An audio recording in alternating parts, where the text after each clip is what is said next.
I'm saying it.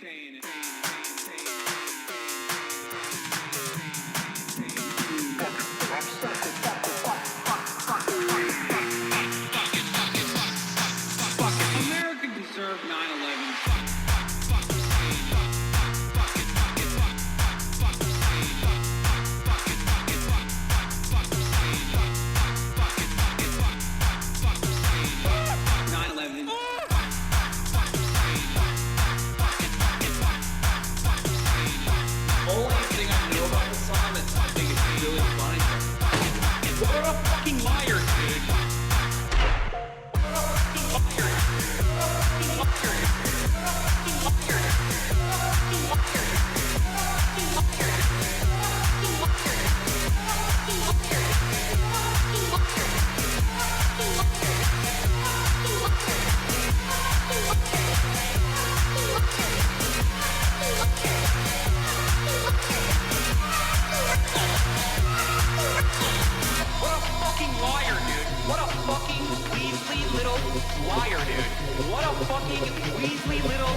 What's going on, everybody? I hope everyone's having a fantastic evening, fantastic afternoon, fantastic pre-noon, no matter where you are in the world. I'm Hasan Piker. This is our broadcast coming to you live, finally back home in not sunny, but actually very gloomy and, dare I say, cloudy and maybe even a little bit rainy California, Los Angeles, folks. We're live and alive, and I hope all the boys, I hope all the girls, and I hope all the MBs are having a fantastic one, because today's a beautiful day. Today's a wonderful day. Today is Monday. It's Monday News Day, folks. That's right.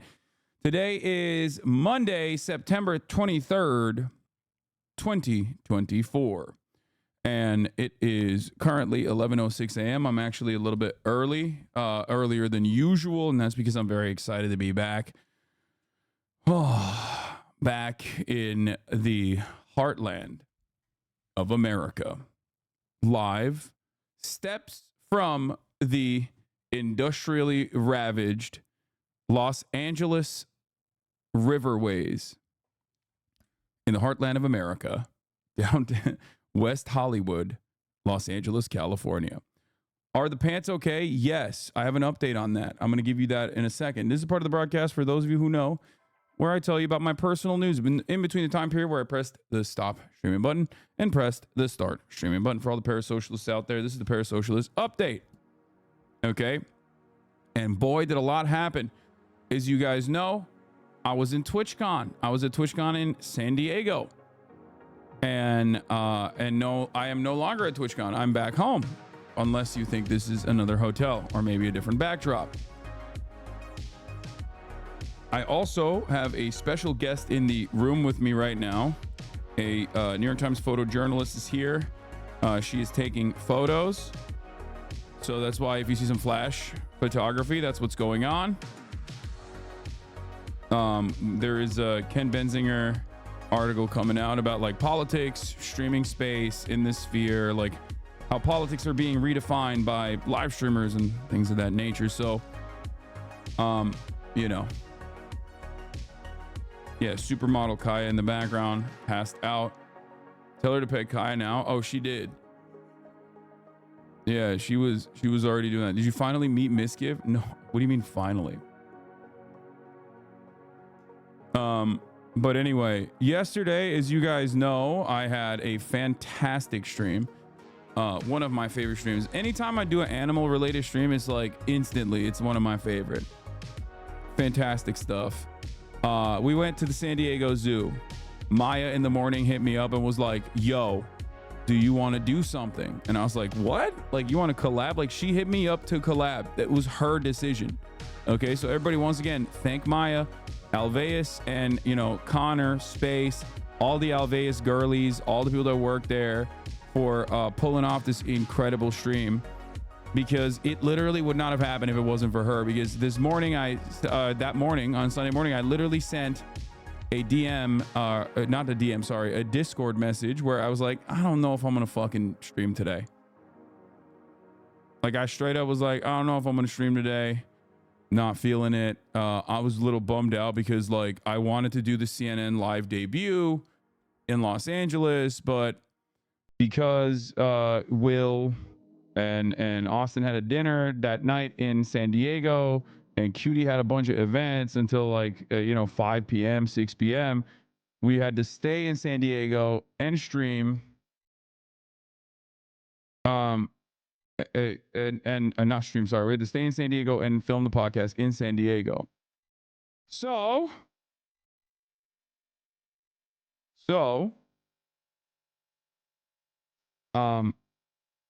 San Diego, yeah. And when she hit me up, I was like, you know what? I fucking love the zoo. I love Maya, and I love animals, and this is gonna be a fantastic stream. So it was. It was another banger. I mean, it was incredible. It's okay. I didn't watch it yet, anyways. Be on the lookout. It will most likely be up on. It will most likely be up on my second channel. But I think we can all say. I think we can all admit, okay, that my animal knowledge was very impressive. We can admit it. Sometimes, I'm in the pocket, okay? Everybody knows, you got politics questions, you got like weird random historical facts you need to know about like which Republican senator was a pedophile, you know, I got that. You know, I got that shit on lock. But what you did not know is I was destroying 10-year-olds in the marketplace of ideas. My interlocutors were 6, they were 7, they were 5, and I absolutely destroyed them in the quiz, the impromptu quiz that took place. Okay. In the impromptu quiz that took place, I destroyed those children with my sloth facts. Okay. With my sloth knowledge. It was crazy. They needed to learn their place. I know.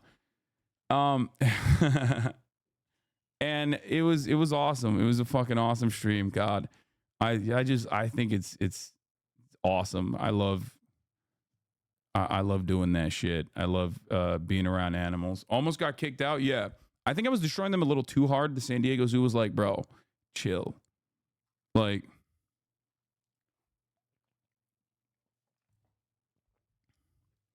if you took any cool animals, pictures of cool animals at the zoo, you should post them on Instagram. I did. I took like 2. Okay.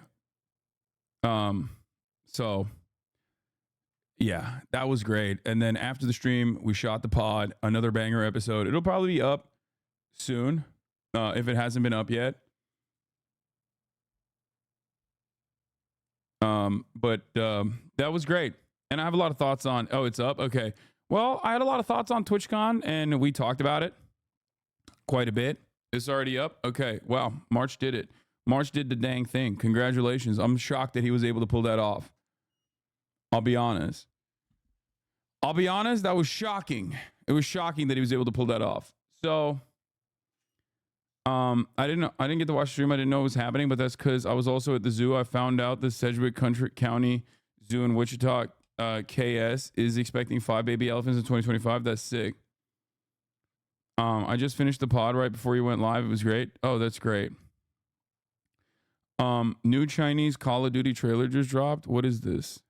After Blast from the Wukong, China has announced another AAA FPS game set during the Sino-Japanese. Oh my God, that shit's gonna be fire. Okay, I'll look at that later. Oh, it's already up? Hosting my first game show? Oh, this is just like it's a VOD rip basically. Okay. I mean, it was already a professional production. There's not really much else to put in there, We'll honestly. be donating $10,000 to your charity. But yeah, 2 hours, baby, wall to wall. The intro is what he was filming when he found out Biden dropped. Yeah.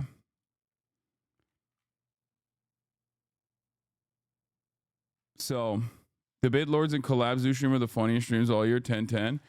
I love that you guys appreciated that because I don't usually do a lot of stuff like that, obviously. So it's cool when you guys enjoy the stuff that we're putting out there that's like different than like just me doing straight pipe news coverage. Dude, for real, send me some zins. Finding 6 milligrams is like tomb raiding. Yeah, it's very difficult. I know. You just got to go to a head shop, smoke shop, that sort of thing. State of play tomorrow for Sony. That's awesome. We'll watch it. What is this? Great job hosting us on. I hope you do it again. Oh, this was the highlight reel, I think. Debate Lords. All the charities tonight will be benefiting charity. 40, Jason, you better be paying attention right now. This is the most important part. I know your ass has no idea. Focused. My grandma, and she was a woman of the people more so than, you know, but... You're saying your grandma was ugly. Ooh, okay. Points for Caroline. Do I have permission to strike her with the hand of God? The president is the leader of the country. I know what that is, Hasan. I mean, look, at the end of the day, it's night. Okay, you're out of time, Jason. That was horrible. Which video game character would you choose as your running mate and why? Without question, I'd probably go with Kirby. Because, you know, sometimes you just want to eat. Sometimes you just want to suck down your opponent. What would you make the national snack of the United States and why? Probably would be, if I were to logically think about this, I would... Stop filibustering. Come on, pick it up. Define filibuster. Oh, my community is so poggers. Honestly, not cool of her. What is this? When are you going to host a debate with politicians? You're like the mirror of Zillennials. Honestly, not cool for her to attack another woman. I don't even know what you're saying, Michael Hastings fan. What an insane name, dude. Michael Hastings fan? That's wild. Jesus. You look fantastic. I mean, respect. Thank you so much, Hasan. I learned so much in that round. Words like budget. Well, we're on. Oh. Yeah. Because Caroline was attacking Sears' grandmother. I agree, but Sears' family deserves it if we're being real. I feel like an intern at the Republican National Convention right now. He got broken up and we still here. His beat long as hell. Fuck. God damn it. I like Take your ketchup. fucking phone out and scan the code, goddammit. Donate money, please, for God's sake. Yeah, one of the funniest things was when I found out that, like, I mean, I have no care or consideration for executives. You're on camera, by the way. I'm just letting you know. I have no care or consideration for the executives or the brands or the sponsorships when I'm throwing together something like this, because there's only one thing that is on my mind, which is to make like maximum content, right? To make like the funniest possible thing we can do, to make the most entertaining possible thing we can do. And so we had no, like, I didn't even think about like who might be in the fucking audience watching, right? And we talked about this on Fear End, so you'll probably hear this if you're gonna go listen to it later, and I'll talk about it extensively. But basically, there was someone higher up than Dan Clancy in the crowd, okay? And we didn't know. I didn't know at the time. I found out later. And he apparently fucking loved it, okay? He apparently loved Debate Lords. Like, he was laughing the entire time, like, because, you know, I mean, this is like apparently fucking Chevron's a sponsor or some shit at like TwitchCon. Like, these are things I don't think about at all. But it's like funny to consider that there's like executives that are even beyond you know, Twitch on like the Amazon side that are like, yeah, this is a banger. Hilarious. But yeah, it's great. I'm glad. I'm glad that everybody enjoyed it, and that no one is hopefully getting fired as a consequence of this, because that would suck. So yeah. Did you see Jason beat the fuck out of Blackboy Max Store Runner last night? I watched parts of it. It gave me heartburn, dude, watching that. Watching nephew throw hands made me sad. Handsome, nice beard, all right, you know, please take your tank top off. Who's got a dog? Woof. You look good sexually speaking right now. Thank you for coming here to TwitchCon San Diego. Oh God. But yeah, so damn, these are fucking clips that are popping off. So basically, I got creamed repeatedly. I talked about it on the Complex article, and I didn't realize while I was talking about how I got heavy cream pied by 5 people at the same time, real Bukkake style situation. I did not realize that was going to read differently on print. It kind of looked, I saw it in print. It sounds a lot different than what actually happened. Pants update. They did the damn thing. They fixed it. Pants are good. We're good. We're fire. The pants are actually working. They're not, you know, they were able to clean it up. So shouts out to the San Diego Dry Cleaners Association that had to get their best minds on the job. Like I suspect they had to call up people from like the main office, like the Dry Cleaners Association of San Diego had to get together and be like, this is one of the hardest tasks we've ever had to endure. They basically fucking, I think they called up like like a guy for one last job. You know what I mean? Like a retired dry clean guy who's like, oh, I've been out of this business for quite some time. And they were like, no, we need you. Like, we need you for one last job. The amount of cream on these fucking archive Yoji Yamamoto pants is unimaginable. And he came out of retirement. You know what I mean? He brought his own like tools and stuff. That's how I suspect it worked. Like they had to pull out the John Wick of dry cleaning. But, you know, they did that. They did the damn thing. And they fixed it. They fixed my pants. It's good. The wolf from Pulp Fiction, the Cream Raider. Haven't heard that name in a while. Yeah. What is this? You're very base for this. It will just forever be a battle. Oh, yeah. I mean, he cooked me on this. It will forever be a battle between Hasan and I to mom joke each other, and I will forever fight my fight. It reminds me of how his mom looked last night. He fucking got me. He cooked me on that hard. Anyway, it would be super cool if you get to do more events, please. Twitch overlords. Yeah, I mean, they want me to do it. They want me to do more stuff like this. It's just up to me on whether or not I got it. Whether or not I got time and effort. It's just like off camera, the off camera time allotment is the most difficult aspect of this production, because I want to be a little bit more hands-on with it. But yeah, anyway, let's do a couple more recaps from let's do a couple more recaps from the zoo, the San Diego Zoo, before we move on. But yeah, I got in last night late as hell. I hung out with Kaya a little bit. Gave her some kisses, you know, wrestled with her a little bit. And after that, went to bed, woke up, worked out. And now we're here. And Kaya got to work out as well. Oh, yeah. Buddha called this the hug that reverberated around the world. I haven't seen Buddha in a minute. As you guys know, I love him. You know, that's my boy. I miss him. I was supposed to see him like at Mist's house. Like, Mitt was doing like a little potluck thing, and I was supposed to see him there, but he wasn't there, unfortunately. But you know, I was excited to see him. Everybody take your phones out quick. We're gonna go through it quickly. Hello. Bro, you cannot be walking past like that without saying what's up. Sorry. I'm streaming. I'm live streaming right now.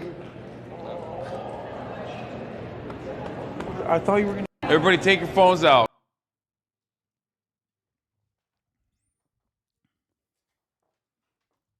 But yeah, Omi in the back. Yeah, I don't really know who. I don't think I've met Omi before. I might have met him before. Please stop this, man. You are a menace. Yeah, I got cream pied pretty hard several times. I did. Pumped. It was a real bukkake situation. It was messed up. I have my archive Yoji Yamamoto pants that I had thrifted in Japan. Those are not easy pieces to find. And everyone else was already wearing, not the real clothes. They were wearing whatever wardrobe gave them. So they had an air of carelessness in the way that they were chucking those things. There's nothing that could happen to their favorite pieces. And they were like, we're going to mess that shit up. So I brought my own wardrobe. Luckily, I didn't have my jacket on at least. So I had to expeditiously send those pants to the dry cleaners. Had to clean all my jewelry too. It was crazy. It was so sticky after that. But I've been pied before. I've been pied before. So you're used to this, getting creamed? Yeah, but this was above and beyond. This was the worst pieing I've ever experienced. When I tell you that I had a hard time moving because of how sticky I was, I'm not even kidding. My arms were stuck. Literally like a robot trying to walk. Did you even get to taste the cream? I think it was just cream.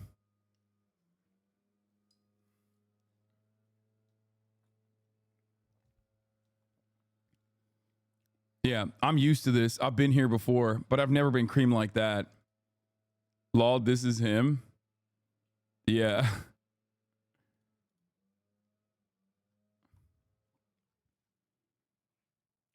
Cream is generally vanilla.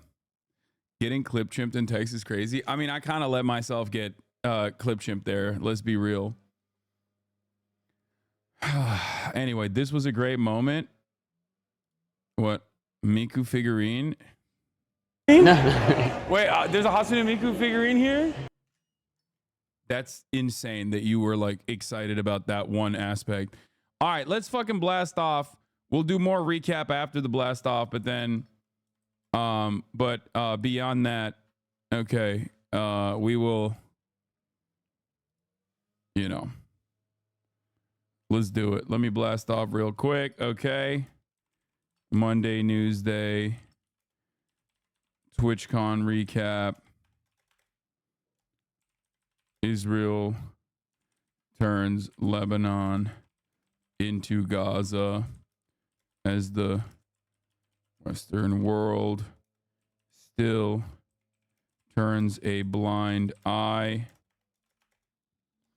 GOP trying to steal election and more.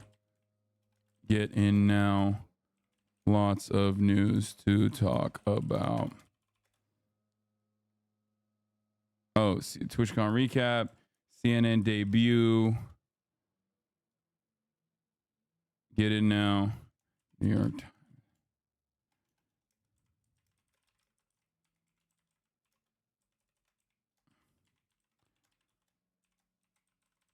Okay. Cali burrito rating. Oh my God, I got to talk about that. I had some Roberto's. I had Cali burritos twice, okay, in San Diego. And let me tell you, okay, do we have a blast off meme first of all? Let me blast off and then we'll talk about this incredibly cute moment as well. Bro. Do we have a fucking blast off or not? Yeah, Roberto's was sheesh. God damn, dude. Listen. I am delivered, okay? I ain't gay no more. I am delivered on Roberto's, on Cali burritos, on San Diego, across the board, okay? Holy fuck, dude. Let me tell you something, okay? Yeah, I know NATO Andy told on himself. Oh, yeah, I forgot to put that in the fucking title. Mr. NATO Andy. Yeah. Ryan Ruth. Letter to America. Which Roberts did you go to? There's the go-to one, and then there's the one that's fucking fake ass. I don't know. But it was good. Even the fake ass one was pretty fucking good if it was the fake one. Do we have a blast off meme or not?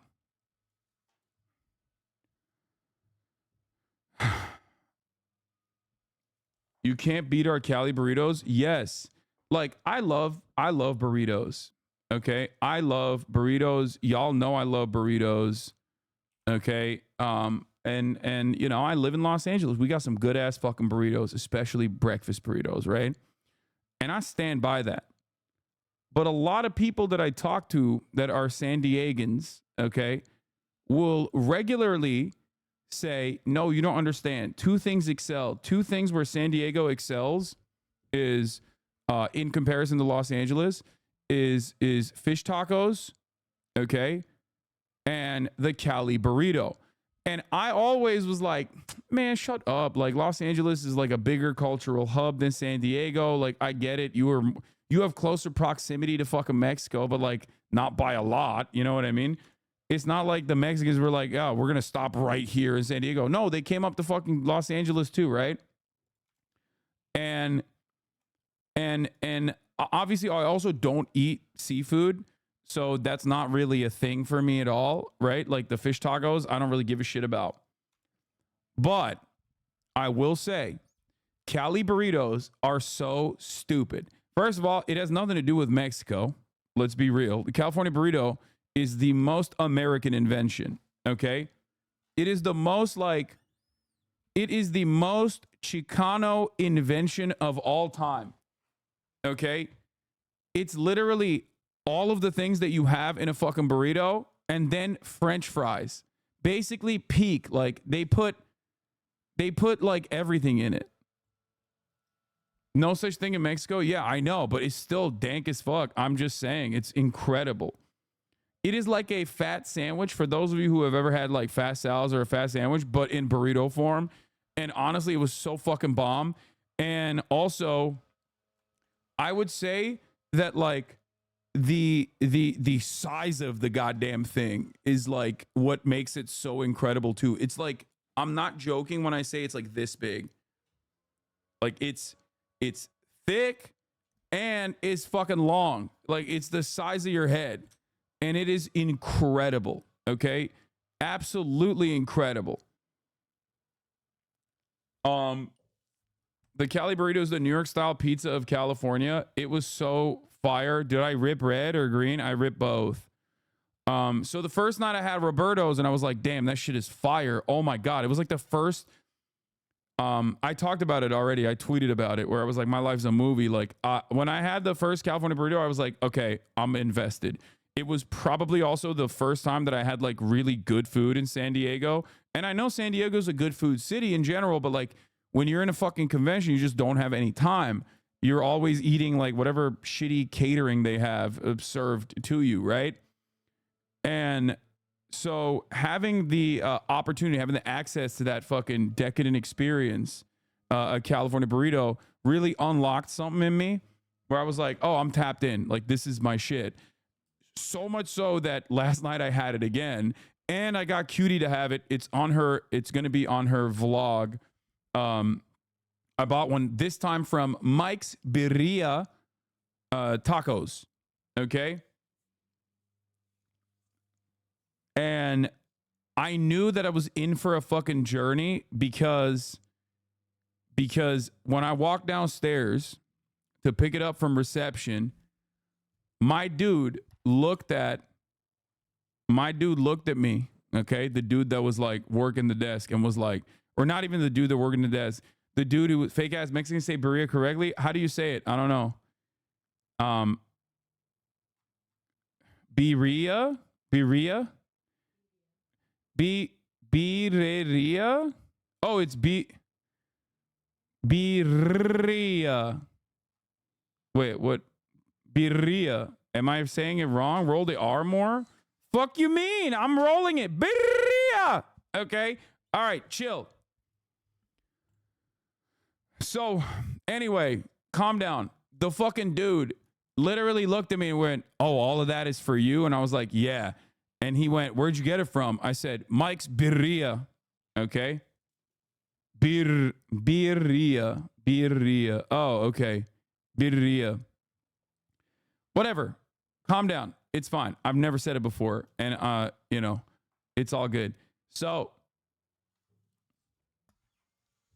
beer. Oh, it's a birria. Birria. Okay.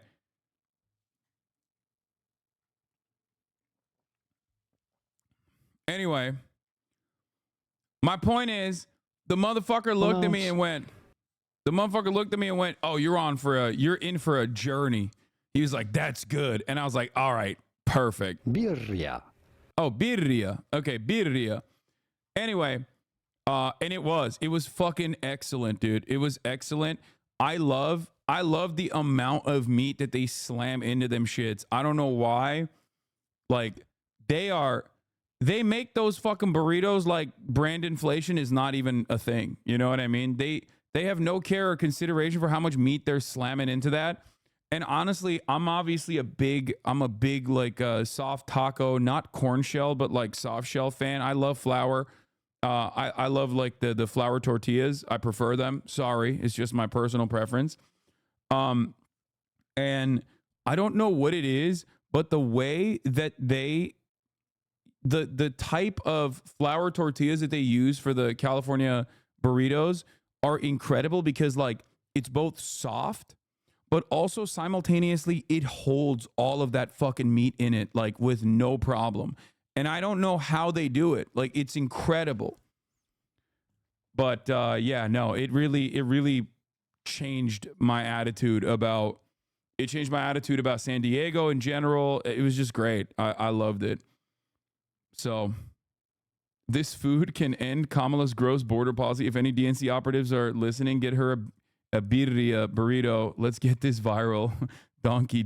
Okay, dude. Random question, but is there public transport from LA to SD? There actually is a train that you can take, the Surfliner. It's beautiful. I have taken it before from San Diego to Los Angeles, but we all got together and got a car. Like I traveled down with some. Sonia Rita's is still goated. Yes, Sonia Rita's is incredible. I love Sonia Rita's.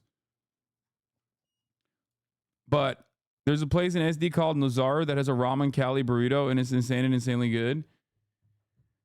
Anyway, listen. The train is epic. I take it to visit my family. Yeah, the train is actually pretty beautiful and pretty dope, and I'm a fan of it. But this time I didn't do it because we had a car. But today was chest and arms day for me. I have a dad bod now. Oh, I forgot. We blasted off already, and I'm already doing like I'm already talking about like personal news and shit, but I'm still talking about personal news, but I forgot to show you guys what I did today. After, you know, taking, I guess, like 3 rest days technically, because like, or 1 like active recovery day because I was at TwitchCon where I was working out with BB No Money. I had a pull day this morning, and let me tell you, okay? Let me tell you, I'm pulling some shit, dog. This is 455 for 5. Again, very easy. We're not going too crazy. We're not like trying to hit like 500, but I'm certain that I could do 500 for 5 at this point. Because look at how easy, even on the first pull, look at how easy this shit looks. Chasing the highs, I know I can never get back, so I'm rolling so low. And I got eyes on the back of my head, I got eyes everywhere, so I know where you go. Don't say lol trap bar. I know. I am a conventional deadlift enjoyer. I'm a conventional deadlift enjoyer myself. Okay. I like it, but my trainers don't like it. And that's it. It's definitely the conventional deadlift, like the trap bar definitely is like easier on your, it's easier in general. It's obviously easier in terms of like the movement. I get it, but how do you lift so heavy without straps? I mean, it's a hex bar. Also, it's not that heavy. It's 455. Aren't deadlift super taxing on your body? Not necessarily. If you do it right. Drop ties in this bitch. Drop like flies in this bitch. I cut ties in this bitch. I'll cut ties in your face. I mean, if you look at the movement on this, and get over your hangups that it's not a conventional lift, and I'm using the trap bar, you will then realize that it is pretty good fucking form for 455. Kai got worryingly close to the bar there, Law. Oh, no, they don't give a shit. None of the dogs there care about all the fucking weights that we're dropping around. They've been there since they were babies. They fucking duke it out under 455. Like they literally fucking fight each other under the bars. They don't give a shit. Please, what's your max? I don't know. What is this?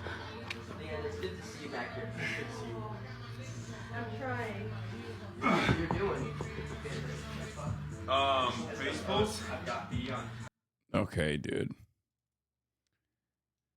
Anyway, that was when I was a little bit tubbier too, but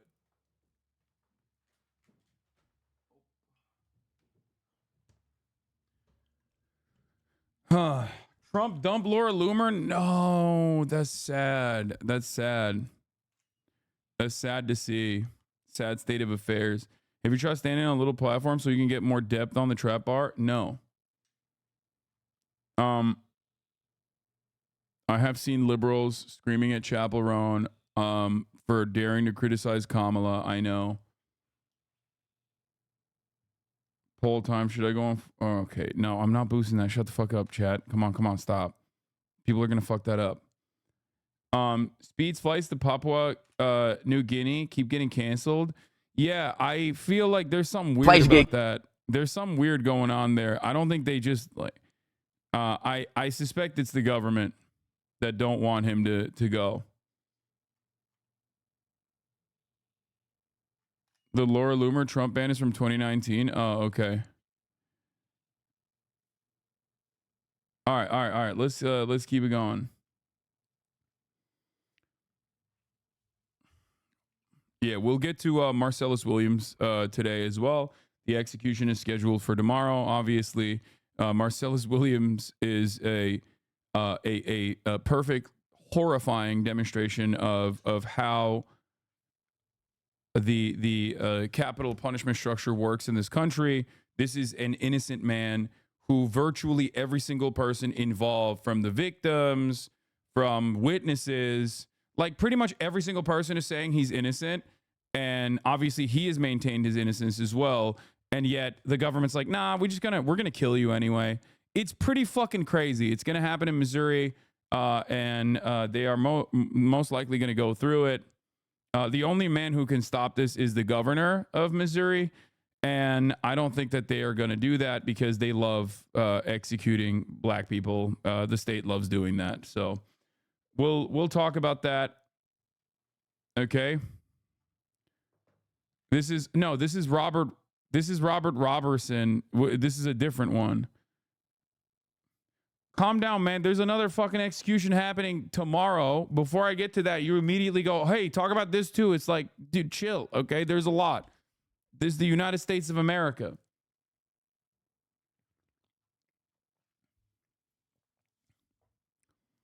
So, it is a normal part of the process.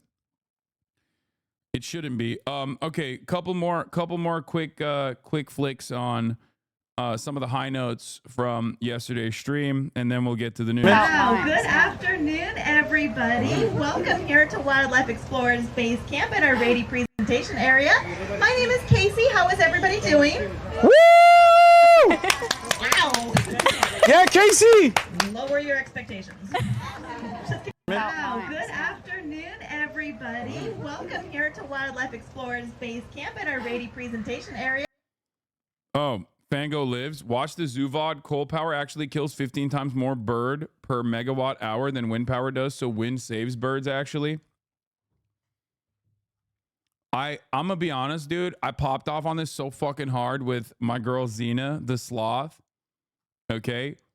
That the goddamn zoo had to come in and be like, we have to put an end to this. Okay. You know too many truths about these animals, and like, you're fucking not a professional. Please stop. I was talking no binturongs though. No, I mean, yeah, I mogged the kids that were like, like, I don't know the answer. It was like, for me, it's like, I know all the answers, dude. Shut up, kids.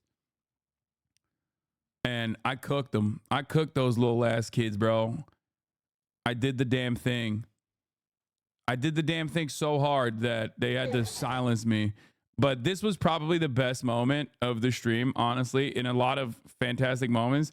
This little girl was literally a Maya fan, okay? This little girl was like 6 years old and straight up is a fan of Maya.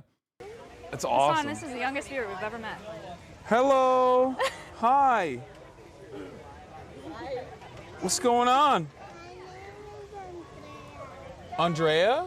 Nice to meet you. I'm Hasan. Hello. What's your baby sister's name? Maya. Her name is Maya. I know. Wow, that's sick. You want to take a picture? You want to take a picture? He's a little bit taller. Yeah.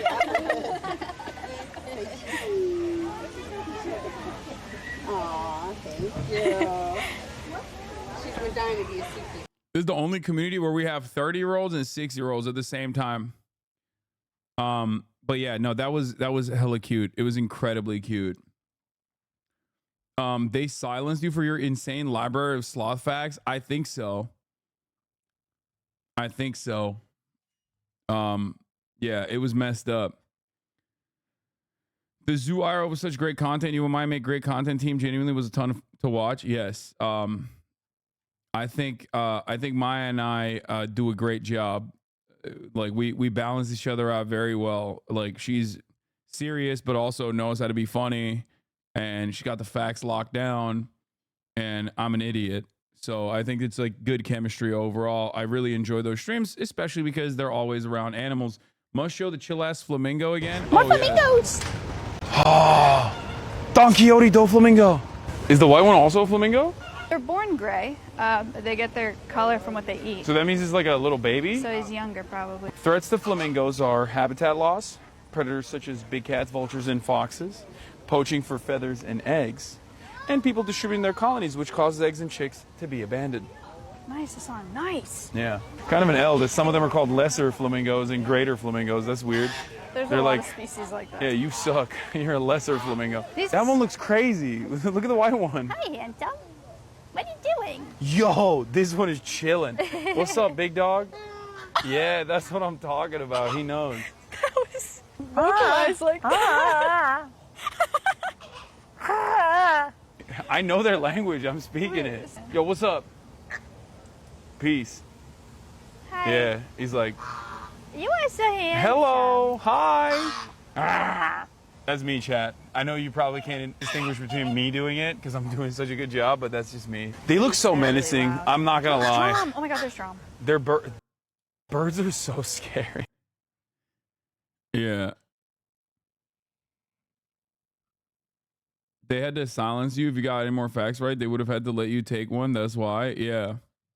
That's how it works. If you know all of the facts, if you have all of the animal facts ready to go, they're like, oh, you're too powerful. Like, you obviously would make for an excellent zookeeper. We must give you the animals.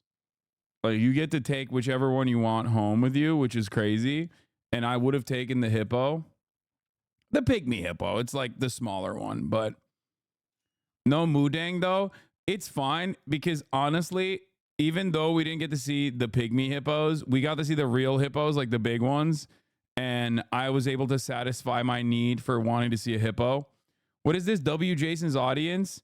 Hasan W for inviting Jason for bringing the content. Hasan is an L. Genuinely only dudes with no friends or social skills think this. Let's go. CJ Straw Hat, thank you for the 10 community gifted subs. Did y'all see the pandas? No. We did not. A group of flamingos is called a flamboyance. That's sick. Best part about being a zookeeper is sometimes you have to take baby animals home and they need 24/7 care. Oh my God, that's incredible. The Aussie boys were doing Mudang slander last night. I am not shocked by this at all. They are the most likely to be like, oh, I would eat Mudang. Like, I'd slow cook Mudang in a brisket. I've seen that tweet. I think it's very funny. But I suspect they are the... Did you see the guy behind you hear you talk about balls? That wasn't a... Wait, what? Elephants also store their pee in the balls, right? Just like humans do. Definitely. That's your co-host. He agrees with me, so it must be true.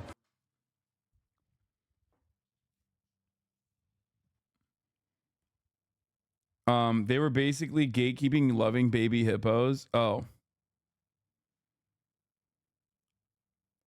Until it was falling off the bone. Yeah. I mean, it does. Mudang does. Mudang is in Thailand and she's a girl. I know. Okay, calm down. I'm aware. What is this? You got to bring Ron. You are already friends with Ronaldo. Just do a PR stream with Ron and boom, plus 50 street creds. I feel like if I brought the clip Phase Ronaldo to any public area, like it would, I don't know about the street cred, but I think we would definitely get banned because like I do similar things when I'm with Maya where I'm like the disruptive force there. I think he would probably take it a little bit too far in comparison to someone like myself who at least tries to manage it a little bit. You know what I mean? This was the funniest moment of the stream. Is it the balls? Oh, yeah. Okay. I know in my heart of hearts, I know I'm right on this. One, this tiger was anxious. Okay. This was the first animal that we saw that was exhibiting pacing behavior and nervous behavior. Okay. And the second thing was I noticed that he, I think, had like a genuine issue with his balls. Yo, my man's got ball cancer, I think. No, he just... That's just what they look like. He's got triples. No, I don't know if you can tell from here, but he had like 3 balls, bro. He literally had 3 fucking balls.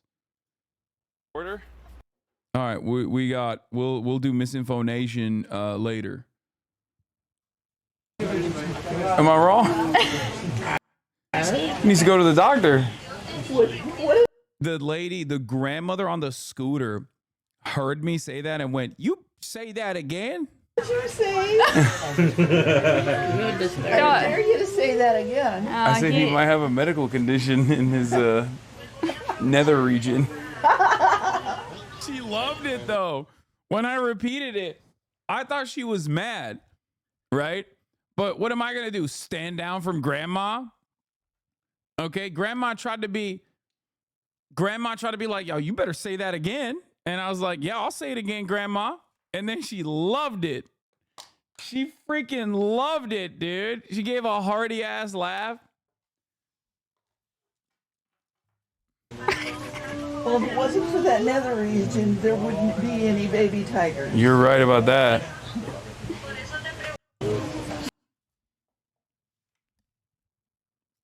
Mima loved me. Anyway, so weak she was lesser, ma? No. You kill with suburban moms? I mean, I try to. Grandma is crazy when she could have been your schoolmate, Unc. Yo, grandma was clip farming, okay? Grandma's a big FaZe Ronaldo fan. Grandma was just like, you say that again. Say it into my microphone. I'm going to put this on the Tic Tac. She is the clip. Grandma was the clip. Okay. All right. All jokes aside, all fun aside, I think we covered all of the bases here for all the fun stuff that we did yesterday. It's time to talk about things that are not so fun. Obviously, we are going to do the news. We're going to get to the news, and the news, unfortunately for you, are not great. Yeah, I mean, John Feder, we're going to do John Feder pussy in a second. I'm not going to do that yet, though. We're going to start by talking about Israel. Israel is now Gazifying Lebanon and doing the exact same technique that they call, I guess it's called the genocide technique. It's the forbidden technique. It's called bombing everything in sight, and then claiming that it's because you are doing it because you've decided that these guys are your enemies. And it's a wonderful technique only when you're Israel, because like any other country that does this, everyone will be like, excuse me, what the fuck are you talking about? But when Israel does it, America goes, well, this is not ethnic cleansing. It's something different. Okay. It's the forbidden jutsu that Israel applies in this situation. And they are using the identical propaganda. Like, it is copy fucking paste, dude. Look at this. Look. Official Israeli claimed that nearly every building in southern Lebanon conceals several missiles. Pre-excuses massive destruction of civilian infrastructure. Attempts to sow division between Hezbollah and popular base. Israel is now deploying the same war propaganda campaign it did in Gaza to justify their crimes. Starting with Lebanon doesn't exist. Every Lebanese is Hezbollah to schools and hospitals portrayed as military bases.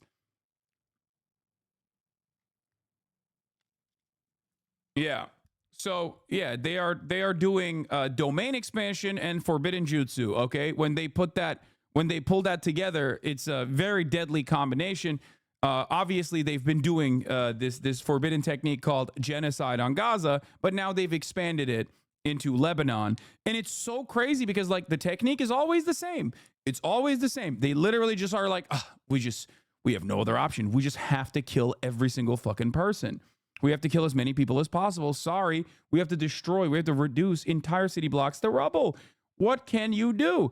And it's crazy because like American media does go along with it. Israel also has plans for northern Gaza. One of the plans that Israel has had for northern Gaza, also called ethnic displacement, which for those of you who are uninitiated, maybe you don't know this, is another term for genocide. Okay, mass displacement of an entire population from their ancestral homelands is genocide. That's what it's called, okay? It's ethnic displacement, mass ethnic displacement. And yet when Israel does it, the Associated Press is like, Israel wants to mobilize the Gazan population away from Gaza City with no return date. And it's like, yeah, dude, you used a lot of fucking words to say genocide, okay? You used so many words to just say exactly what we know, which is genocide. It is mass displacement of people. That's what you're doing, okay? Israel Minister of Diaspora also doing the Lebanon is not even a real country, actually, arguments. Like, this is identical. I feel like we're back in like October 10. Okay? We're doing October 10 shit. We're doing October 10 shit again, but this time for Lebanon, which is a whole ass separate sovereign nation. It's not even a fucking nation that Israel currently is a belligerent occupier of. They also have obviously called this famously escalation through de-escalation, which is like literally fucking George Orwell shit. Okay? I know all these dummies love 1984 or claim that they've read 1984. Okay? But this is straight up like peace through strength, de-escalation by doing escalation. All of this stuff is, yeah, war is peace. It's just double speak. It's completely ridiculous. It's like comical the way that they are pulling this shit off, but it doesn't even matter. Okay? Oh shit. It does not even fucking matter.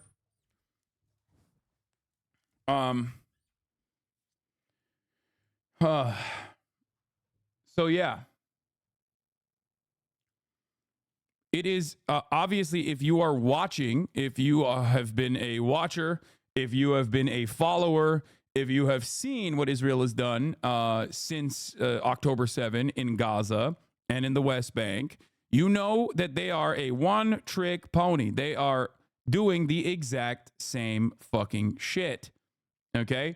And they're greatly escalating in Gaza as well. And they're also obviously greatly escalating into Lebanon, which broadens the conflict. And yet, for some weird reason, our politicians are asleep at the wheel. And they're not necessarily asleep at the wheel. They just are, they're not oblivious. They know what the fuck Israel's doing. And they're basically giving Israel assurances by, allowing them to continue doing this without like offering them, without taking away any of their weapons contracts, basically. That's literally what's going on. America is totally complicit in this. And I think the media also plays a role in the whitewashing of Israel's genocide here. Jeremy Scales says, media should stop saying Israel is telling people in southern Lebanon to evacuate. Israel is engaged in a psychological warfare against civilians as a part of his broader military attacks. There is an expulsion order under threat. It is the same tactic used in Gaza. So, wonderful stuff. More active, even they are sending more U.S. troops there. Yeah, the U.S. is sending an unspecified number of more soldiers on top of the 40,000 already in the region. Great stuff overall. It's not even complicity. They are allies. They are partners in this.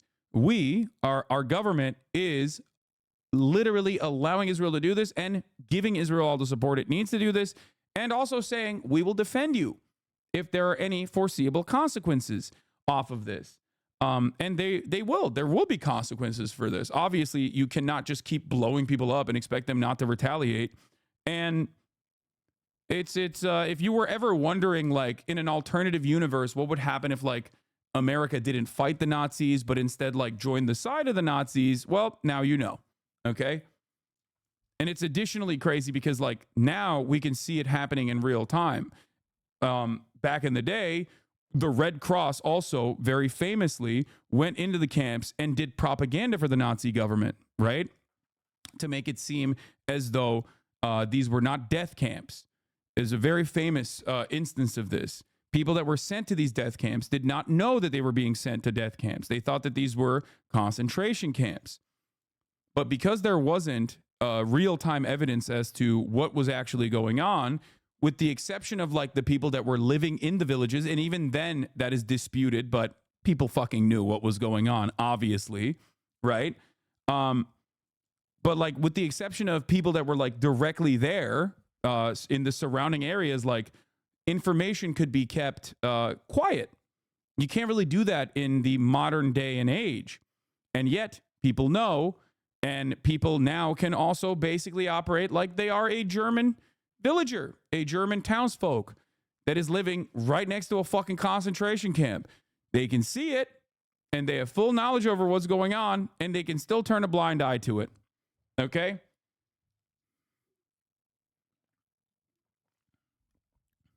This is why Zone of Interest was fantastic in basically showcasing not just like the banality of evil or whatever, but like how people can act out their daily lives when unimaginable atrocities are occurring. So, you know, wonderful stuff happening. The pure depravity, the inhumanity in full display. And yeah, if you ever wondered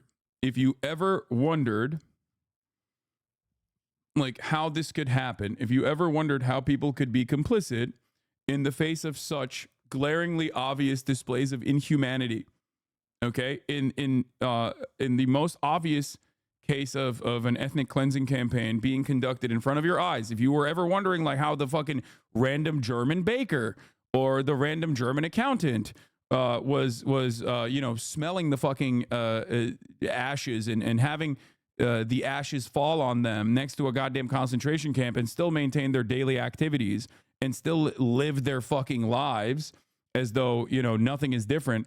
And in certain instances, maybe even taking joy out of it, like these tours that were offered in Israel, boat tours in Israel off the coast of Gaza to watch it get bombed and see the place they plan to build new settlements, ? Says Suppressed News. I'm not entirely certain on the accuracy of the Twitter account, but this is TRT World, the Turkish national broadcaster. Here it is. Gaza is relentlessly being erased. They took a boat with the first families, ready to occupy the land of those who are being killed and starved to death.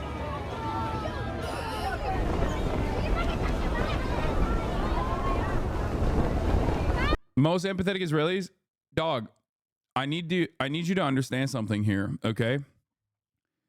This already happened in previous incursions. These special operations called mowing the lawn by the Israeli government, okay? Death camp tourism is an actual thing that happens in Israel. I've talked about the depravity of certain far-right elements, ultra-nationalist elements within Israeli society when I talked about Siderot cinema, okay? On the hilltops of Siderot, people would put couches up and watch Gaza explode in flame, okay? This is not a new thing that is happening. Yes, it is called Siderot cinema. These were people in Israeli society that took great pleasure in watching Gaza burn, okay? So it is not shocking to me. It is not shocking to me that they have upgraded their tourism in this to this degree.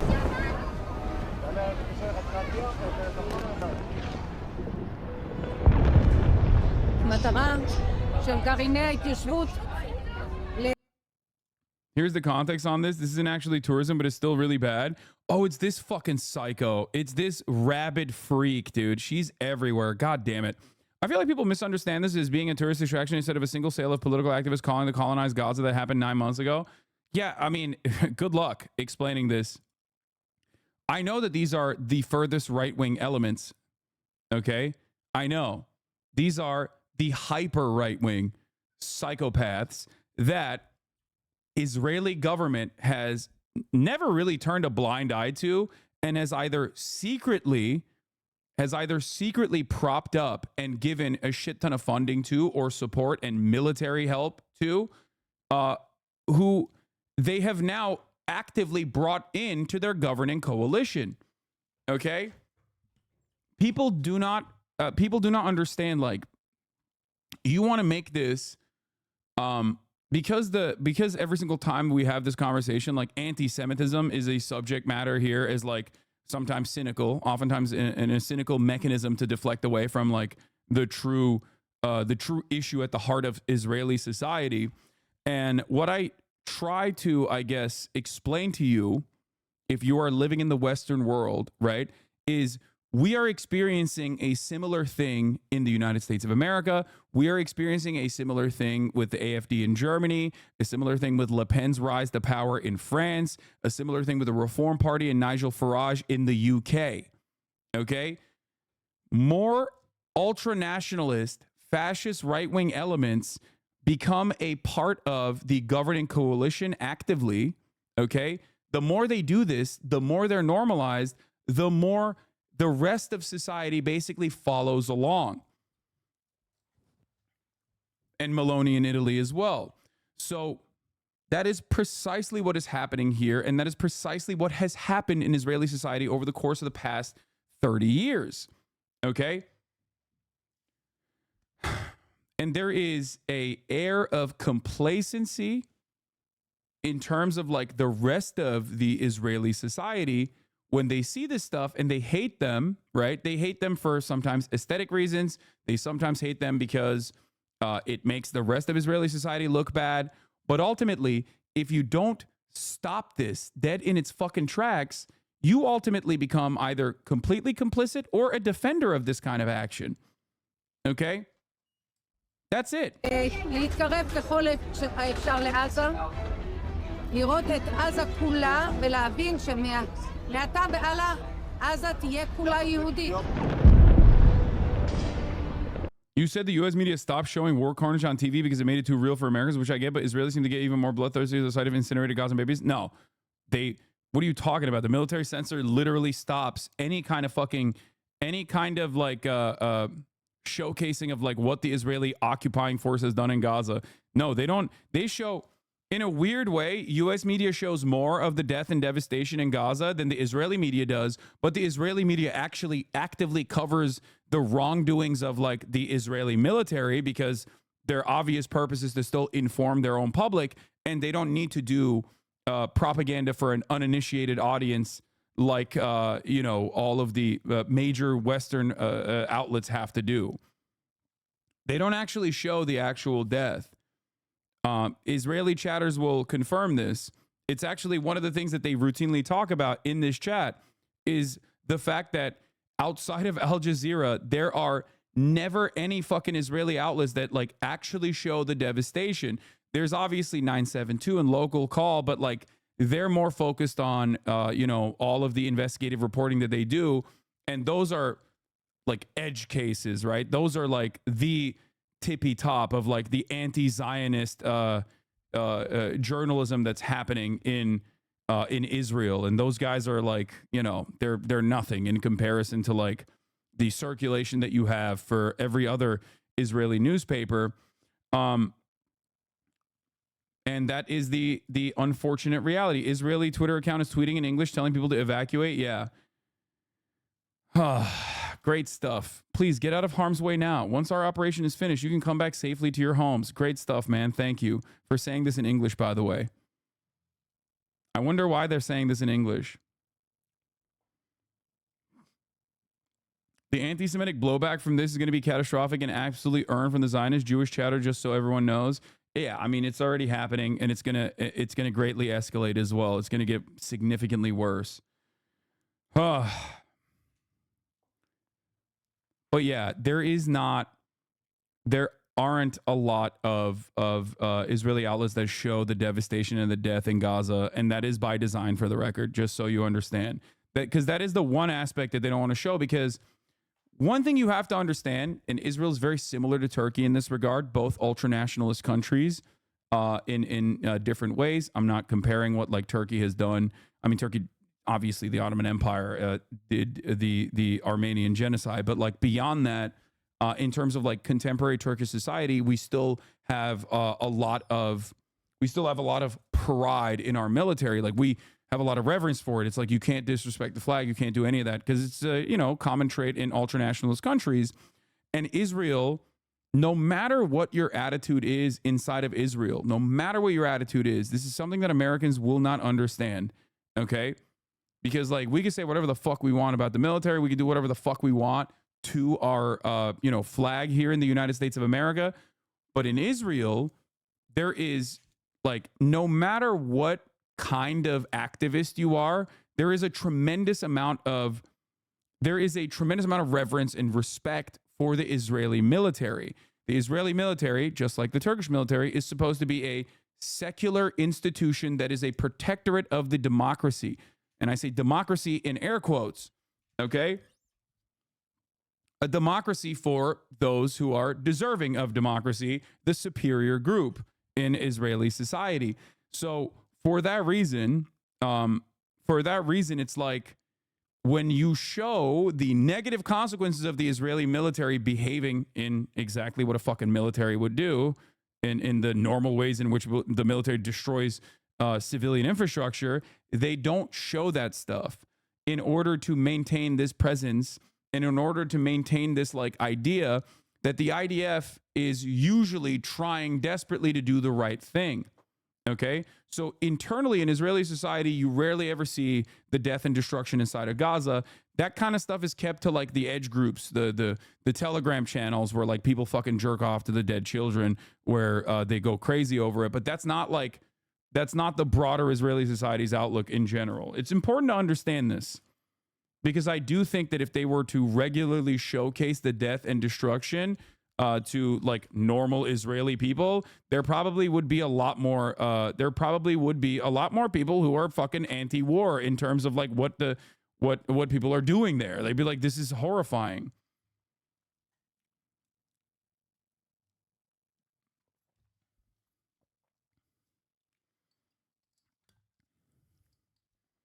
That's why they are hermetically sealed from Palestinian communities. Yes. One of the greatest threats. There's two really big threats to the future of Israel. Okay. There's two phenomenal threats to the future of Israel being like a Jewish ethno state. Okay. One is Israeli Jews recognizing that Israel maybe isn't the safest place for Jews in general, or for anybody for that matter, and fucking leaving Israel and going back to Europe or going back to the United States of America. Okay? That is a massive threat for the ethno-state project, right? You all of a sudden ruin everything. If people voluntarily fucking leave, and it's happening already, then that's a major problem. That is a major problem, right? So that's number one. And number two is obviously like Israeli people, like the Jewish demographic of the Israeli population, recognizing the humanity of Palestinians would be devastating to the apartheid project, like absolutely devastating. And in every circumstance, they have to keep like normal Israeli people that would be a part of like standing together or whatever, away from like coming to a recognition that Palestinians are fucking human beings. And Israel's enemies are actually like real human beings with like real motivations for emancipation and not just like bloodthirsty anti-Semites. Okay? And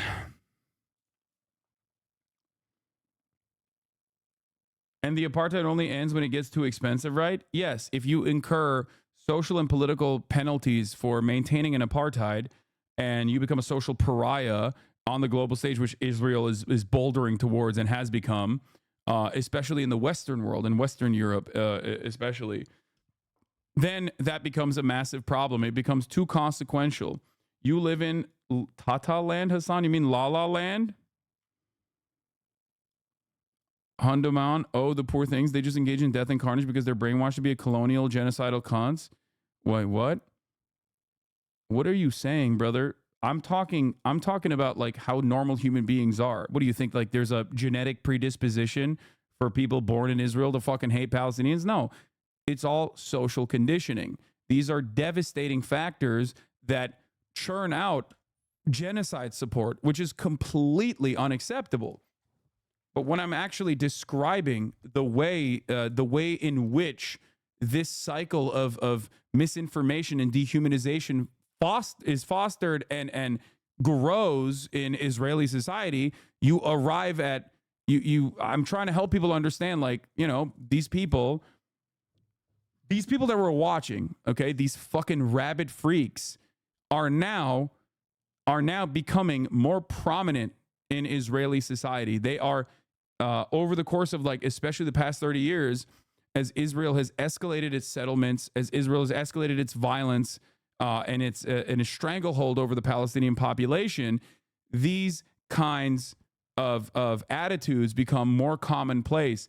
And it's actually reflected in the youth as well. That's the most dangerous aspect of this, because the Haredi population is very young. They are the ones who are actually fucking and having a lot of children. And lo and behold, like, Israeli society is going to become less and less educated as a direct consequence of this, and more rabid in terms of their ultra-nationalist sentiment. Like, the Israeli future is a nuclear state comprised of the most inbred, the most uneducated, the most religious zealots that you have ever fucking seen. Okay? That is precisely what they are headed towards, and that's already happening. And the fact that, like, no one is looking at this and going, well, you have to fucking put an end to this. You have to stop this.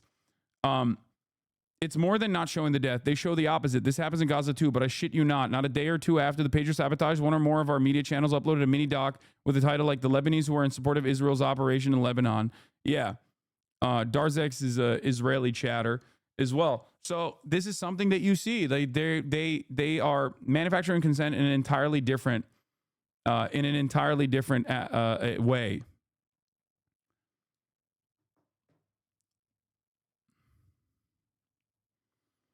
What about the various resistance groups in terms of the Israeli apartheid state lasting? Don't those also play a role? Of course they play a role.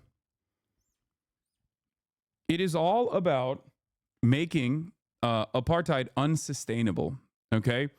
And that is the role that the resistance groups play. Also, I'm going to run the 3-minute ad break right now. I'm not going to do a segue today, or at least during the duration of this coverage, because some pretty serious stuff. I know I'm late, 17 minutes in, but the 3-minute ad break is upon us. If you no longer want to see those ads, all you need to do is subscribe. You can do that for $4.20 for the month of September, or for free with Twitch Prime. Here's the 3-minute ad break now. Yes, making the occupation as costly as possible. Yeah, that is the ultimate goal.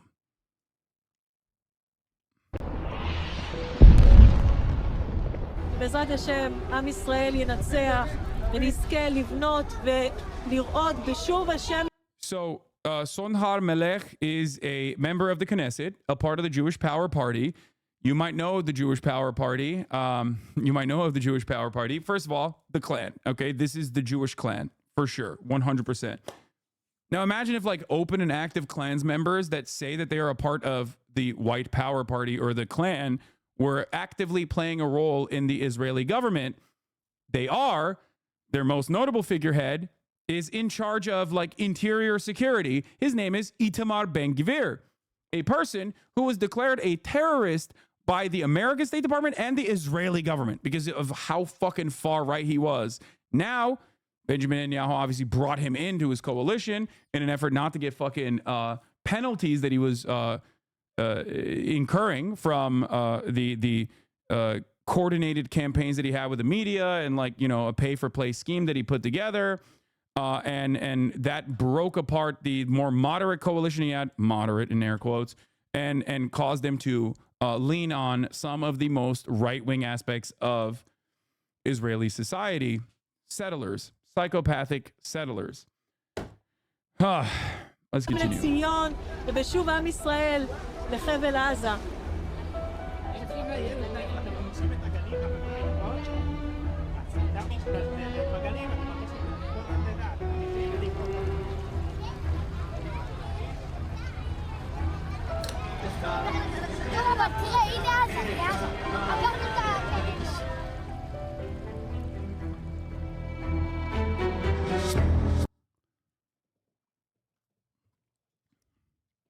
I did see Leon Panetta also correctly point out that the Israeli actions in Lebanon, the pager attacks, were a clear-cut act of terror. IDF is live in English to justify today's Lebanese bombing. Yes, we are now going to talk about today's bombings in Lebanon. Israel has killed 356 people so far in Lebanon, the majority women and children, an identical situation to what happened in Gaza. And what is going on in Gaza? They are now moving into the Lebanese portion of their full-scale war, and they're doing the exact same fucking things in Lebanon as they did in Gaza. First, they blow up all aspects of civil society. They just destroy entire fucking city blocks, reduce them to rubble. Then they inevitably, once they feel like they've punished and blown up the area enough, so they feel comfortable enough for their troops to actually operate in the region, they blow that up. They call all the fucking civilians human shields, and then they fucking turn around and move their troops in when they feel a sense of safety and security. Okay, here's Daniel Hagari.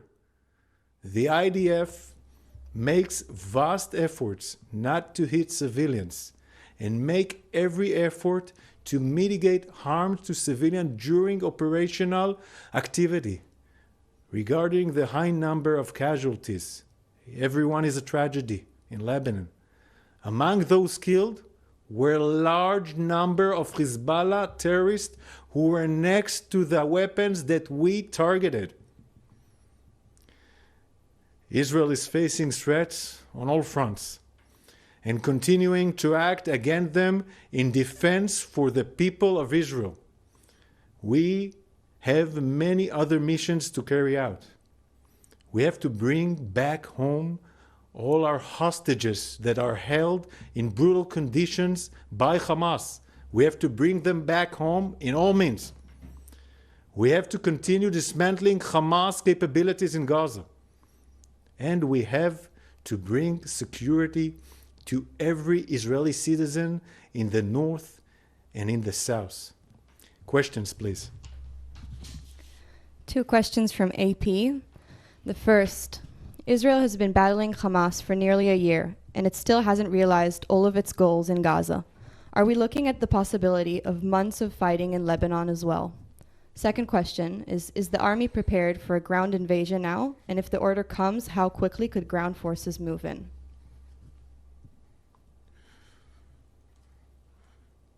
Israel has been battling Hamas, this is true, for a year. Yeah, Hamas did the 7th of October, a horrible massacre. It's almost a year. We have to fight and dismantle Hamas and enduring defeat to Hamas. There is no other way. To make sure there is security in our borders and to bring back home all our hostages in all means. In the same time, the world should remember, on the 8th of October, Hezbollah started a war. Israel did not attack Lebanon, did not attack Hezbollah. It's Hezbollah on the 8th of October started firing on Israeli civilians in the northern border, and he's been doing this for over 11 months with 9,000 rockets, and 60,000 Israelis have left their homes. We have to act to stop the threat of Hezbollah. Hezbollah was planning to do a larger scale of massacre than the 7th of October in the northern Israel. And we will have to make... we just always... It's so interesting that it's Israel always doing a preemptive first strike. They always, luckily, there's always an imminent threat. It's another Holocaust right around the corner. That's why they have to do a genocide beforehand. In full readiness, and we will do whatever is necessary to bring back home all our citizens to the northern border safely. Question from CNN. The cabinet has declared a special situation nationwide. Rockets have been fired at Haifa today and near Tel Aviv. You've killed hundreds in Lebanon. Is Israel prepared for a third Lebanon war?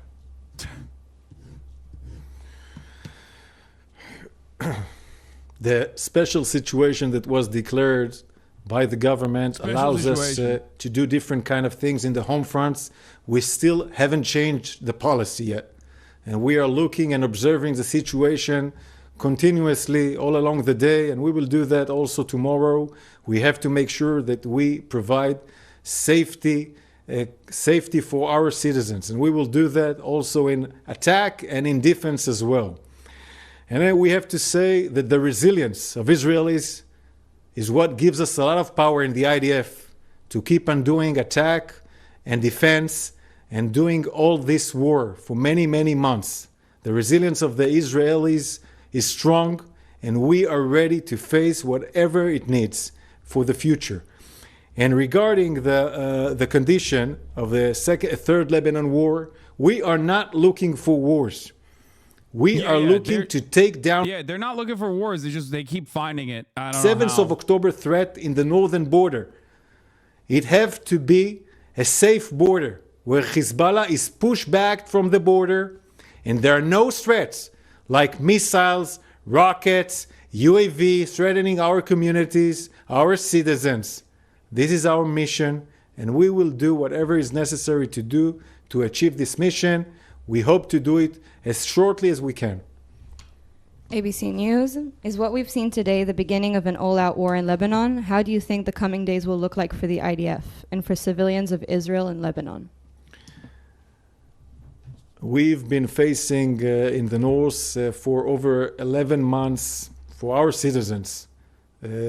Every day looks with rockets on their heads going to bomb shelters. Those are citizens that for over 11 months. Still believe this shit? I mean, dude, I'm sure you fucking talk to people that are dumb enough to still think that, like, you know, I'm sure there are people who are still dumb enough to believe this dumb shit. I mean, look at this. Look, I just saw this. Look. Houthis raided a girls' school in Yemen. They are expelling girls from school. Hasan Abi interviews viral hot Yemeni TikTok pirate, 13K likes, right? Like, people still are talking about this sort of shit, okay? What this person is posting about is completely unacceptable, okay? What, like, the Houthis are doing, if this is what's happening, okay? But if you have this level of smoke for the Yemeni population, okay? If you have this level of smoke for the Yemeni population, and you see the humanity, it's also a lie. That's not what happened. I don't know what happened. It doesn't matter, okay? Because if you see the humanity of Arabs, if you see the humanity of Yemeni people, only when you can, like, make a counter argument that is an effort to justify their fucking endless bombing, you do not care about them. Because you're doing this in the midst of, like, Israel blowing up 357 people in fucking Lebanon. You know what I mean? You just don't give a shit. You don't give a fuck about these people. You only want to talk about it in an effort to, like, justify and defend American imperialism in the region. To be like, look, they're barbaric. They're barbaric monsters. That's it. It's the same principle behind how the media immediately launched an offensive campaign against Joe Biden when he pulled out of Afghanistan to be like, oh, well, look at the green zone. Look at how beautiful the Afghan women and their living conditions were in Afghanistan until the Taliban took over. And it's like, I'm not fucking pro-Taliban. I don't want the Taliban to govern Afghanistan, okay? But America's actions in Afghanistan are directly responsible for the Taliban behaving in the way that they're behaving, and also are directly responsible for them being the prominent governing party in Afghanistan, okay? It's ridiculous. And also, it's additionally ridiculous when these guys look at, like, obviously awful things happening around the world, and then their goal is to be like, oh, how do I make this about some fucking Twitch streamer, dude? You're a fucking delusional weirdo, okay? You are just a weird guy. It doesn't make any sense. Like, there's never a moment where I look at a situation, an ongoing atrocity that I'm covering, and go, how can I make this about my perceived enemies? You know what I mean? Or even worse, because, like, that guy randomly just hates me because some fucking YouTuber he likes hates me. You know what I mean? Engagement farming of this degree in the midst of an ongoing fucking genocide is psychotic. And I think it's probably because there's a level of Islamophobia attached to it. And that's another way to, like, repeat these Islamophobic sentiments. It gives them permission to behave like this. That's it.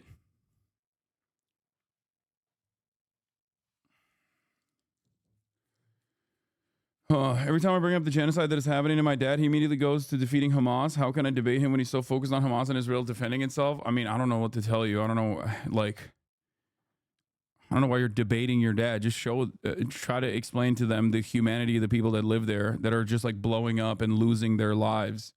And that could help. It blows my mind how obvious the point that you're making is real, and still these people try to justify their bullshit and hatred. What a shitty society we have. It is impossible to overcome that level of social conditioning. This is post-war on terror, post-9/11 mania running rampant through American society once again. It's a very comfortable skin that a lot of people immediately snuck back into. That's all it is, okay? That's all it is. You do not care about children being blown to bits at all when America's doing it or when Israel is doing it. You only care about it as a talking point. You only care about it as a talking point if it's like something that you can somehow flip back to, like why they deserve to be blown to bits. That's what this is. Okay? Please, no way people are still supporting it. Yes, they are. Of course they're supporting it. They are not invested in the truth at all. This is how reactionary attitudes fester in society. Okay? And especially in this situation, a lot of people are just like far removed from seeing the humanity and have only seen the inhumanity. Their only interaction with Arabs, with Muslim people as a whole, is through the lens of them being barbaric monsters who are backwards, who deserve to be blown up by Americans, who deserve to be blown up by military. So if that's all you know, okay, if that's all you have encountered your entire life, and you live in fucking bumfuck nowhere in Iowa, Ohio, wherever the fuck, right?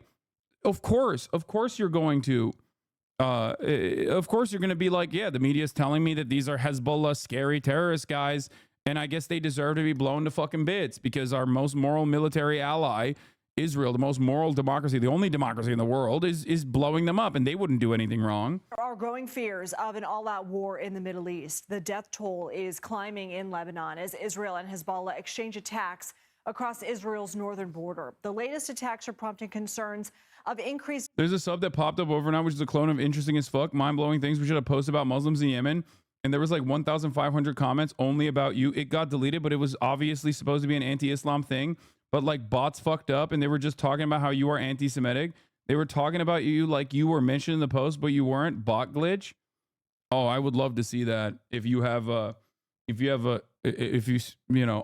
it or snapped some posts about it. That's hilarious. No, it's like, it makes sense. It makes sense to bot something like that.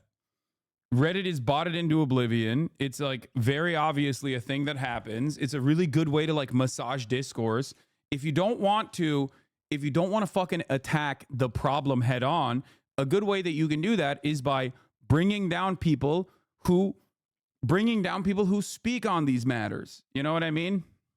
It's not just Hasan bad equals likes.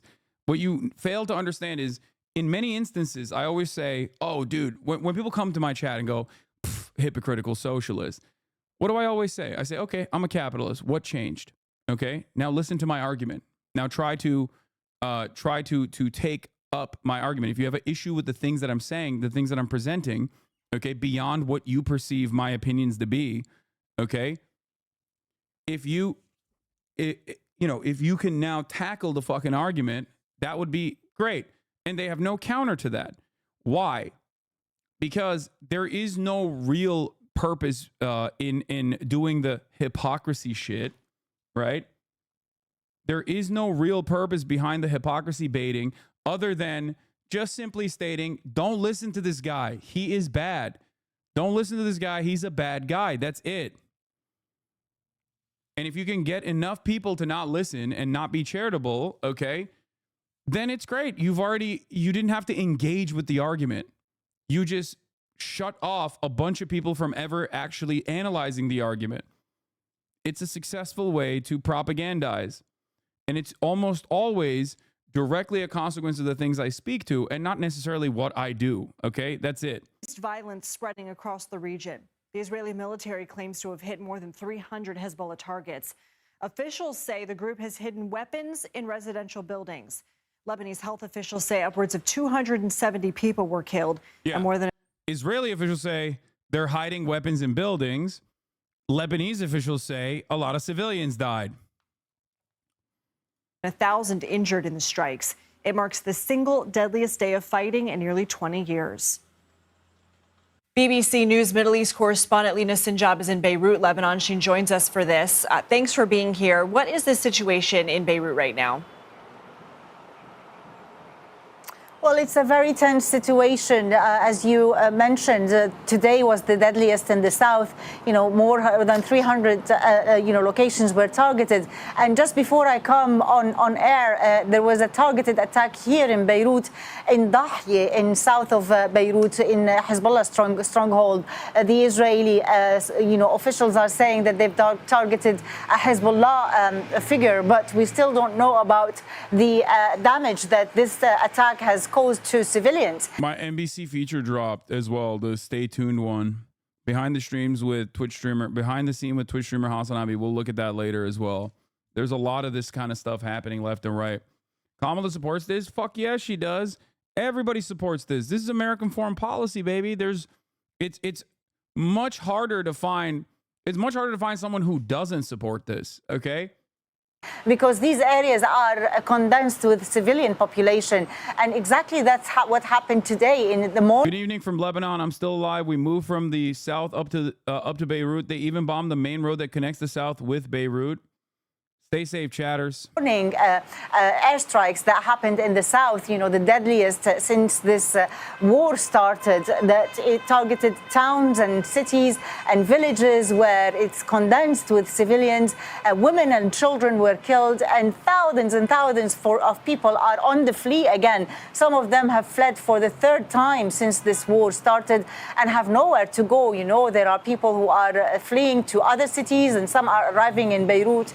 This whole country is now on alert and on emergency, fearing for more escalation to come. Hezbollah has vowed to continue launching rockets at Israel until a ceasefire is reached. Is there any other statements that we're getting from Hezbollah on whether they are going to ratchet up their retaliation? Well, this is the statement that has been consistent by Hezbollah since the war started in Gaza, since last year. And they've been launching rockets from southern Lebanon on Israel as well. They have done this in a way that is calculated so that they, continue with their statement in support of the Palestinians, but also not to cause huge damage that will reach them to a point where, the whole country could be dragged into a full-fledged war. But that's different since last week, since the attacks, the pager detonation that left at least 3,000 people injured and, dozens killed, and followed by a bombing in Dahye as well, killing top leaders of Hezbollah. And just now as well, today is the deadliest today, and another airstrike in Dahye. So all of this would leave Hezbollah under pressure to retaliate, to respond. Do you think we'll see Israeli boots on Lebanese soil, or will it not come to that? No, it will, I think. I think it will come to that. These kinds of bombing campaigns are only conducted... Hold on. These kinds of bombing campaigns are conducted. It's not tit for tat. It never was tit for tat to begin with, but although Israel is responsible for 80% of the entire bombing between northern Israel and southern Lebanon, Israel has obviously been overwhelming in its bombing campaigns, okay?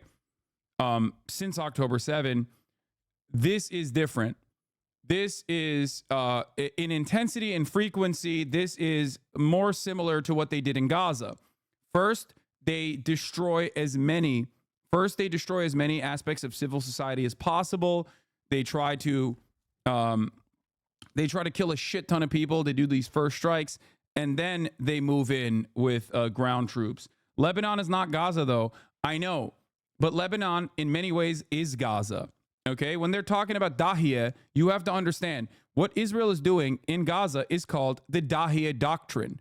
Okay, a doctrine of blowing up with disproportional use of force all matters of civil society in an area that you're occupying was originally implemented in Lebanon.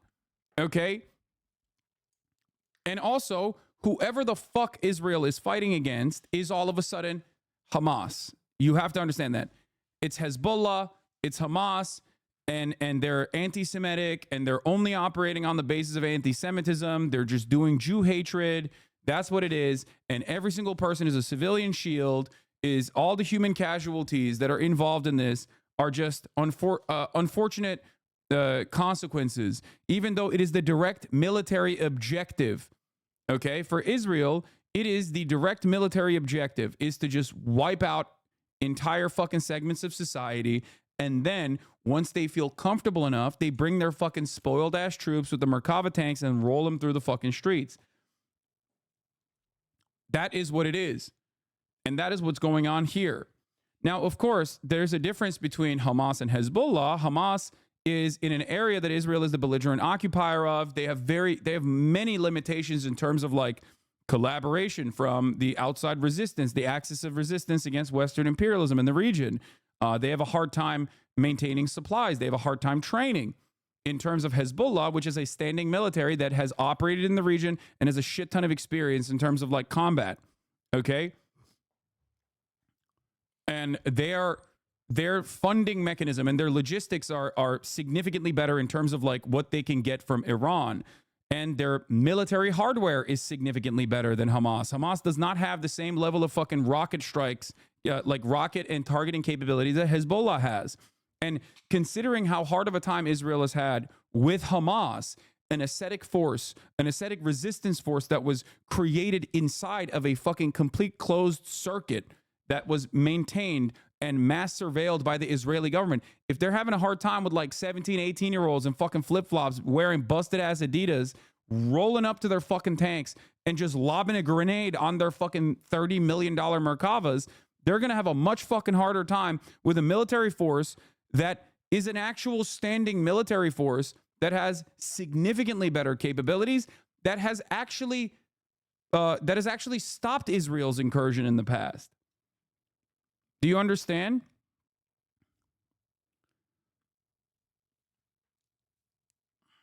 So that is, I think, the reason why they did a lot of the military stuff that they did beforehand.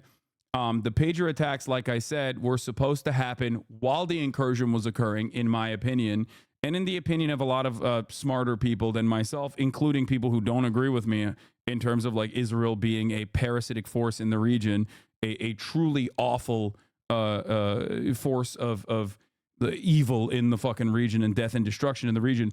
So, for that reason, I'm pretty certain that like I even people who don't consider Israel to be cancerous also have made that same exact analysis that like the terror attacks on the pagers, the pager explosion attacks, like this coordinated terror attack in Lebanon came too early. It did not make opportunistic sense. And they probably did that because they were getting desperate. And it should have happened most likely like either now or when they actually were going to bring in boots on the ground into Lebanon.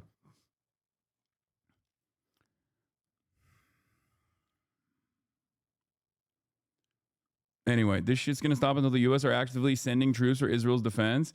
This shit's not going to stop until the U.S. are actively... No, it's not going to stop after that either. That's the problem.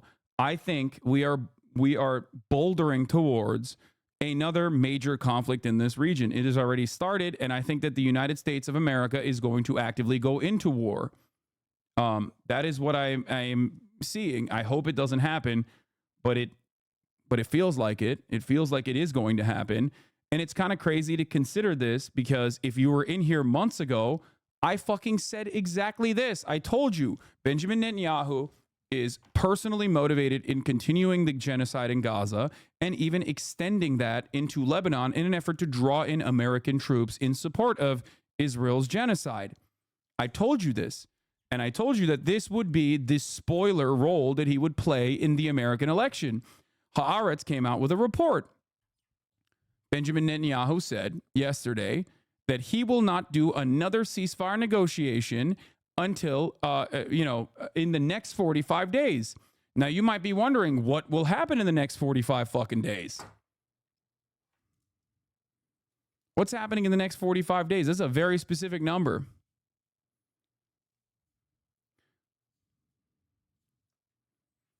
The American elections. Benjamin Netanyahu, for his own personal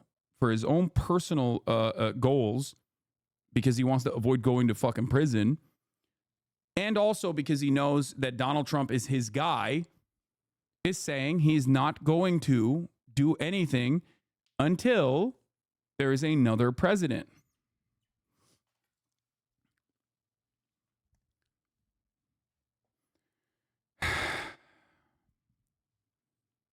I told you this. I told you this for months, and people did not listen to me because what the fuck do I know? And he's doing it. I don't even know if you can consider this to be an October surprise. I mean, I've tweeted about this many times over as well. I'm sure you can pull this up. I don't even know if you can call it an October surprise if it's not a surprise at all. If Benjamin Netanyahu has telegraphed that he was going to do this and that leaving this on the table, it was an unimaginably fucked up situation for the Democratic Party, even in terms of like the electoral calculation that you're making. It is not a fucking October surprise if Benjamin Netanyahu straight up is like, yeah, I mean, this is what we're doing. I said it to fucking Ro Khanna. I said it directly to Ro Khanna in the conversation that I had.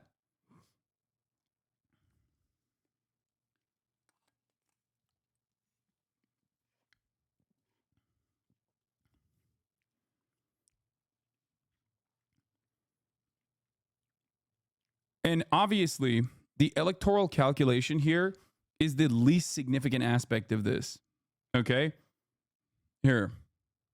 Finally arrived at really solid positions overall, with one obvious, glaringly obvious weakness, which is Israel, which is just like standing there waiting to be the October surprise. That is not even a fucking surprise. It's like everybody knows that Benjamin Netanyahu is in the tank for Donald Trump and is getting increasingly more unhinged every single fucking day, and like not trying to put forward like weapons transfers as a condition in an effort to curb Israel back, like in an effort to rein Israel in, is basically just allowing them to run the table. Yeah. Like their calculus is, if we say like, you know, weapons will never be conditioned, maybe they won't try to fuck us in October. And the only thing that I mean, this is gonna sound a little nutty. We will speculation alert. Okay, a little tinfoil, but the only thing that will change the trajectory of this in a way that is beneficial to the American State Department interests is if there is like, I can't believe I'm going to say this, but a 9/11 style attack on U.S. soil conducted by, whether it's a false flag or not, by people that you can point back to and say Iran backed or Hezbollah backed or even fucking Hamas backed, which is even the most laughable. How the fuck would Hamas conduct something like that? When that happens, or if that happens, then you could get Americans to be angry and invested in Israel. That's all I'm saying. Okay?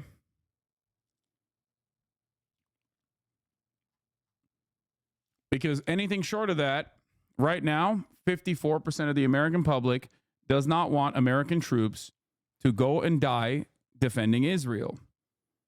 Unless there is a way to draw America into having a personal investment in doing death and destruction in the Middle East once again. Okay? I hope to God that a thing like that does not happen. Okay? I really, really, really hope that it does not happen.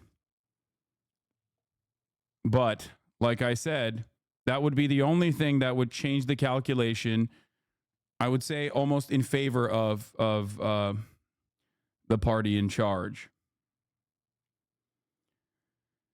Probably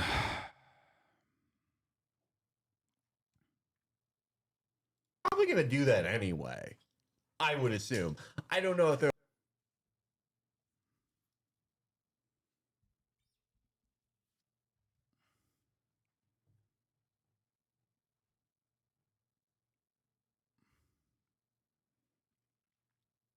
Anyway.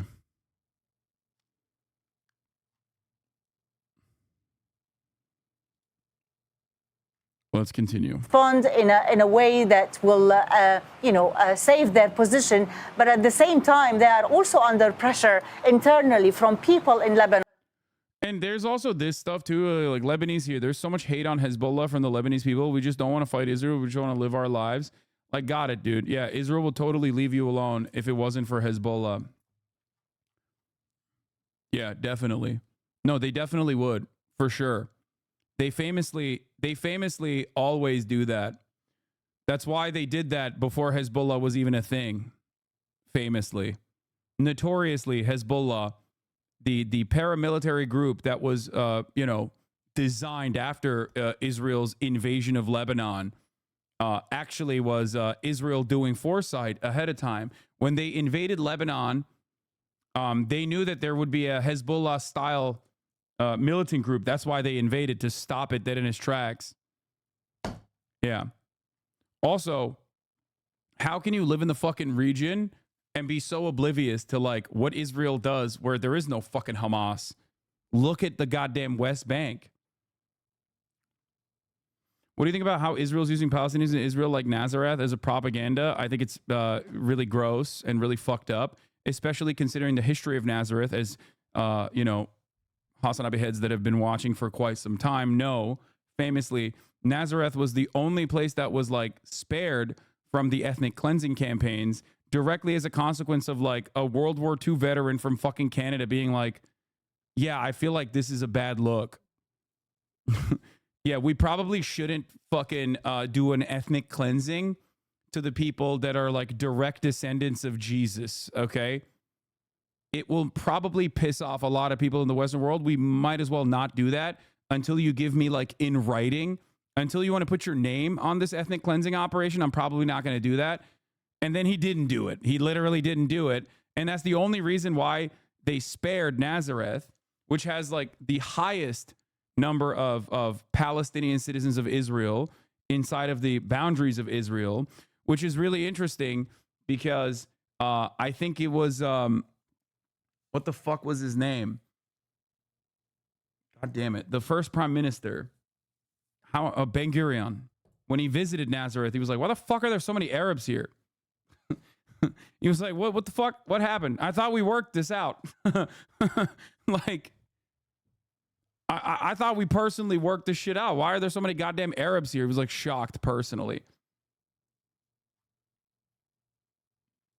On whether supporters of Hezbollah who've paid the high price since this war started, or by the ordinary Lebanese, that no one ever wants this country to be dragged into a full-fledged war.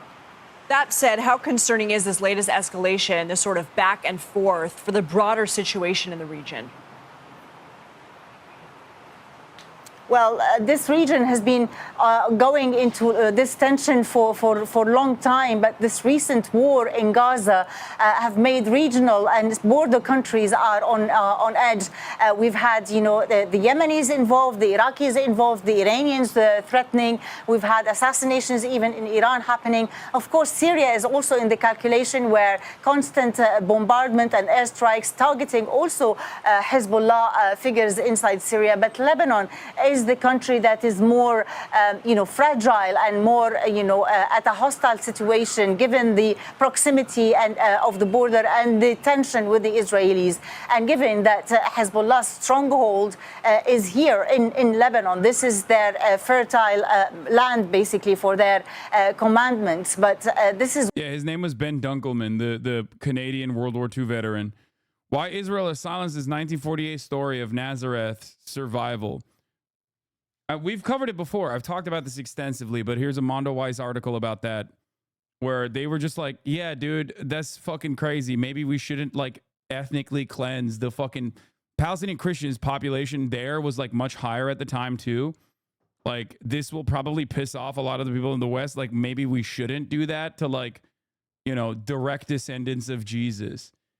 Do you support Israel? Are you fucking nuts, dude? Are you out of your fucking mind? What are you talking about? No, I do not support Israel. Even the New York Times photojournalist is laughing at how stupid your question was. She's snorting. You made her snort. Jesus Christ, dude. This goes to show I could be saying anything. Motherfuckers are just like, I feel like they're not paying attention to any goddamn thing I'm saying. You know what I mean? They're just like, it's crazy. It's crazy. Is what is putting Lebanon on the brink of a war, and really the days to come, maybe the hours to come, will be decisive in the fate of this country. Lina Sinjab, thank you. Pentagon has announced the U.S. is sending additional. The mass displacement looks exactly like 2006, but this time no cheering for the resistance. This time only fear and helplessness. People are tired, broken, depressed. This is bullshit. The number of people I've seen offering rooms or flats for people evacuating from the south, the number of supportive visits, and this post underplays the pushback against Hezbollah in 2006, which then turned to full support as Israel's atrocities grew. IDF Chief of Staff Lieutenant General Herzi Halevi has chosen a name for the military's offensive operation against Hezbollah in Lebanon, Arrows of the North. Nice, man. Thank God. Real villain shit, dude. They're on their villain era. All right, I got to pee Troops real quick. to the Middle East as the fighting escalates between Israel and Hezbollah. More than 40,000 US personnel are already in the area. Well, for more on this, we're going to get the latest from our White House correspondent, Kimberly Halkett, who joins us now. Kimberly, do we have any idea how many and what sort of troops the US is planning on sending? Yeah, well, as you point out, there are already 40,000 in the region. But in terms of what that small number of additional forces is, the Pentagon still isn't saying. Now, Major General Pat Ryder, the Pentagon spokesperson, also did not specify when making this announcement what exactly these troops would be doing. So there are a lot of questions with regard to this statement that has been put out by the Pentagon. All that is known at this hour is that the troops are being sent out of an abundance of caution to augment the forces already in the region. Now, I can also tell you, in the midst of all of this, the U.S. President Joe Biden has just met with the president of UAE. And what he has been saying in just the last hour or so is that he is going to be discussing the escalating situation, not only in Lebanon, but also what has been happening in Gaza. What we know is that they are going to discuss efforts to try and de-escalate the tensions, which are obviously escalating on multiple fronts. And he also says that he has been briefed on the situation and is in constant contact with counterparts in order to get the very latest information. The goal of the United States, as they've said repeatedly for at least a week or more, has been to try and resolve not only the situation, Israel's war on Gaza, but now this new front that is opening up towards Lebanon with diplomacy. Kimberly Halkett, thank you so much as always. That is our White House correspondent, Kimberly Halkett there. Make sure to subscribe to our channel to get the latest news. My next guest knows the ins and outs of Lebanese affairs. He wrote recently, and I quote, "There is much talk of Israel wanting an all-out war in Lebanon. In fact, what we are seeing today was long expected for when Israel redeployed its troops to the north. We are in an escalation to the effect the outcome of negotiations not to provoke an all-out war." Marco Young is a former columnist and opinion editor at the Daily Star newspaper in Lebanon. He's now a senior editor for the Carnegie Endowment's Middle East Center in Beirut, and he joins us now live. It's good to have you, sir. And I just, if you will, just further explain the conceit of your argument here. What you see is what is, you say, ultimately expected by Israel at this point. You do not expect an all-out war, which would obviously mean, you know, a ground incursion by the Israelis. What evidence do you have? One of the funniest parts about this dude is that he's in Lebanon. I think he's in Beirut, if this is the same guy I'm thinking of. And he's like, he's been like, you know, obviously pro-Israel when doing his coverage, but it's hilarious when you're literally standing underneath, you know, Israeli F-15s, and your analysis changes in real time. I've watched him literally like talk about the fucking terror attack in Lebanon with the pagers, while Israeli fucking jet fighters, or no, when Hassan Nasrallah was delivering his speech, he was like scared shitless because he heard the supersonic booms when when he was standing underneath the Israeli Air Force. I think it almost personalizes the aspect when you are treated like a fucking Hamas militant all of a sudden, or a Hezbollah militant all of a sudden. It really changes the dynamic, because they don't give a fuck about you because you're right there. Okay. It's like funny to think about how someone's analysis might change in real time.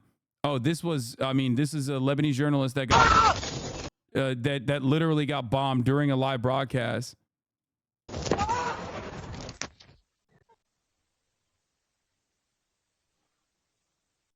Yeah, that's what it looks like on the other side. For the record, that's what it looks like when you're in the way of Israel. Yeah.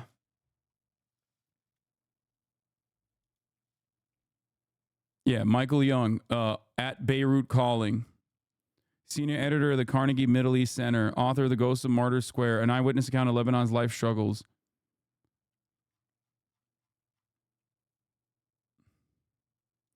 When Israel said it's warned people to move away from Hezbollah's weapon stores, it takes an idiot to believe this is done in good faith. This is not information Hezbollah shares with residents, so basically they're killing innocents. Surprised? Question mark.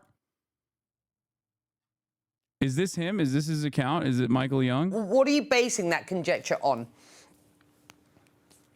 Well, I'm basing it on my reading of the fact that the Israelis don't feel that they need to engage in a ground war. They've been escalating in the last 2 weeks significantly. Oh wait, this is not him. This is a different person. Never mind. This is a different person. This is a different person. I don't think this is the person I was thinking of. There's another like a CNN international guy. I think it's a different guy. He kind of looks like him though, like kind of schlubby. He was the one who I watched when he was the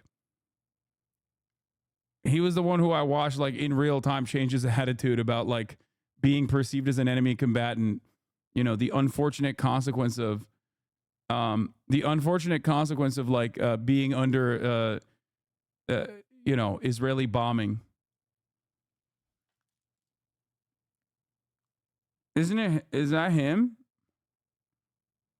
Their attacks against Hezbollah, beginning with the pager explosions and the walkie-talkie explosions, ending with. Yeah, this is who I'm. Yeah, this is the guy. This is the guy. This is the guy. The Israeli airplane overhead. Okay, Eleni, there's an Israeli fighter jet flying, dropping flares. Just now, as Hassan Nasrallah is speaking, didn't break the sound barrier, dropping more flares again, flying right north of Beirut, flew right over the city. Like, I don't know why you probably shouldn't feel safe. It don't matter how pro-Israel you might be at any given moment, Okay, so obviously the timing of that overflight was no mistake or coincidence. Clearly the Israelis wanted to distract the many viewers of Nasrallah here in Beirut and in Lebanon as he makes that speech.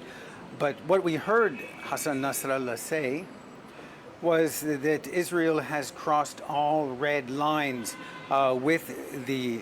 For the record, I want to point something out here, but he is far from the worst in terms of like the international correspondence that people have. He literally is like significantly better than the average international correspondent in terms of like their seemingly endless amounts of defense for whatever Israel's actions are. And even then, like I've heard him talk about these matters from the perspective of like he's not pro-Israel. He's a very fair man. There is no such position, okay, in Western media. I very, very, very little coverage on that front. Come on. I mean, you're saying that because you're rating on a scale here. You're only saying that because like he's closer to both sidesing the situation, which implies that there is like a moral playing field, which implies that there is like a little bit of humanity into the way that that he offers coverage to like enemies of Israel.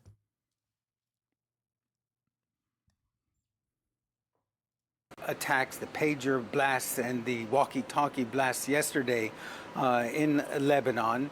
He said that, in a sense, Hezbollah and Lebanon got off lucky because he said that the intention was to kill as many as 4,000 people with these blasts. Clearly, the death toll, according to the Ministry of Health, was 37. That was 12 on Monday. Anyway. Israel's trying to convince those Palestinian Arabs in Israel that Hezbollah wants to target us like they did in 2006 when all their military bases are literally around our towns. Yeah. Didn't Biden say you're on your own if Israel goes into Lebanon, or did I hallucinate that? Biden said a lot of shit. Biden has said a lot of shit. He doesn't know where the fuck he is. So for him, it's like, it doesn't really matter. Who cares what the fuck he says, bro? He also said red line is Rafah. Remember Biden's red line in Rafah? He was like, don't go into Rafah. That's my red line. Yeah, this is what the Tyre district in Lebanon looks like in the aftermath of this special operation that Israel conducted. Cool stuff. Wonderful. They've eliminated the threat of grandmothers and children living in residential blocks. With the assassination of Brahim Ail and several commanders of the Radwan force. Now what they've done is they've responded to Hezbollah's effort to match what the Israelis did last week. Yesterday, Hezbollah bombed several parts of northern Israel to try to create essentially a displacement of the population. So today the Israelis have come back and said, if you want to play this game, we will displace a large part of the population of southern Lebanon. It's a very nasty game, and the Israelis are actually targeting civilian areas. But this is where we are, unfortunately. And in other words, 80,000 automated calls to subscribers of the Lebanese. I just want to ask another question here. Israel has the population registry of all Palestinians. That's what you do when you're a belligerent occupier. You have the mass surveillance mechanism, and you know exactly the zip code and down to the fucking apartment number where each Palestinian lives. How the fuck does Israel get to do robocalls in fucking Lebanon? It seems like they are able to do the robocalls in Gaza, but source on that? What do you mean source on that? This is basic elementary level knowledge of Israel's targeting capabilities. Israel does mass surveillance 24/7 on the Gaza Strip and has the population registry of every single Palestinian. That's like 100%. That's not like, I don't know what to tell you about this. But what's shocking to me is that they were able to do this with Lebanese telecoms networks as well. Yeah, Palestinian births are registered in Israel's database. Like they have everything.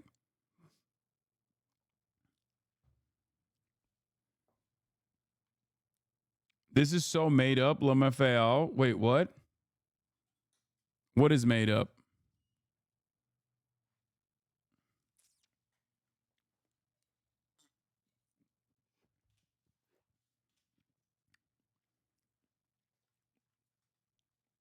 I'm confused as to what you are saying is made up here.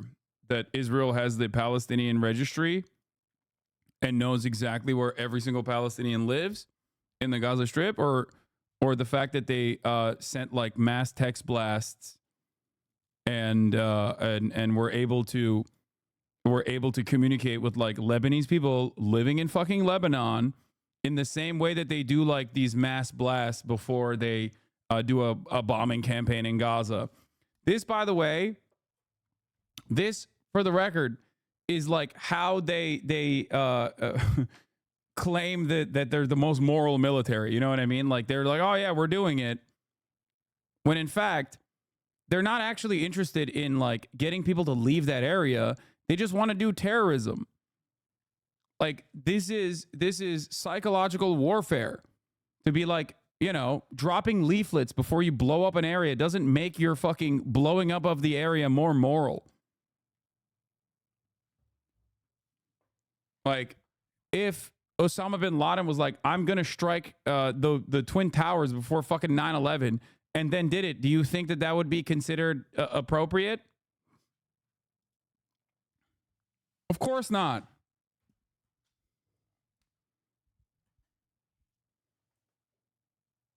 Yeah, the Israeli government site that details this process here. Like, it's their own government population registry. There it is. This is COJAT, Coordination of Government Activities in the Territories. Okay, COJAT is responsible for. COJAT is the department within the Israeli government that deals with Palestinians, like as a belligerent occupier. Okay, the Population Registry Office is responsible for updating and archiving the Palestinian population registry held by Israel in coordination with the Palestinian Authority in the Gaza Strip and Judea and Samaria, which is also known as the fucking West Bank. Why do they have the population registry of all Palestinians in territories if they are not occupying said territories? This is a question that you might ask yourself. I certainly think about that all the time. I mean, there's a very obvious answer for it. It's because they are the belligerent occupiers. They're an occupying force on the occupied Palestinian territories illegally.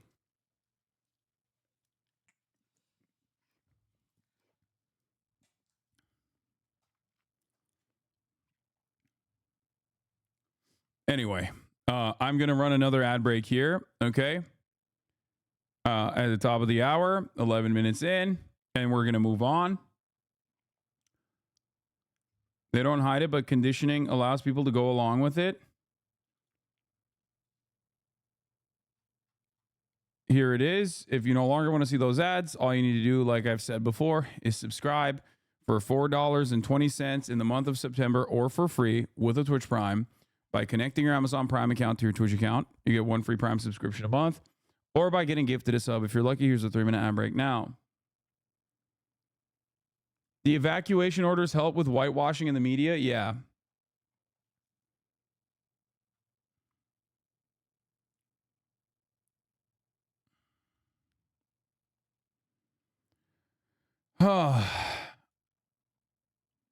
Yeah, look. Israel's carpet bombing Lebanon, killing and injuring nearly 1,000 people. Evacuation warnings is Israeli PR language. Just like Gaza, the media is masking Israel's war crimes. Israel launches fresh strikes in Lebanon after evacuation warnings. Thanks, man. They should just simply get out of the way, right? Like, it doesn't make any sense.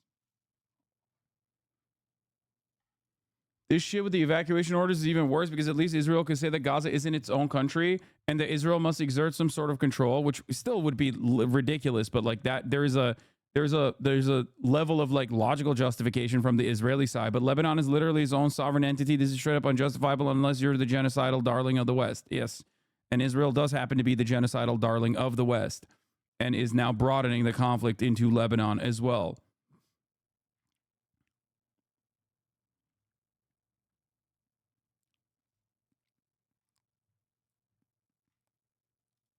How do they know where it's safe? Nowhere is safe. That's the problem. And a lot of people don't understand this because you have no way of analyzing the situation unless you've lived it. Okay? We here in the Western world have no way of recognizing the fear of existing next to or existing under the military occupation of a genocidal force. Okay? We get annoyed when we can't get our fucking treats because like COVID lockdowns are happening. That's a level of restrictions that you feel as an American citizen is dominating your life, is like stopping you from doing something that you want to do, even if it's for your best interest. Okay? Now think about if there was a dominating force with a superior military that was getting endless amounts of support from the most dominant force on the planet, the United States of America, and they're not just like stopping you from getting your treats, they're blowing your fucking homes up And then when we cover it here in the Western world, we look at it like, oh, well, you kind of deserved it because you live there. It is a scale of atrocity that is unimaginable to all of us here in the Western world because we are so far removed from this fucking conflict. That's why I always stress the importance of like Israel's military actions in the West Bank, because there is a personalization of that kind of violence in a way that you can understand even as an American citizen.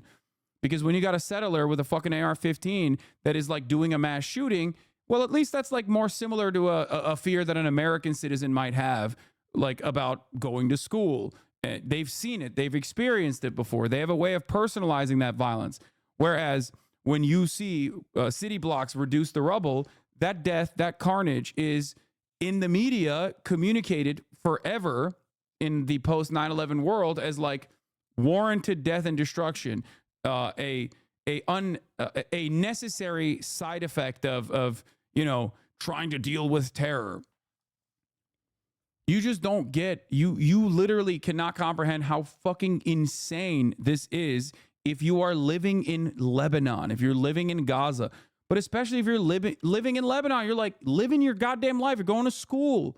Okay, and then all of a sudden your school blew up. Why? Because Israel chose to do so and then claimed that Hezbollah is in your school. Think about that.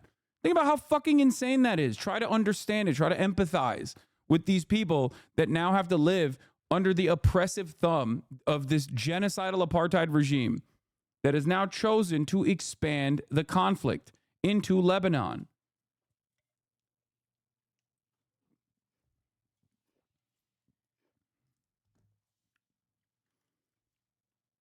I haven't covered the Al Jazeera raid yet because, you know, Israel's doing new shit on a daily fucking basis, seemingly hour after hour. So we haven't even gotten to that. Telecoms company today, Israel urging people to evacuate their homes in the south and in the Bekaa Valley. The psychological effects here must be very, very tough. I mean, you are yourself in Lebanon, not necessarily, as I understand it, in Beirut. Can you just describe the impact on the Lebanese population of what is going on at present? Yeah, of course. This war is very much a psychological war on both sides. And by essentially using some of these automated calls, for example, to warn ministries that they would be bombed, and the ministries are located in the very center of Beirut, they're trying to create a panic amongst the Lebanese population. And we're seeing the same thing in the Bekaa Valley now and in other parts of the south.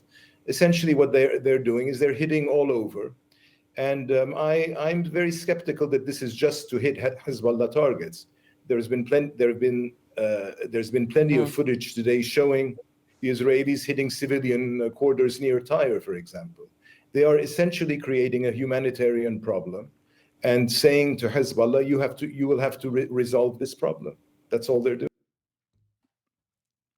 It's so funny to just like have Western media basically describe terrorism without using the term, because that term is a political term that is applied only to the enemies of the American state or the Israeli state, enemies of ourselves and our allies. Like, what this person described right here is just straight up what terrorism is designed to do. Okay? The issue is when Israel does it, it is not considered terrorism. Okay? No, you don't get it, Hasan. It's psychological warfare intended to spread fear among the population is not terrorism. Exactly. It like using the dictionary definition of terrorism while simultaneously avoiding the term is yeah, kind of funny. It'd be funny if it wasn't so damning and so obvious in its application here. And it's very cruel. While you and I have been talking. Once again, if you want to predict what's going on in the future, one thing you can always do is look to the past, and you don't even look to like, you can look into the immediate past, the past year of Israel's actions in Gaza to understand exactly what the fuck they're doing. Which is, you know, someone in the chat joked and said, oh, when will we start hearing like Hezbollah run health ministry? You will hear it. You will hear it soon. And you don't have to have the gift of foresight bestowed upon you by Apollo or some shit to know that, because that is just how we operate, okay? That's it. And you can see it as like a trial balloon, right? What Israel did in Gaza and the way that the Western world reacted to it, or rather the lack of reaction and the lack of accountability, basically taught them the lesson that they wanted to fucking learn, which is, oh, we can do whatever the fuck we want and get away with it. They're not going to do shit about it. Okay? And that's precisely where we are. Who created the word, though?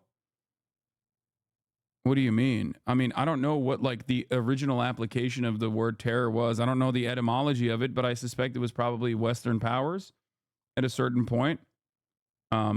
That doesn't really matter, though, because we're talking about the contemporary application of the term terrorism, which is specifically specifically utilized against non-state actors who are against the American state and against the Western superpowers in the world.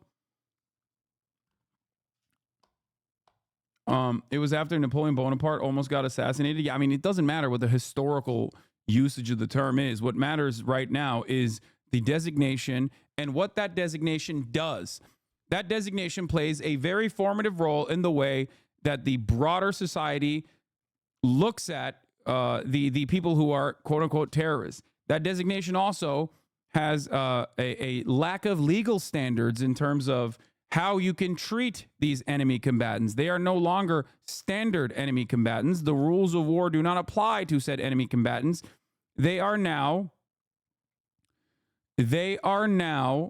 considered terrorists, as in enemy combatants that you can deny habeas corpus laws to, that you can officially deny normal human rights to. You can torture them. You can do whatever the fuck you want. Capri Sun Poppy, thank you for the raid. Hope you had a good stream. Lebanon's health ministry has just announced 274 now killed in the Israeli strikes on Lebanon. We had been quoting a number of 180 up until this point, so the number's increasing. Sadly, these are deadly strikes. The Israelis' argument is that they are striking Hezbollah buildings, storing weapons amongst civilians. And they will suggest that some of the videos that are being seen of their strikes show secondary explosions, indicating that missiles are... Classic. Oh my God. Again, classic. Well, but there were secondary explosions. Like, obviously, they were actually striking missile depots, right? I mean, it's classic. Secondary explosions. Remember, secondary explosions. They did this with Gaza as well. Okay? They did this with Gaza as well. Yeah, make no mistake. There's no way that it could be a gas line. There's no way that it could be near, I don't know, a fire that catches a bombing campaign that ends up causing secondary explosions as a direct consequence of like hitting, I don't know, like a gas station or anything like that. They did this, literally, they did this with a fucking tent city in Rafah, if you recall. Secondary explosions, I mean, maybe there was a weapons depot right there. Once again, it is always the same attitude. And it's wild that, like, CNN is still reporting on it in the same way. Stored underneath residential buildings. What do you make of the very targeted warnings from the Israelis and their argument as to why they are attacking Lebanon at present? Well, I mean, I've seen that footage. It's true. They have hit what looks to be arms storage facilities. But honestly, we have to move beyond this. This is, as I said, this is a war. This is to reach a political objective. The Israelis, of course, have killed nearly 300 people, but they want a political objective here. It's to force Hezbollah to retreat from the border north of the Litani River. And in order to do so, as I said, they want to create a humanitarian problem. for the party, and particularly for the Shia community. So, I mean, I would take with a grain of salt, not everything they've hit today was Hezbollah arms depot. And the fact of the matter is most citizens, when they tell them to leave an area, if you live near an arms depot, leave this area. Well, most Lebanese don't know that they're sitting next to an arms depot, or even if there is an arms depot in their neighborhood, of course. So there is an element of psychological warfare here. They want to... Oh, dude, yeah. It's just the arms depot, dude. They're all over. That's just what it is, dude. That's why it's allowed to do so. You're allowed to do so. Make no mistake, okay? Territory struck in northern Israel that are direct military targets by Hezbollah, that's terrorism. That is done specifically to get everyone in northern Israel to leave northern Israel, evacuate to the nearest bomb shelter, or just like leave northern Israel altogether, okay? But if it happens in Lebanon with zero indication that this is actually a fucking military base or anything like that, then that is not an act of terror. They're just engaging in a defensive posture while also simultaneously trying to do psychological warfare on the civilian population, which, make no mistake, is not terror when Israel does it. Okay? Panic. They want to create panic. By the way, if you want to, I guess, see the laughable defenses that they have engaged in for these actions, they're doing the exact same. They're doing the exact same shit that they did. Okay. Warning, Israel's in the process of doing a deception campaign in order to justify bombing the homes of southern Lebanon. They're dropping illumination flares and bombing homes with small ammunition multiple times to make it look like weapons depots exploding. This video shows clearly the small bombs dropping from the sky to simulate the explosions with the flare. I don't know the veracity of this. I don't know the veracity of like this video. I don't know if it's like directly from this incursion or if it's from another one, but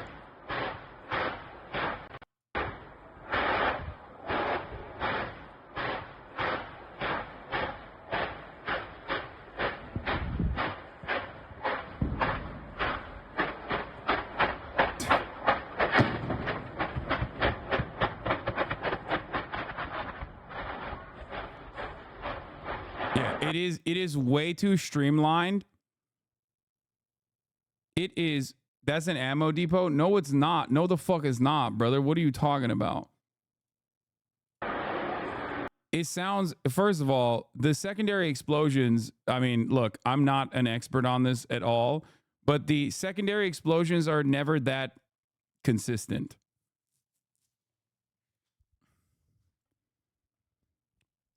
But we're not going to engage in like Twitter video OSINT Andy shit, okay? I don't know. Maybe it is an arms depot. It still doesn't justify Israel's bombing campaign. Hasan Abi is an expert again. Oh, here we go. Hasan Abi is an expert again. I mean, okay, let me ask you something. Before you cynically refuse to hear what I'm saying, okay, in terms of me being like, I'm not an expert. It looks a little weird, but who knows? Before you listen to those words, because you failed to comprehend that and immediately went with a cynical, oh, here we go again. Hasan Abi's an expert again. I'm sure you're going to turn around and do like the, remember the JDAM shit? Okay. Yep. There it is. Hasan Abi's only an expert in JDAMs. Have you like even remotely accounted for all of the genocide defense that your spiritual, intellectual debate daddy has presented over the course of the past 12 months at this point? Like, has there ever been a moment where you're like, man, we got a lot of things wrong? Don't associate me with them fools. Okay, well then don't behave like one of them fools. Because it's so crazy to be like, to still talk about like Al Ahly, which by the way is still, we do not have full-blown confirmation on Al Ahly, but it's regardless of what has happened in Al Ahly, it is crazy because they lied about Al Shifa, they lied about Al Ahly, they lied about every fucking hospital that they blew up. Okay, for 12 months. Like there was never there. I have been so consistent and so correct, and the people that still try to hold on to like this notion that I was like wrong, haha, we got him, have just weirdly stopped talking about these things, and they only rear their head. They only rear their ugly little heads anytime they think they can catch like a good one. Like slip that in.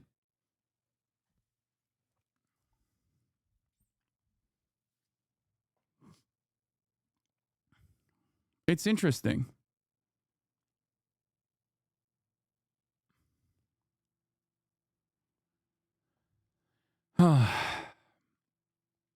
Latest health ministry numbers are 492 dead, 1,645 injured.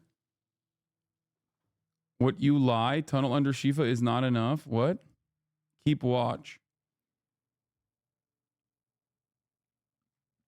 Like, as Israel is doing a genocide in Gaza with more than 40,000 dead, majority women, children, and the elderly.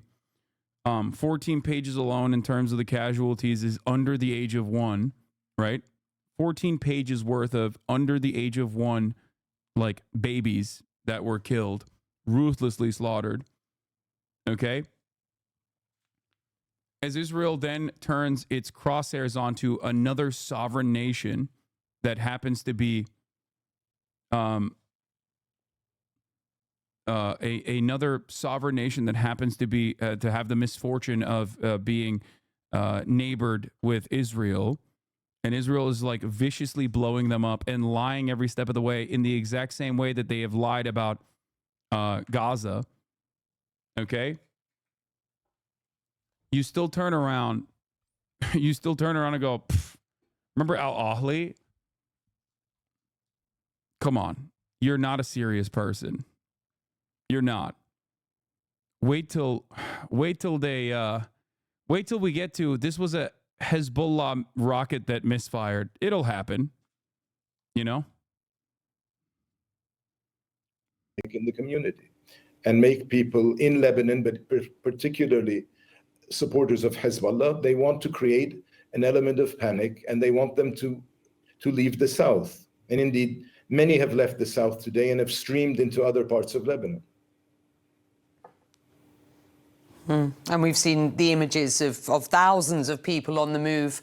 As we have seen similar images of people, of course, on the move for, what is it, nearly a year in Gaza. And I hear many people talking about the Gazification of Lebanon at this point. You have suggested just in this interview that the strategy, as you say, is to create this sort of humanitarian sort of situation in Lebanon as well. Just how far do the Israelis go at this point? There are, from some in government, talk of rewriting the very lines of Lebanon as a country, rewriting the borders. I mean, how far does this go, sir?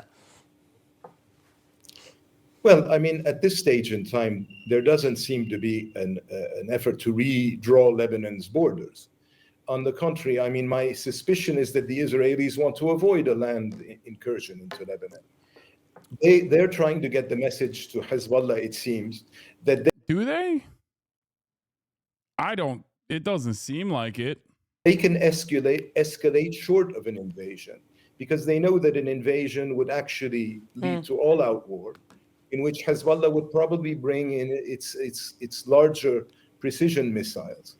At this point, however, what they seem to be doing is they're offering Hezbollah the following equation. Guys, everybody understands that a ground invasion incurs a heavy price for the Israeli military.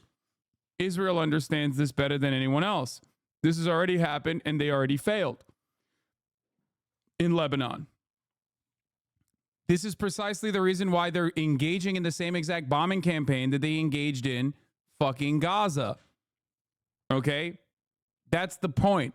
The point is, you literally pummel Lebanon as hard as you can, so then your fucking cowardly troops can storm and kill the rest of whoever the fuck they want to kill in the area.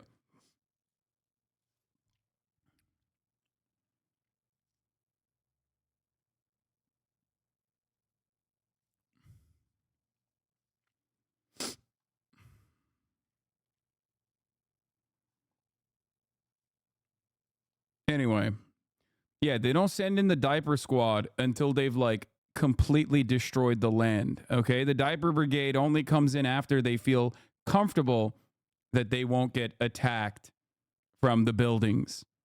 When there are no buildings that are left that are sustainable, that every building has become a death trap, basically. Only then does the diaper brigade roll in with their fucking tanks. Why do you make it sound like a ground invasion into a built-up area is easy? That's suicidal. It's never easy. That is precisely the reason why they haven't even been able to fucking like destroy Hamas militarily. Besides, like, obviously Hamas being an idea and a form of resistance, and not like simply a standing military force that you can eviscerate. Okay.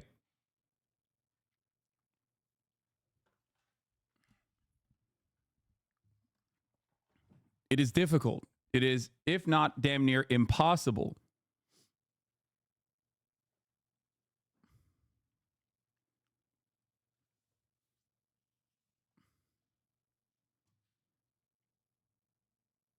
Hey, Hasan, I'm Lebanese. If Harris would be better at foreign policy than Trump, I hope, would Harris deal with Israel in a tougher way than Biden?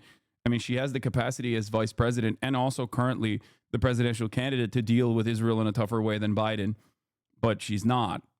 And if I could predict this happening, right? And I don't even think this was like a crazy prediction, because I've been saying for months now, literally 4 months, what Israel is doing. Now, I've said 4 months Israel would inevitably do. And if I could see it, I'm sure they can as well.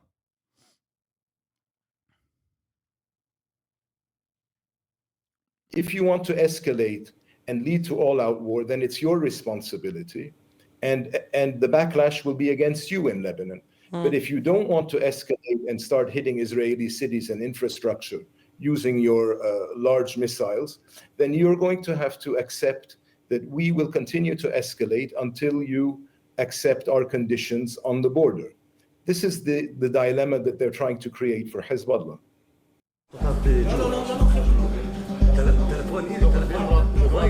طيب حط الكاميرا.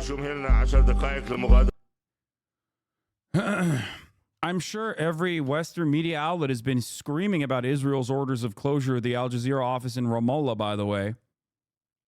You are insane if you think she's going to speak about Israel differently than the current president. Yeah, I mean, she's not, and I didn't say that she is. I never said that she is. I tried to make an argument over and over again that it is opportunistic of her to do so, and yet, despite all evidence showcasing that her basically stating a different position than Biden would be beneficial for her, she has refused to do so because she is cowardly. Yeah, they're forcing them closed for 45 days. I wonder why. I wonder why Benjamin Netanyahu also said he won't do a ceasefire for 45 days. And I wonder why they said that they're closing Al Jazeera in Ramallah for 45 days, which is in the West Bank, by the way. Not an apartheid. It's simply a military occupation. You don't understand. Must be a fucking coincidence that we are 45 days out from the upcoming American election. Interesting stuff. Also, this is what the police are doing to the Orthodox Jews in Israel, protesting the mobilization and Netanyahu's war this evening, but that happens all the time. You know, I mean, guys, this is the most moral democracy in the world. Come on. Come on now. Best democracy, safest place for Jews. Straight up.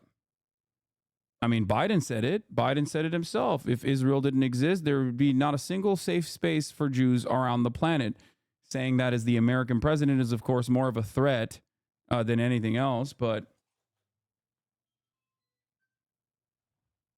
Doors open. Doors open.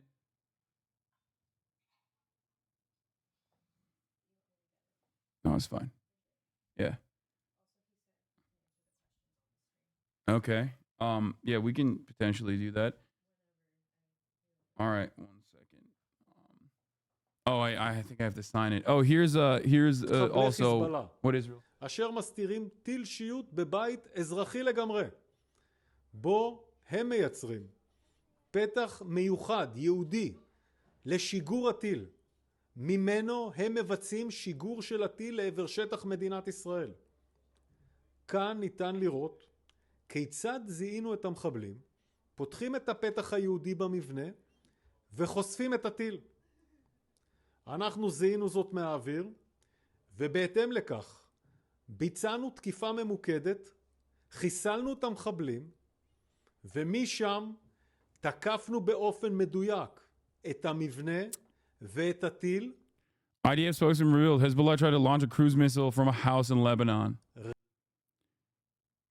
There's also the they got the red circles out. Boys, they got the red circles out. You can never it's over. It's over. They got the red circles, they got the fucking they also have the CGI. Where is the I'm sure you've seen the fucking CGI videos as well that they did with the Al-Shifa hospital. Remember there was a Hamas headquarters? There was a Hamas headquarters under Al-Shifa and they knew it. Why? There was a command center for Hamas under Al-Shifa. How do we know that? Well, we didn't. They just made it up. And then they made a cool graphic to showcase that. They're doing that as well. They're doing that again. They're doing that again. They got their fucking CGI videos. IDF releases footage of an airstrike against the home in Lebanon where Hezbollah had stored munitions. The video shows a rocket flying out of the building following the strike, hitting an adjacent home. Where is it?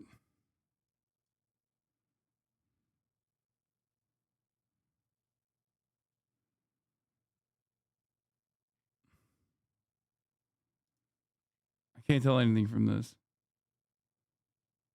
Oh, here. This is what's here. Wait, Nasrallah is developing Hezbollah missiles in the homes of Lebanese citizens, using the civilian population as human shields. Any civilian living near Hezbollah weapons should leave their home. Guys, they have AI. They have AI propaganda again, okay? Here's a real thing that's happening, which is why we turned to DAL E2 to visualize this very common thing that's actually happening. Hassan Nasrallah is doing this all the time in Lebanon, okay? Where is the video, though? Hold on. I got to show you the video that they made. Oh, here. Hezbollah terrorist organization has been continuously launching attacks on Israeli civilians and has no plans to stop. This is southern Lebanon. There are dozens of Lebanese villages situated along approximately 80 kilometers of the border with Israel. For over 20 years, Hezbollah has deployed its arms inside homes. Why are they speaking in English when they're talking about this? Why are they explaining this in English? I just don't get it. Is it the official language of Lebanon? Is it the official language in Israel? Why is the Israeli military person explaining this operation in English? I wonder. I just can't seem to place my finger on it. Why are they doing that? Why are they doing it? Hezbollah, Hamas. And militarized civilian infrastructure. As a result, the Hezbollah terrorist organization has turned southern Lebanon into a battlefield. This is a village in southern Lebanon. This is what I was going to show you. Beautiful. Perfect. I mean, this is, yeah. I have not seen this one before. I mean, this certainly is new. Where else have I seen this? Well, if you say so, in this illustration, in this 3D rendering, that, these are all weapons depots inside of hospitals, inside of schools, inside of civilian infrastructure. Well, I guess if you say so, well, I'm inclined to believe you because, you've never led me astray. You've never lied to me. You've never lied to me before, Israel.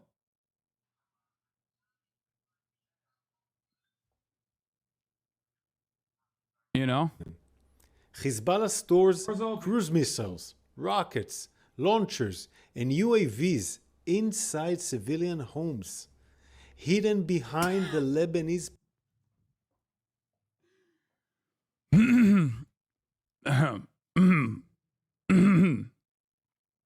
No, Kaya. Yeah, this is, dude, this is happening all the time. You hate to see it. You hate to see it, dude. We just have to blow up these schools, man. At a certain point, right? Like a repeat is going to probably have like some level of fatigue, right? There's just no way. There is no fucking way that you can continue like listening to the same exact fucking propaganda over and over. Here it is. Yeah. Home to Hamas. Headquarters. This is an IDF 3D diagram of the Shifa hospital. Once again, it's just crazy. It's crazy to me, man. It's crazy to me that they just living in the village.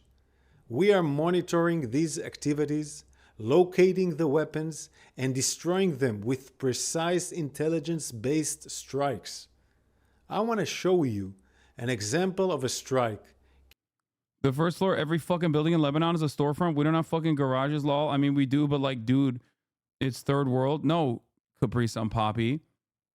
Your Lebanese Palestinian heritage is showing here. You're obviously trying to defend against the reality that like there are portable missile launcher trucks underneath every school in Lebanon. Okay, everybody knows this. Sorry,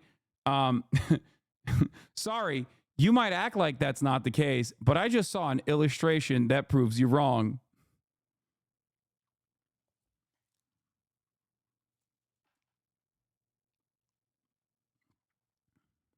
Yeah, a storefront, more like a weapons storefront.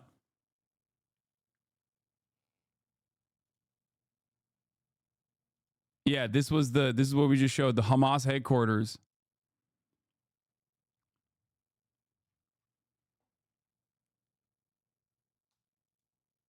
Yeah. This missile is definitely in a garage in Lebanon. Trust us, guys. Breaking. The images reveal long-range Hezbollah missile being stored inside of a civilian building in southern Lebanon. Hezbollah is deliberately placing its military infrastructure within civilian areas. We promise. It's just so odd. They always happen to, you know what's always the case? They always happen to have evidence right before they fucking end up blowing up a goddamn school or a mosque or whatever. Okay? And then after they blow it up, there's obviously an accounting of the areas that were bombed, and they never seem to find the evidence. And it's so crazy. I don't know if like both Hamas and Hezbollah have these like incredible cleanup teams or something. They end up, get this, like in Al-Shifa where there was a command and control center, they somehow were able to secretly cement all of the fucking entrances into the hospital between the tunnel system, and it just seemingly looked like it was out of use. I don't know how they were able to do such a thing. It's just crazy. They must have had like some new kind of cement technology that they invented to literally purposefully seal off an area in real time as the guys were coming in, knowing full well that like, the Israeli military was coming in. So they just like were able to cement it and shut it off entirely.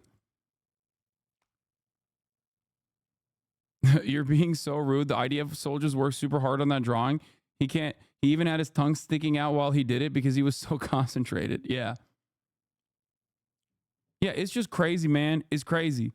I don't know how they do it, but I guess they spend all their time and effort in putting those things under these storefronts and then like clearing the area once they're bombed.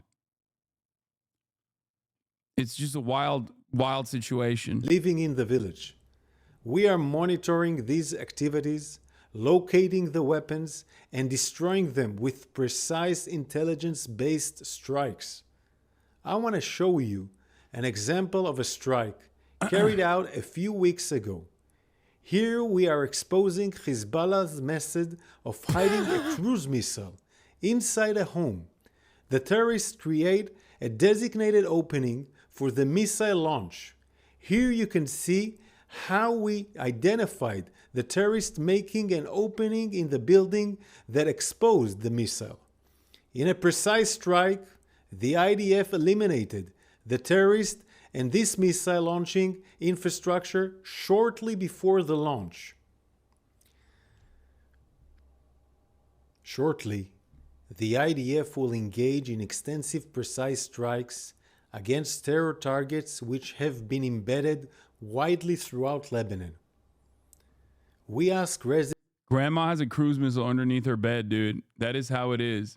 It's not a house. It's in the middle of nowhere, no roads. Yeah, I know.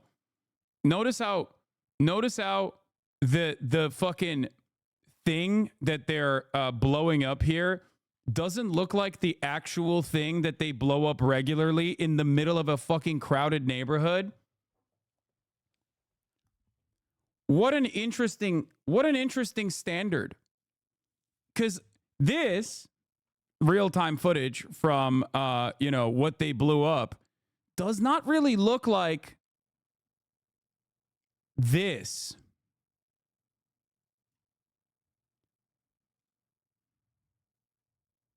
So I don't really understand how they got from this, which is what like they are actually blowing up, that kills, hundreds of civilians, now up to 400 at this point.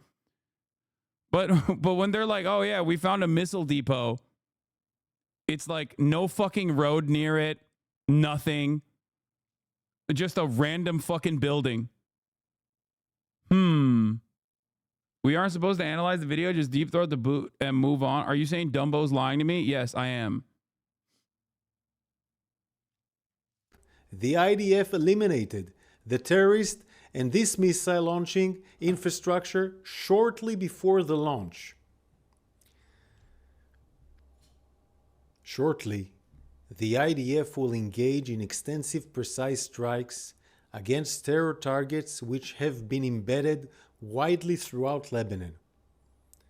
We ask residents of Lebanese villages to pay attention to the message and warning published by the IDF and heed them. This is an advance warning for your own safety and the safety of your family. Very good. We advise civilians from Lebanese villages located in and next to buildings and areas used by Hezbollah for military purpose, such as those used to store weapons, to immediately move out of harm's way for their own safety. I want to repeat, move out of harm's way immediately. Hezbollah is endangering you and your families. On October 8th, the Hezbollah terrorist organization decided to join... For the record, the reason why they're doing this in English is so that it's propaganda. They do it in Hebrew and they do it in Arabic as well. But the English version of this is obviously for propaganda for the Western world, for a Western audience, to be like, look at how moral we are. Look at how good we are in the way that we're conducting our special military operation. And it's just a repeat of like what they've done so far. You are the target audience. Well, maybe not you in particular, but your parents that watch CNN and get their news and information exclusively from Western media without adding a shred of critical thinking skills into the equation. That is who the target audience is. That's why it's in English. Yeah, for the record, they are striking areas that look more like this. So that's weird, because but in their UAV drone strike footage, they just didn't show that. So what's going on there?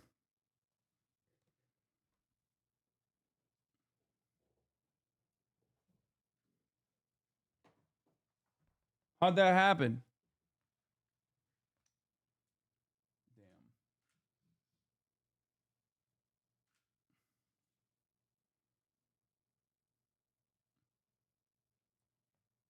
Yeah, move out of harm's way, as in move out of Lebanon. Sorry. Some of you are going to die, but that's a sacrifice I'm willing to make. Thank you, Israel. Very cool.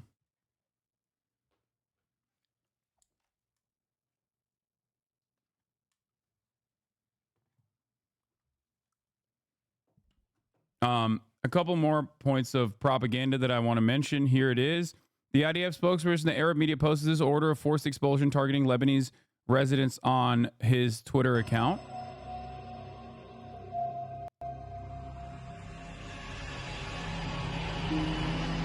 تتذكري شو في بهيديك الأوضة المسكرة بالشقة يلي استأجرتيها؟ شو عطوك تخبي تحت الكنباية؟ بحياة ستي ما كنت بتعرفي؟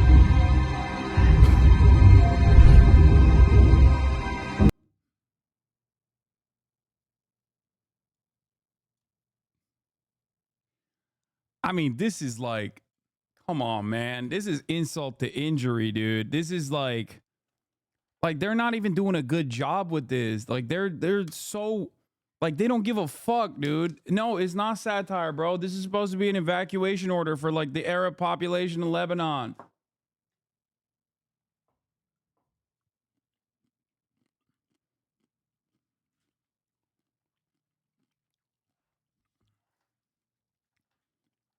It seems like they fucking ran out of the editing budget, so they used the PragerU animation team, dude. For those uninitiated, this crap works for the Israeli population due to our incredibly pro-military culture, as well as Daniel himself, which is a very charismatic figure for us due to his confidence when he speaks on anything. You might not think he's charismatic, but it's a fact. Thirst traps exist on him on social media of Daniel Hagari. It doesn't matter how stupid it is, it'll work. That's okay. Okay. I'm saying it. This is a sign of a truly depraved society. Okay. If you look at Rear Admiral General Daniel Hagari, who very confidently pointed to, famously, a fucking calendar, okay, that was written in Arabic and said, see, this is their terror schedule for the terrorists.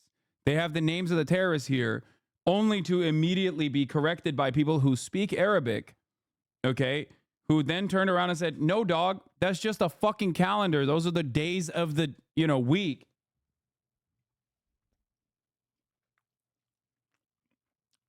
If that guy is seen as a sex icon and a confident individual, Israeli society is truly lost.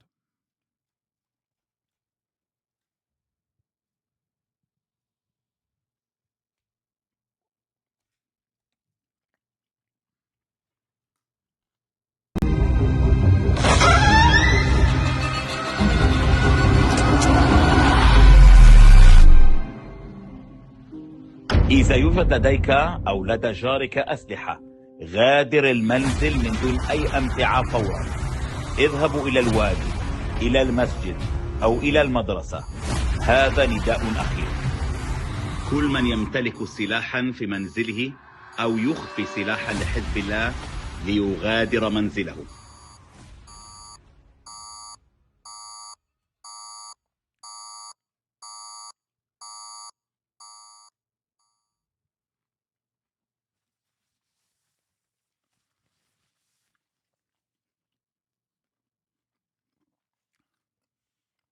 Great stuff, man. Thank you. Yeah, go to the nearest mosque or school so we can bomb the mosque or school. And then say you were hiding guns, silah, under said mosque or school. Good stuff. What is this? Oh, Josh Shapiro and Zelensky are visiting the artillery shell plant in Scranton, PA. Shapiro signs shells to be used in the war in Ukraine. I fucking hate Jack Posobiec and all these fucking right-wing dipshits because they're only mad that this is being used against Russia. They don't give a fuck when Israel uses it against Palestinians or in Lebanon. They don't give a single shred of a goddamn fuck. They only are using this as to be like, well, how are they doing this against our big, beautiful Russia? It's still a depraved thing to do, but the difference between me and Jack Posobiec is that I consider that to be abhorrent across the board. Okay. Anyway, here's Naftali Bennett. Many Shiites in Lebanon have a unique revenue stream. In their home, they have a special rocket launcher room. They're paid monthly rent by Hezbollah to host this launcher and be prepared to shoot rockets at Israel communities on demand. I remember as a company commander fighting Hezbollah in Lebanon, I was astonished by this. Who the heck turns their home into a terror base? The IDF is now systematically destroying these death machines. Anyone man who turns in his home into a death launch pad puts his family in severe danger. Only he is responsible for the consequences. Enough is enough. I hate this kind of shit because like so many people run with this. And it's just people don't necessarily look at this as like permission structure being created in real time to kill grandmothers. Okay?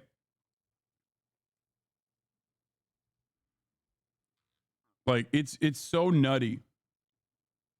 Especially when like Israel's been doing this nonstop in fucking Gaza.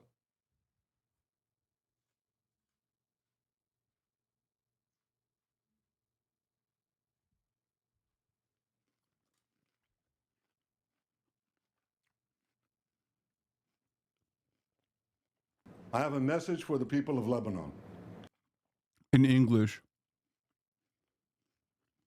Israel's war is not with you. It's with Hezbollah. For too long, Hezbollah has been using you as human shields. It placed rockets in your living rooms and missiles in your garage.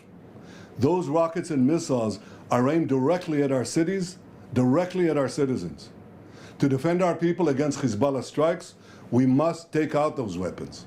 Now, starting this morning, the IDF has warned you to get out of harm's way. I urge you, take this warning seriously. Don't let Hezbollah endanger your lives and the lives of your loved ones.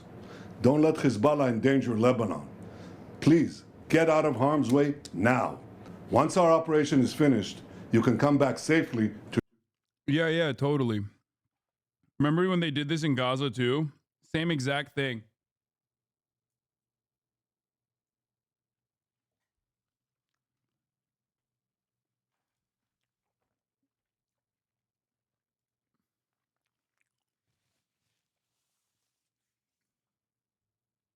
Come back to your blown up houses that you have rocket stashes inside of.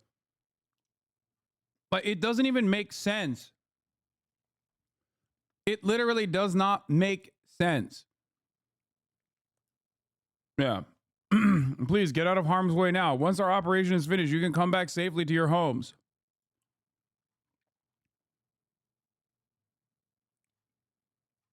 It's like, why? First of all, why would you care? If they're throwing rockets out of their homes, then why do you give a shit? You're going to kill them anyway. So what is this like, oh, just leave your homes bullshit?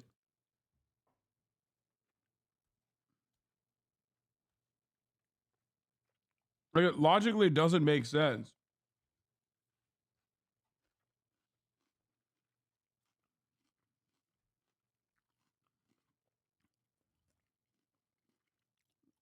It's also funny because he's like saying it in English. Here is the Israel Minister of Diaspora and Combating Anti-Semitism.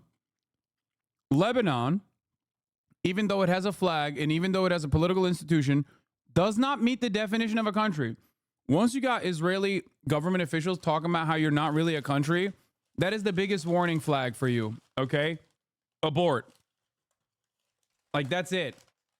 Nobody is a country. Only Israel's a country. America, not a country. Palestine, not a country. Jordan, not a country. Egypt, not a country. You know what is a country? Saudi Arabia and Israel.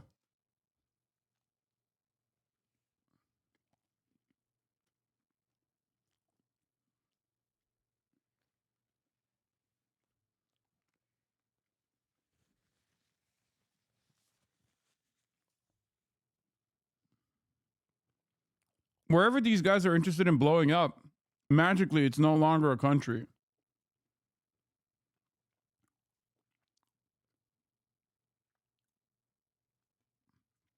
In the absence of a monopoly on the exercise of power, both internally and externally, Lebanese government is not a sovereign entity. The border area with Lebanon, which is mostly inhabited by a hostile Shiite population is effectively controlled by the Hezbollah organization, which on October 8th started a war against the state of Israel. The organization, for those of you who forgot, was born with the landing of a Revolutionary Guards officer in the Bekaa at the end of the First Lebanon War. The First Lebanon War, you say? How did that happen? So Hezbollah predates the Israeli invasion into Lebanon, you say?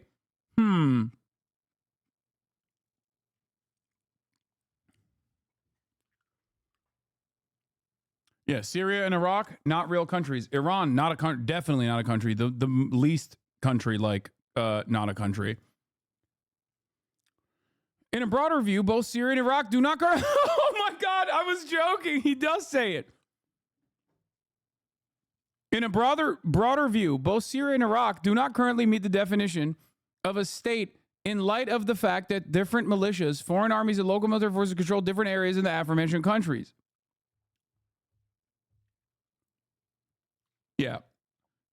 It's only a country, the only country that exists is Israel, and its boundaries as a real country, its territorial boundaries consistently expands.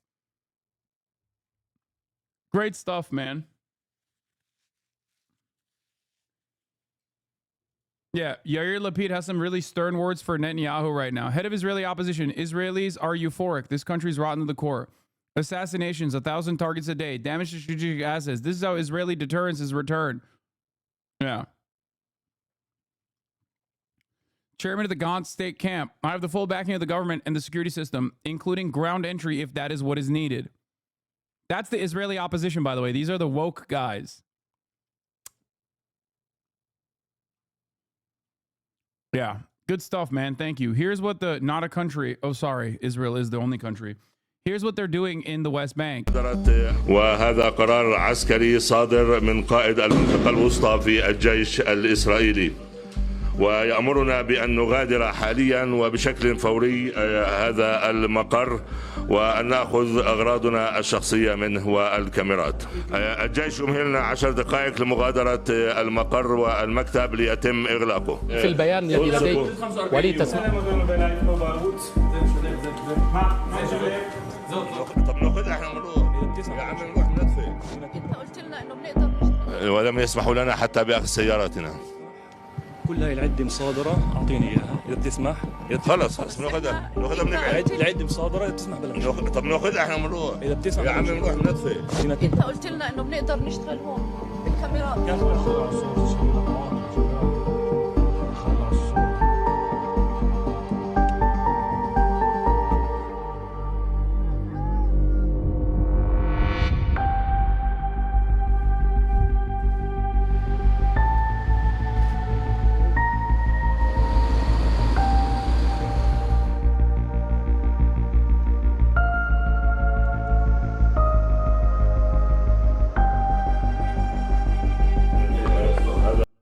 Like how? The thing is, if you're with any Western media outlet, you work with these guys on a daily fucking basis, not the IDF. You have to work with the IDF if you're in Israel. I mean, if you're in Gaza. But these are your fucking colleagues, dude. How are you not going to say that this is completely unacceptable? This is the West Bank, which is occupied Palestinian territory, mind you. Occupied Palestinian territory that Israel illegally occupies. This is a foreign nation's state broadcaster being shut down.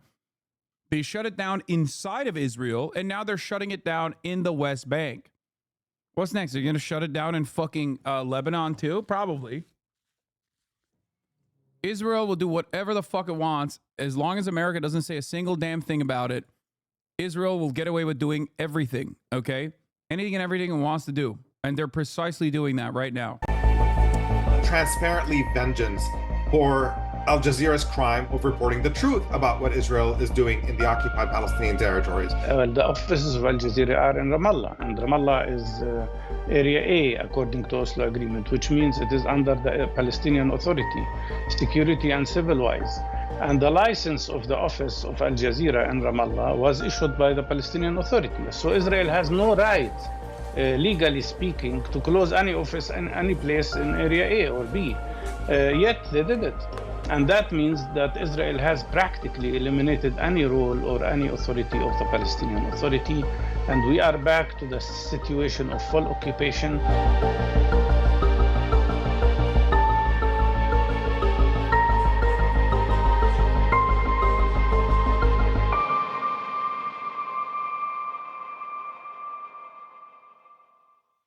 This week, as you know, a new front opened in the war in the Middle East, jeopardizing.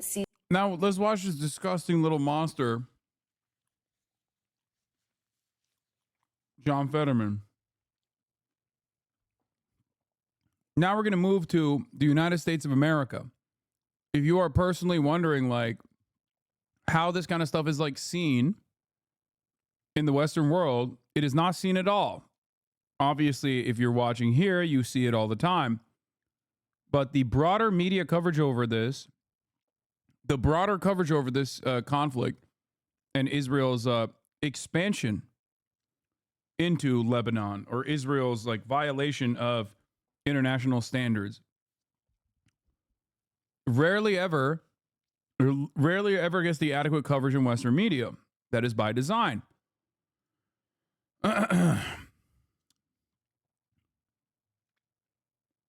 Didn't Jake Tapper throw down for Fox when Obama revoked or threatened access to the White House? Yeah, but he's a bitch.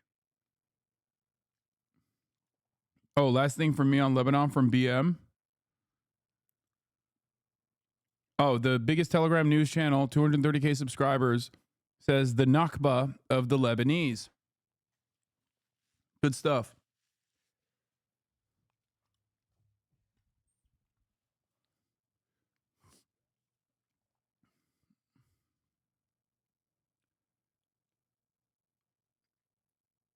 Please stop shaking the table. Oh, sorry.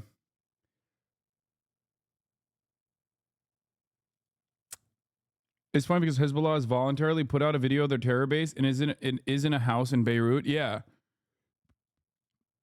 I mean, they literally have multiple underground bases. Like this was a 4-minute video that we watched that showed, like, that they release as a deterrence. Please check my history. I sent you the Reddit thread with the bots talking about you.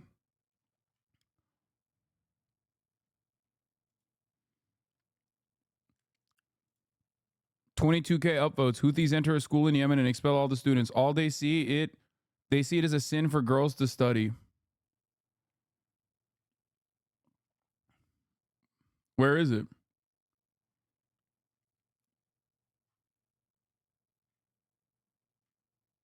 I mean, I don't think they have it.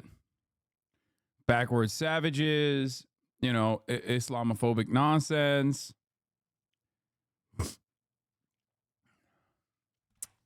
You were saying there was like thousands of fucking comments.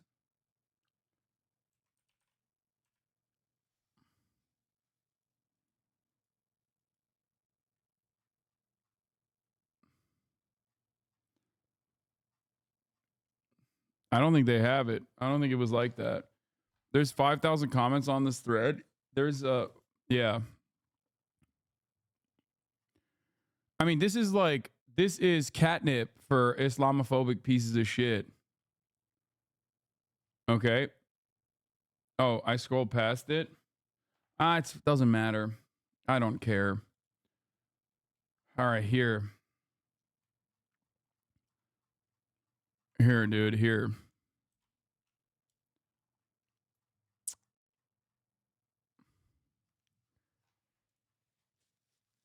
Where was it? I don't think it's as severe as, like, botted in the way that you claimed it was. I'm gonna be honest. Show this to Hasan Piker. How do I tag Hasan? I mean, that's like a couple fucking weirdos. I don't think they're doing that. Isn't this a group Hasan loves? Remember when he said that's something Luffy would do? Yeah, this is not, like, botted at all. This is not even remotely botted. This is just like regular old Redditors that have a personal investment. Yeah, there's like a couple fucking comments. It's who cares?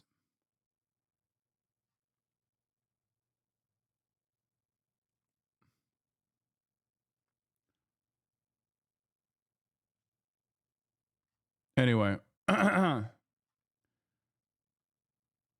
Where were we? All right, let's get to the American coverage on this stuff, starting with John Fetterman. Ceasefire talks. Once again, remember that what Israel did, regardless of how much Western media has covered it as like a tactical brilliant strike or whatever the fuck, was an abject act of terror. It was in violation of many laws of war. It was a war crime.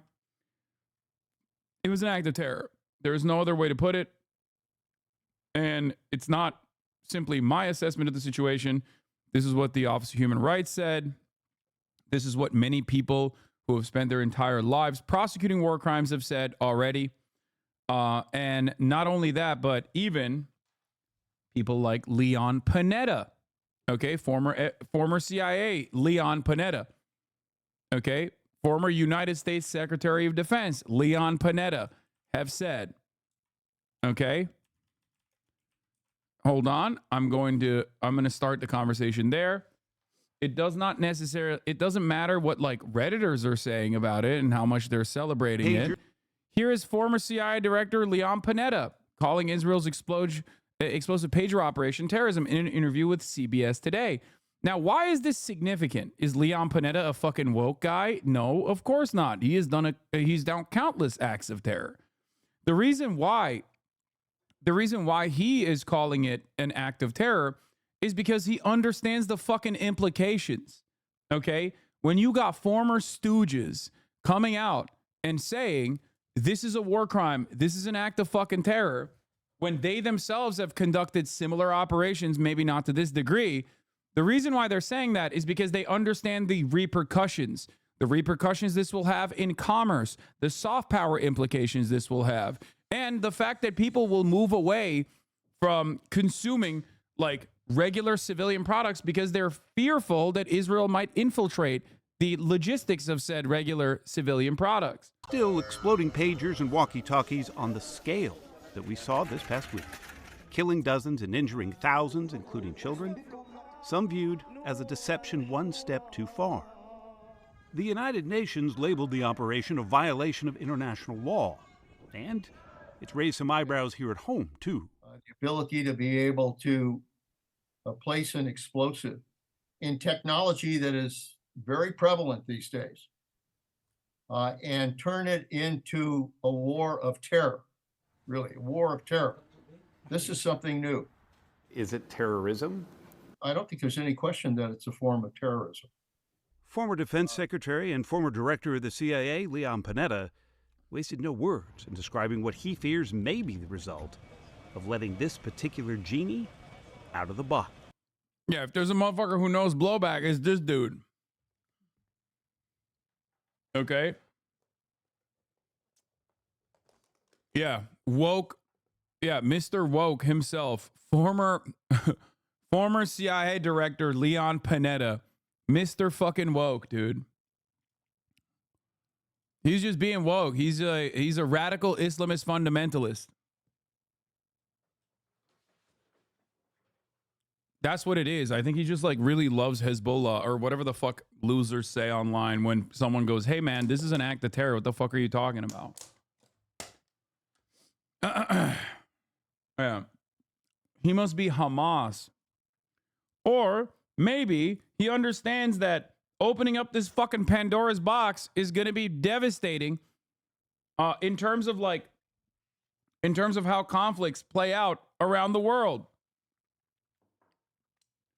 You can't consistently assume that like your enemies will never be able to do things to you that you have done to them. Okay? You can't operate under the might is right assumption always, especially when it comes to espionage like this. I think it's very stupid. This has gone right into the supply chain. Yeah. Right into the supply chain. And when you have terror going into the supply chain, it makes people ask the question, what the hell is next? It sounds like you're genuinely worried. I am. This is a tactic that has repercussions. And we really don't know what those repercussions are going to be. At the very least, he's worried Israel's tactical decision has made the prospect of a wider war in the region closer than it's ever been. The forces of war are largely in control right now of what's going on. Do you think there should be condemnation for it? Should other nations step in, including us? I think it's going to be very important for the nations of the world to have a serious discussion about whether or not this isn't an area that everybody has to focus on, because if they don't try to deal with it now. It's funny because you literally, you have laws set in the books, okay, specifically because of what he is mentioning. Every aspect of regulation is written with the ink of blood, okay, whether it be OSHA or whether it be international standards for how to do war. The reason why we already have this in the rule books and say you can't do that is because people used to do that, okay? And it creates destabilization. That's the reason. You don't have to have the gift of fucking foresight to recognize that opening up this can of worms is devastating for global stability, and it's bad for business. And if your goal is to literally do business, if your goal is to maintain global capitalism, then, you know, you're going to probably look at this and go, hey, this is kind of fucking up the bag a little bit.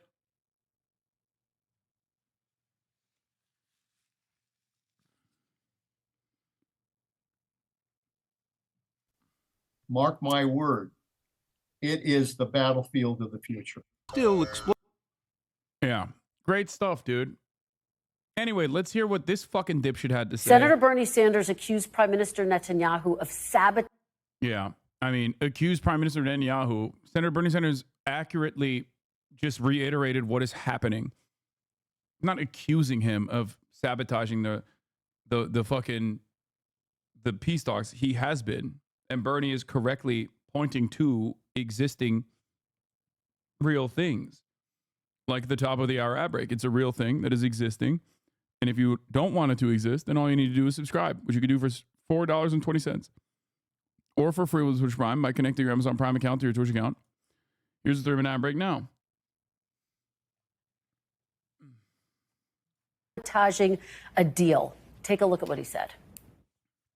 Every time a deal appears close, Netanyahu moves the goalposts, introducing new demands and torpedoing the deal. It is clear to me that Netanyahu is prolonging the war in order to cling to power. Senator, you have stood firmly behind Israel, but do you agree with any part of what your colleague, Senator Sanders, said there? No, not at all.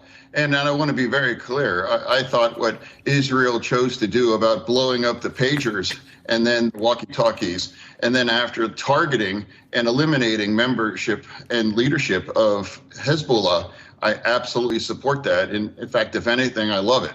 And Israel demonstrated that they will not allow terrorists not to be held accountable.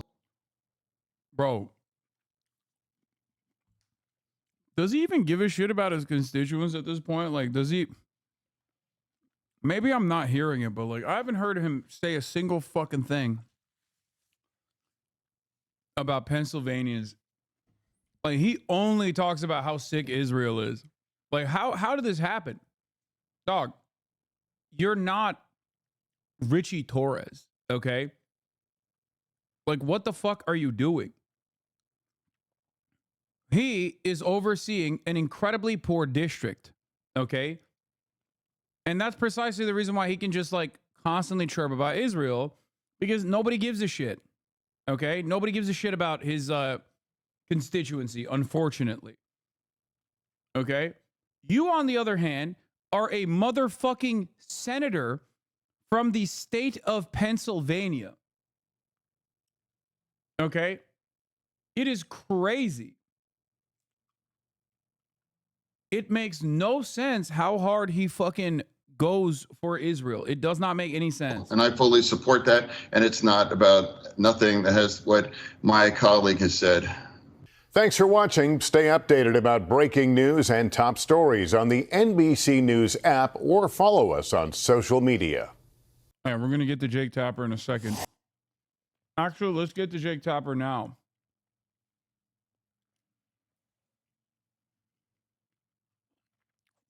So, CNN State of the Union. Wait, is that on the docket? Let me see.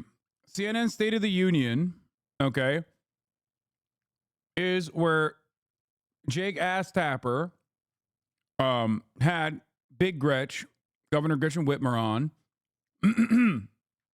to talk about what's going on in her state. Now, for those of you who don't know, Gretchen Whitmer, governor of Michigan, has been in a little bit of trouble, I guess, or like a little bit of controversy as a consequence of her attorney general prosecuting 11 people, 9 anti-genocide protesters and 2 counter-protesters, okay, in the state of Michigan. Her name is Dana Nessel. Now, Rashida Tlaib has, of course, been incredibly critical of this, to be like, what the fuck are you doing? You can't be you can't be fucking prosecuting anti-genocide protesters. Like, what the fuck's wrong with you? Okay? And, of course, Nessel and others immediately looked to that criticism and said, oh, Rashida Tlaib is saying that because Nessel is Jewish, the Attorney General.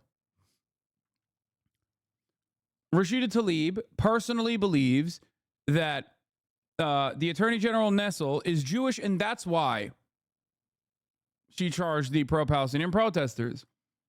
Of course, Rashida Tlaib never fucking said that. It is just completely made up. But not only is it completely made up, it was repeated by the obvious groups that you hear from in moments like this.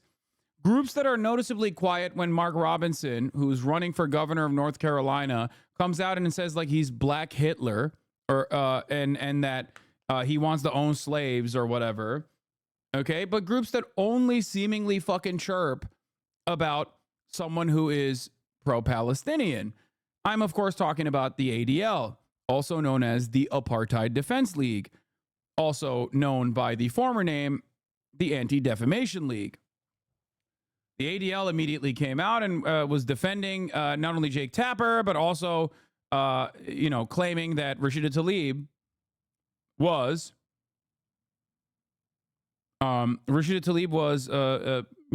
claiming that Nessel is Jewish as the Attorney General, and that's why she is against these anti-genocide demonstrators at Michigan College, American college students. So here's a clip from that. I don't know if this video is the full clip. Or 44. Or how long did the full clip go for? Or is this just about Trump? Is this just like anti-Trump shit?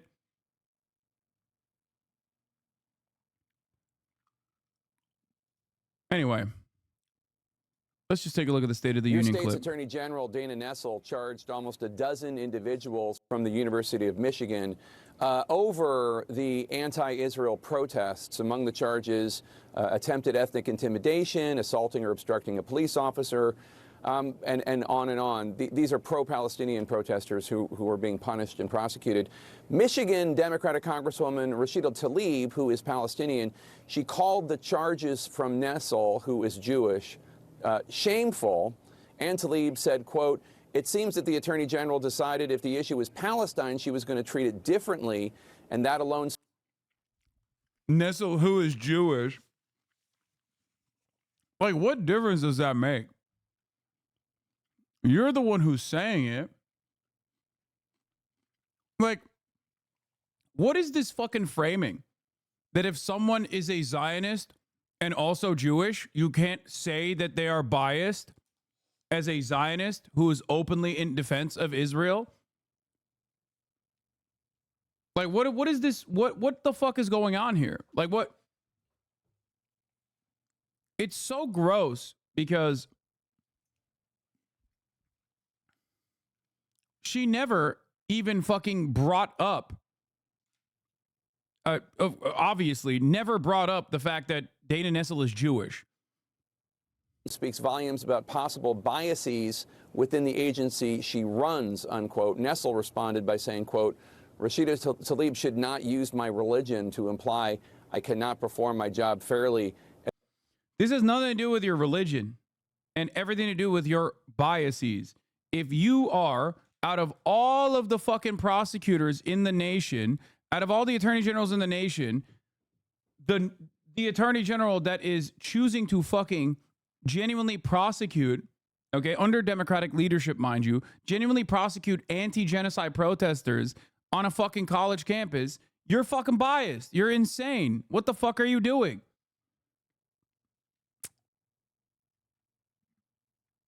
As Attorney General, it's anti-Semitic and wrong, unquote. Do you think that Tlaib's suggestion that Nessel's office is biased was anti-Semitic? Listen, Jake, you know what? All I can say is that I know that our Jewish community is in pain, as is our Palestinian and Muslim and Arab communities in Michigan. I know that seeing the, incredible toll that this war has taken on both communities has been really challenging and difficult, and my heart breaks for so many.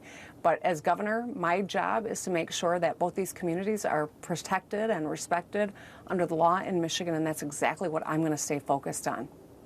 But do you think Attorney General Nessel is not doing her job? Because Congresswoman Tlaib is suggesting that she shouldn't be prosecuting these individuals that Nessel says broke the law, and that she's only doing it because she's Jewish and the protesters are not. That's quite... Is that what she said, Jake Tapper? If that's what she said, why didn't the quote reflect that? Because you pulled the quote. The quote literally says, prosecuting anti-genocide protesters in this unceremonious fashion implies that the office is operating on different boundaries than other fucking attorney general's offices so far in the nation. Okay? I would call into question biases at play. Understandable position to take. At no point does she go, Dana Nessel is Jewish and therefore biased towards Palestinian protesters or anything like that.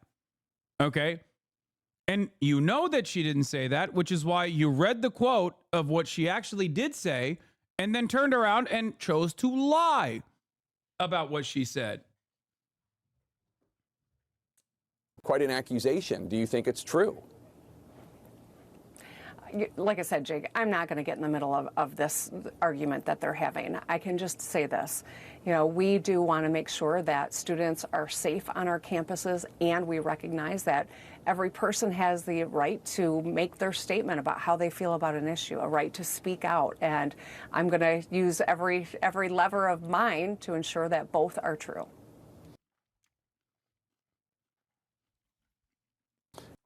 Lying implies an intent to deceive. Jake is just really bad at reading. No, he is intentionally lying with the intent to deceive. Jake Tapper has historically been this guy anytime Islamophobia is in display, okay? Remember when he tried to do something similar with the UN general, saying he never condemned 10/7 and only deleted his statement after he was community noted? Yeah, Jake Tapper is sloppy in the way that he tries to propagandize these positions. He has notoriously been a major enemy to the likes of Ilhan Omar and Rashida Tlaib far before October 7. He is one of the most biased and one of the biggest Islamophobic assholes. Okay? It is ridiculous. Yeah. And now Governor Whitmer is lying, adding to the lie with the statement, by the way. And here's the investigative reporter from Detroit Metro Times who actually interviewed Rashida Tlaib, where the quote comes from. The journalist himself is literally, here's the full remarks from the Detroit Metro Times, by the way, the article. This is a move that's going to set a precedent, and it's unfortunate that a Democrat made that move, Tlaib said. You would expect that from a Republican, but not from a Democrat, and that's really unfortunate. It was very inclusive. It was diverse, very loving, Tlaib, a Democrat, Detroit Democrat says. When I visited, I remember they were talking about the Armenian genocide and what we learned from that. It was very powerful. I wish University of Michigan President Santa Ono could see his students as people that just want to save lives, no matter their faith or ethnicity. We've had the right to dissent, the right to protest, Tlaib says. We've done it for climate, the immigrant rights movement, for Black lives, and even around the issues of injustice among water shutoffs. But it seems that the Attorney General has decided if the issue was Palestine, she was going to treat it differently. And that alone speaks volumes about possible biases within the agency she runs. Rashida Tlaib made no mention of Attorney General Nessel's Jewish heritage. She suggested that there were possible biases against pro-Palestinian voices in her office based on her decision to charge the protesters. The false claim seemingly originated from an article published in the Jewish Insider by chief editor Josh Kraushar.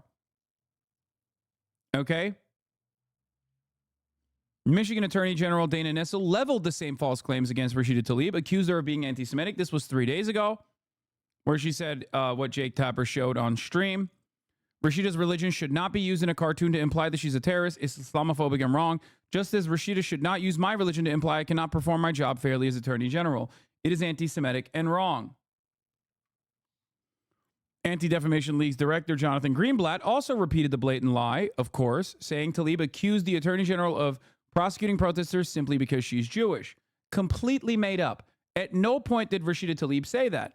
Now, American media and Western media in general oftentimes will ignore people that they're people that are harder to basically come by. If you're going to talk about like something that's happening, it's harder to like talk to a Lebanese person that is getting bombed than it is to talk to, I don't know, an Israeli fucking military official who has a direct line of communications to you anyway. But in this circumstance, considering the domestic affairs here and considering who one of the fucking actors are, it's not so hard to get a fucking quote from Rashida Tlaib, don't you think? Like, she's not some unreachable person. She's a motherfucking U.S. congressperson. What are you talking about? And I feel that, you know, in the interest of due diligence and actually doing your duty as a journalist, you probably should reach out to her at some point. She's not a random person. She's an American congressperson. And of course, Jake Tapper has done this so many fucking times when it comes to black and brown congresspersons, but specifically Muslim congresspersons. He always gets away with it because Islamophobia is normalized in American society, in especially the post 9/11 universe. That is precisely the reason why he can say whatever the fuck he wants about Rashida Tlaib. Never actually do his due diligence, show his journalistic integrity, and actually go and reach out to her and be like, hey, you know, we reached out for comment, your office didn't respond or something like that. Bring her on to your show, right? It is ridiculous.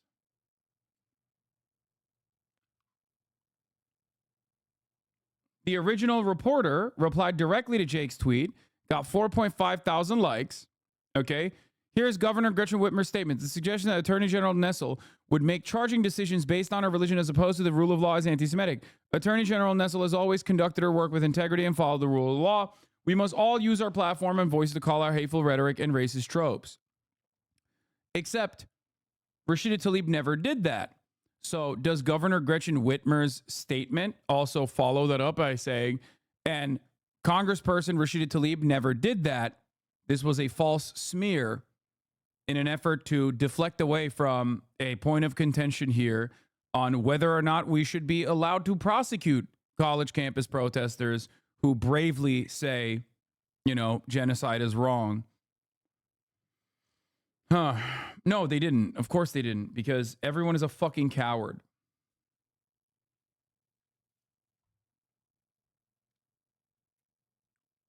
Ridiculous.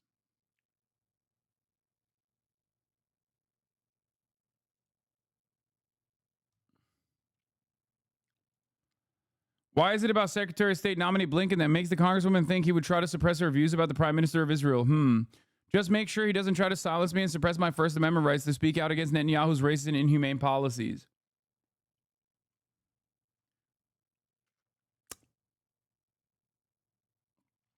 You know what's really interesting is that she was right.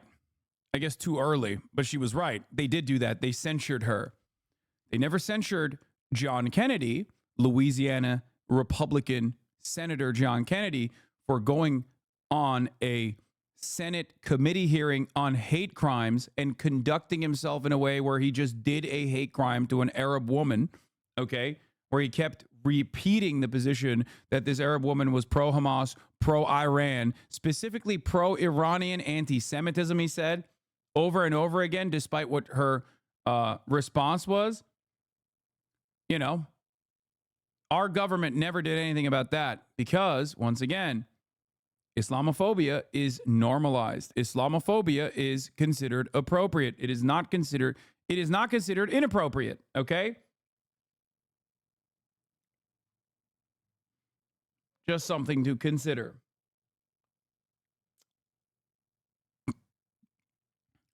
It must be pure coincidence that this Tlaib quote is from a story 10 days ago whose author is now frantically trying to correct the record as Kraushar Tapper pushed this smear, only got attention after Tlaib got some sympathy for being the subject of a viciously racist cartoon. Yeah. For the past 6 years, and particularly over the last 12 months, there's been a relentless political and media campaign to marginalize Tlaib because she is the only prominent Palestinian-American woman with a national platform. Even one is too much. That's absolutely what is going on, for the record. That is precisely what's going on. Because Rashida Tlaib withstands a shit ton of attacks as a Muslim and a Palestinian congressperson to begin with. Same with Ilhan Omar. But the timing and the severity of this smear is very odd in comparison to like what the statement was, which they're lying about, and when the statement was actually delivered in Metro Times. It became a news story of national prominence and of national consequence only after I think it was the national, what was it? One of these fucking American publications like made an insane meme, a racist cartoon depicting Rashida as someone whose pager blew up because she is like a part of Hezbollah. I forget where it was. I think it was the National Review. You know, the exact type of commentary and jokes that you hear from the likes of Boner Chelly and his fucking rabid Islamophobic fans when they make those same jokes about me having my pager blow up in my face or some shit because they only can fantasize about death and destruction to those who they have declared their enemies. Now, the expectation, of course, is that a news publication that has like broad circulation, despite the fact that National Review is a right-wing piece of shit establishment, is that they're not supposed to do this. Like, they can't just like very openly do this. This is like, you know, making racist cartoon depictions of Barack Obama, which of course they have done as well. Yes, National Review is the N-word guy. Yes, the guy who dropped the N-word when talking about Haitians. That is their editor, okay?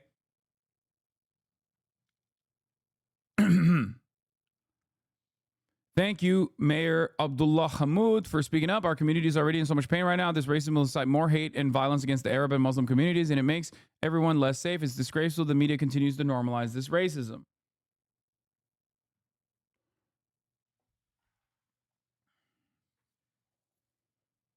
Like, this is crazy. That's a sitting congressperson, man. You have no fucking respect for your own goddamn government to this degree.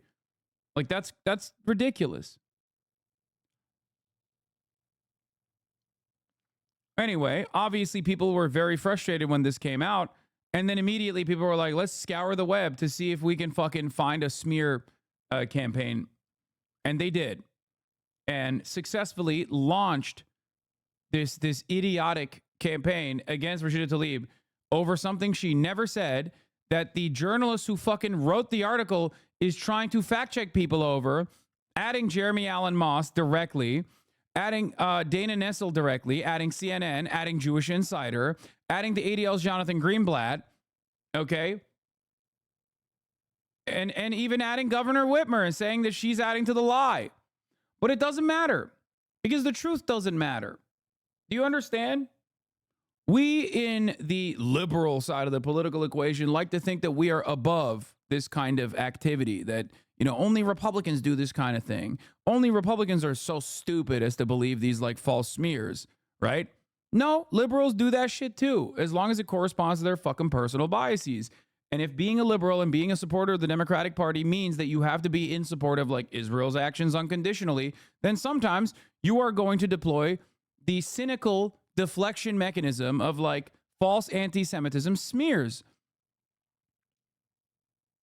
That's it. That's it. And that's precisely what's going on here.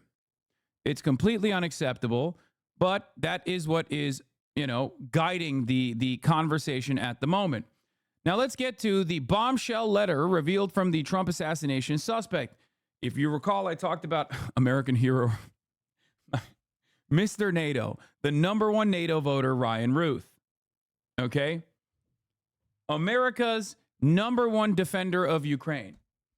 If Tim Pool believes that Ukraine is the enemy of the world, and specifically America, due to the money that he was getting from the Russian government, Ryan Ruth was getting no fucking money from the Ukrainian government, but was still defending it way harder than anyone else I've ever seen.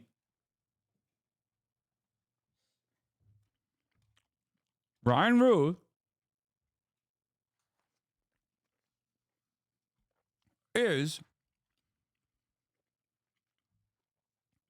a man that I like to call a go-getter.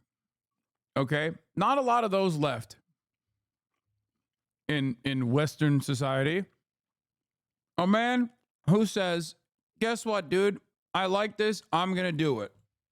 Now, I mean, that's it. He was very proactive. And I'm not even talking about the assassination attempt. I'm talking about everything else he did. Okay? Motherfucker went like, it was like, oh yeah, there's a big homelessness problem in Hawaii. I'm just going to build like those mini homes. Oh, there is there's a rape that was happening all the way back in like 1991 or something. He was like, I'm going to go stop that rape. Okay? That's the kind of guy he is. Okay? He saw something unjustifiable and wrong happening in Ukraine when Russia invaded Ukraine. He was like, I'm going to go there. Okay? Maybe he was a bit of a crackhead too, but hey, listen. Still, go-getter type guy, okay? That's just like his you know, he sees a problem and he goes there and he tries to fucking solve it. Now let's talk about Ryan Ruth. So originally I joked and said, if Ryan Ruth did not like release a written statement or a pre-recorded statement, you know, you could potentially lower his charges because he's technically not even like violating, especially if he wasn't like brandishing a weapon. If the weapon was just like kind of there, Second Amendment, baby. You know what I mean? You're just like, that's how fucked up American laws are, right? But it turns out he has openly shown his intent. No, there is provable intent. You're wrong. There is definitely provable intent. He wrote a literal letter, chat. Come on. There is definitely provable intent. Let's take a look. This is a Fox News alert. In about 2 hours, the suspect in the second assassination attempt against former President Donald Trump will be back in federal court, where a judge will determine whether he can be released on bail. Brooke Singman has brand new reporting that has come out in the last half hour about the suspect's movements and a note he wrote long before the attempt. Brooke? Yeah, that's right, guys. So Ryan Ruth will appear in a West Palm Beach courtroom today at 11 a.m. Eastern time. This is the DOJ releases this letter from Ruth where he says, quote, this was an assassination attempt on Donald Trump. Now, this letter came from a civilian that contacted police after they say Ruth dropped off a box at their house several months prior to the... Wait, what? Okay. Okay, this sounds like too good to be true. And it sounds like almost fake. But honestly, this dude was so insane that I believe it. Like, he wrote a fucking... I read the letter. I didn't know how they actually found the letter.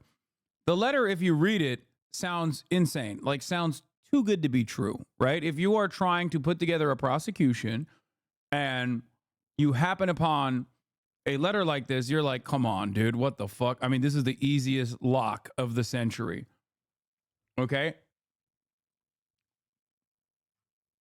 Anyway, it feels a little too good to be true, but the only reason why I still am committed to believing that it is real is because he is that insane. And he has a penchant for writing in general. The attempt. After learning of the incident, the witness opened this box and found ammunition with the letter that also says he will offer $150,000 to whoever can, quote, complete the job if he failed. The DOJ also saying Ruth had 6 cell phones and 2 license plates, and his internet history revealed he looked up Trump locations into October and had to travel from Palm Beach to Mexico.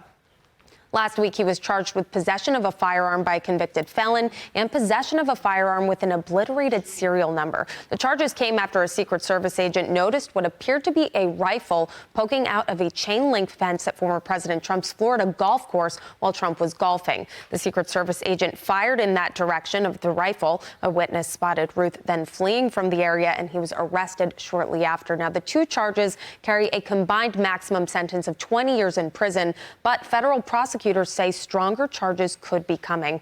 Meanwhile, the House has unanimously passed a bill to enhance Secret Service protection for presidential candidates, and that bill is now heading to the Senate. Guys. Brooke, thank you very much. This so many questions. No. As you guys know, as a small government conservative, I find it abhorrent, repugnant, that we are wasting our government resources like this. All of that money should be going to Israel. Unacceptable. Every dollar that is now spent on Secret Service detail with extra security protocols and extra protections for people running for president, okay? All of those dollars should be going to the beautiful moral state of Israel, and I find it unconscionable that we're spending it. We're wasting it. As a small government conservative, this is what I believe. Also, that women do not have bodily autonomy and that we should interfere in their affairs, in what happens in their own personal lives, and a decision that they need to make, a medical one, between themselves as patients and the doctor. This is what I believe as a small government conservative. Anyway, let's continue. No kidding. So months ago, Ruth drops off at somebody's house a box, and the person didn't open it until Ruth popped up in the news. So obviously, this is just pure conjecture, but obviously it seems like, just like in the movies, dropped the box off and said, hey, if anything happens to me, open the box. And in the box, ammo, a metal pipe, building materials, tools, 4 phones, various letters. What's interesting is it sounds like he had no intentions of being killed by return fire, because he was trying to figure out how to get to Mexico. The plates on the Nissan, not registered, actually that car, so he had a bunch of extra plates. He had 2 additional license plates. He had 6 cell phones in all. Dude, this is one of those weird cases where it just like, it reads so perfectly like a fucking psyop. Like it has all the telltale markings of like a dude who got like activated as a sleeper cell, just schizophrenic guy. It reminds me of like the AT&T bombing that happened. You know what I'm talking about? Like a while back, where it was just like so strange, where like, or the Big Gretch kidnapping, like it just has all the telltale markers, and yet I still personally believe that this dude, like I can't understand what it would be the additional reasoning as to why. Like, what would be the background reasoning for why this would be a psyop, I guess. So I do still think that this is like homegrown. I think we're doing it to ourselves. It's like the same principle behind like, J. Edgar Hoover no longer has to besmirch the reputation of like, black community leaders and whatnot. It's just like people do that on TikTok anyway. You know what I mean? Although it does feel weird. He had 12 pairs of gloves. What's questionable, though, is in this letter, it says this was an assassination attempt on Donald Trump, but I failed you. I tried my best, gave it all my gumption that I could muster. So does that mean he's tried in the past, or was he talking about this latest one? He failed. Ainsley, I also think, based on this letter, can we stop saying we don't know the motive? I mean, it's pretty clear in the letter what his motive and why he decided to do this and who was the... I do find this funny, though, because, like, Republicans will now be like, well, there you have it. The motive is right in writing, right? Which is really interesting to consider because every single white supremacist mass shooter has directly told what their motive is. And yet they always are like, who could tell why these guys did this? You know, who could really tell why the fucking dude that went to the blackest part of Buffalo, New York, specifically to fucking shoot up a market, that openly wrote why he was doing that? A total mystery. How could we ever figure out what the motivations behind like a white supremacist act of terror is when they very clearly wrote out what their motivations were? What I also find additionally interesting is that the DOJ released this letter because normally they hide that shit in an effort not to cause copycats. And I don't know why the fuck they released the letter, because the letter literally is like, it's almost like a call to arms. And it just straight up doesn't make sense. Normally they would keep that shit under wraps, especially when the target is a fucking high profile target like the president. You know? It's weird. Intended target. I'm so sick of these press conferences where they come out for us and go, we don't know yet. We don't know his motivations. We don't know why he decides to do that. He spelled it out as what we would call in the legal field or criminal justice field as his manifesto. This is the manifesto. He even tells the person if he can't finish it, he asked someone else to finish it, and that he was going to give him, I think, 100. Yeah, bro. That's why it's weird that you're like, you have the printout in your hand and you're just like repeating it over and over again, like it's the top of the hour ad break, which comes to the top of every hour. And if you no longer want to see those ads, all you need to do is subscribe, which you could do for $6 or for free with Twitch Prime by connecting your Amazon Prime account to your Twitch account, you know? But it's odd. It's odd that he's like waving that shit around and like repeating it over and over again, because it's like, do you want people to make additional attempts? I just don't get it. Like, yeah. Also, I do not believe, even for a brief moment, that he had $150,000 spare to just like give to someone who would, complete the assassination. Just like I don't believe he had 1,000 NATO-trained Afghan fighters ready to go to Ukraine. Okay, I think he was a crackhead, which are usually very, decent targets for intelligence, like patsies.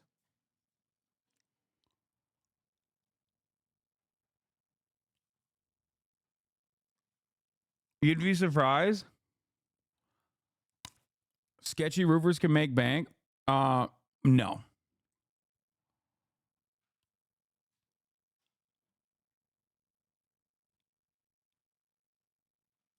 $50,000. So this is a manifesto. We know the motive now. We should stop saying we don't know. They'll have to prove that he actually wrote this letter, that this was actually Ruth. Right. And what attempt is he talking about? Is there another one that he tried and he failed? And also today, the judge is going to decide if he can be released on bail. We interviewed Jonathan Turley. He said, I doubt it. He probably will hold him, but he's being held for having a gun, even as a felon, which is illegal, and then taking off the serial number of the gun, but not charged yet with anything, with any stricter laws, like trying to assassinate a president or trying to assassinate a Secret Service officer. So the Attorney General for the state of Florida, she has said that they are expecting more charges against him. At the very least, it shows premeditation. It shows that he had a plan. And so let's see where they go with it, because now it's in the ball is in the Fed's court to figure out the new charges. But clearly, even on those two charges, gun charges that he's being held on, he could wind up in prison for over 20 years. Yeah, for just those two charges. Yeah. If these other charges are added, could be for life. I'm Steve Doocy. I'm Brian Kilmeade. And I'm Ainsley Earhart. And click here to subscribe to the Fox News YouTube page to catch our hottest interviews and most compelling analysis. We're going to turn now to the race for the White House. Just 43 days until Election Day. Donald Trump, Kamala Harris, both campaigning in battlegrounds this week amid a debate over more debates. Rachel Scott is here with the latest. Good morning, Rachel. Hey, George. Good morning to you. Yeah, it's looking very unlikely that voters will see these two candidates on a debate stage again before the November election. Look, we just got 6 weeks to go here, and polls show that Vice President Kamala Harris is gaining momentum nationally, but she's trailing Donald Trump in two of the critical battleground states that could decide this election. With just 43 days to go, Vice President Kamala Harris gaining ground nationally, with a recent poll finding Harris now leading Donald Trump by 5 points among voters nationwide, 49 to 44%. But a New York Times Siena poll shows tight races in two of the battleground states that could decide this election, with Trump ahead in both Arizona and North Carolina. In the final weeks, Harris trying to paint a contrast. On the other side is that there is a devaluation of who the American people are. Just don't really understand. Challenging the former president to a second debate. Join me on the debate stage. Let's have another debate. There's more to talk about. Trump rejecting that. Coming across as a little desperate, sweetie. Just saying. I mean, I agree. I would love to see a second debate. That shit would be fire. But why is no one screaming about when exactly this letter was written? He's speaking to past tense about a future event. Yeah, can someone fucking send me the letter?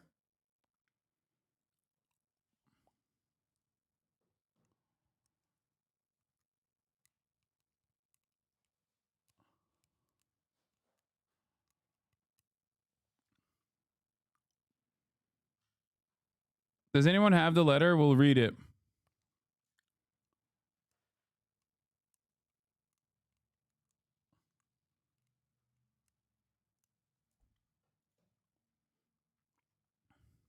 Here. Dear world. Oh, here. Here. Dear world, this was an assassination attempt on Donald Trump, but I'm so sorry I failed you. Wait, how did he know? What if he actually got away with it, dog?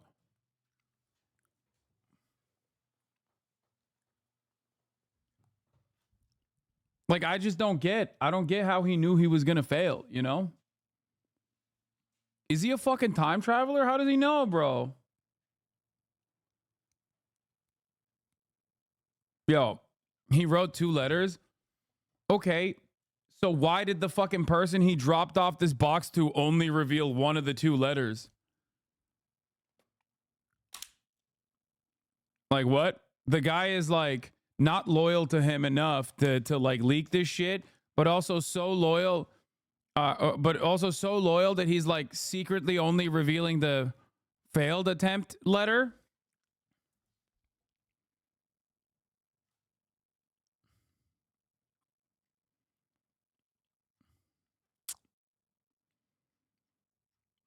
It's shocking that this man has no self-confidence, especially when you think about like all of his many attempts of getting Dave Matthews to write the greatest song of all time, To Save the World, which Dave Matthews obviously refused to acknowledge because he hates Ukraine. Duh. This was an assassination attempt on Donald Trump, but I'm so sorry I failed you. I tried my best and gave it all I've got. Wait, what? And gave it all the gumption I could muster. Yeah, he fucked up. He says, I tried my best and gave it all the gumption I could muster. It is up to you now to finish the job, and I will offer you $150,000 to whomever can complete the job. Everyone across the globe, from the youngest to the oldest, know that Trump is unfit to be anything, much less a U.S. president. U.S. presidents must, at bare minimum, embody the moral fabric that is America and be kind, caring, and selfless, and always stand for humanity. Trump fails. Wait, where is it? Where's the rest of it? Trump fails to understand that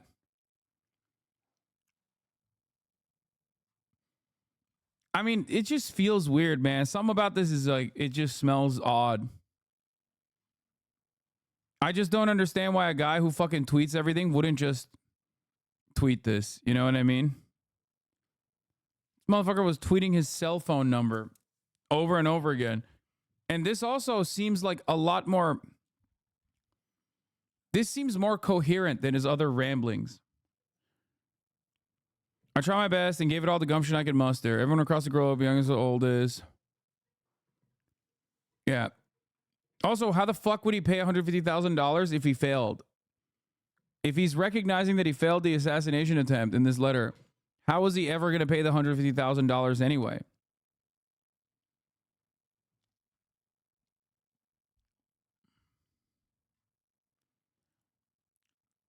I don't know. Elsewhere in the letter, the suspect ripped Trump's foreign policy. He, the former president, ended relations with Iran like a child, and now the Middle East is unraveled. Once again, you know, wrong guy to say these things, but he has the right message, okay? I'm sorry. Ryan Jebediah Ruth, he is not incorrect in his analysis in terms of what President Donald Trump did. All I'm saying is, you know, he's a NATO guy. I am not a fan of NATO, as you guys know, okay? But he's right about this. He was also a NATO guy who was like super anti-China, but also was like pro, like normalizing relations with the Democratic People's Republic of Korea.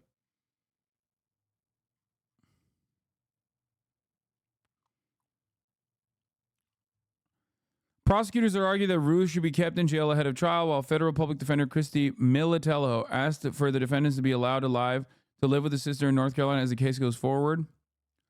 Ruth was taken into custody after a Secret Service agent spotted the muzzle of a SKS. So wait, how did they find the contents? God, I hate Fox News so much. Like, aside from the fact that they are obviously a propaganda rag, it is very deeply frustrating that like they don't even do like basic journalism so that you could accidentally find at least something that you didn't know about a story. Like they didn't even mention like how the fucking DOJ came upon this this treasure trove of proof. Like they basically said they gave it to someone, but like I need more details, right? Like, I need more details. I want to parse through it. It just seems very weird that he would, like, give evidence of his, like, potential foiled assassination attempt of the, you know, presidential candidate. Like, why would he just, like, hand deliver a fucking piece of evidence before doing the dang thing to some random person? Was it a random person? Who do they give it to? All right, where did they find it? You know?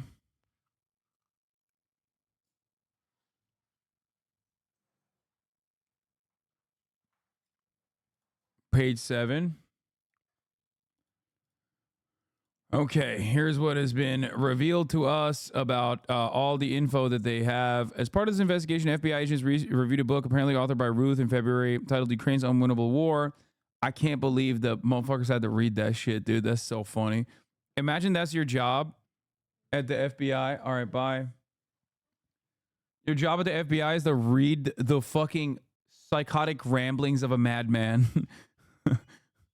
to pick apart anything that has a semblance of like sanity in there, to be like, well, we uncovered his motivation. That's gotta suck, dude. New York Times is now officially gone. They've left the building.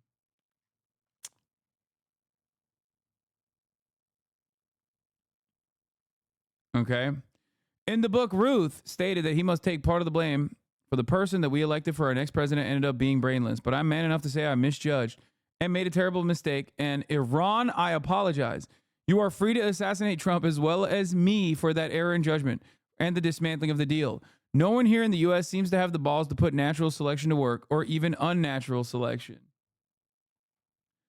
That's crazy. He's wild, dude. Ryan Ruth is a wild man, okay? God, I love this guy so much. It is so much content. He was built different. He's like, Iran, you can kill me for voting for Donald Trump. My mistake.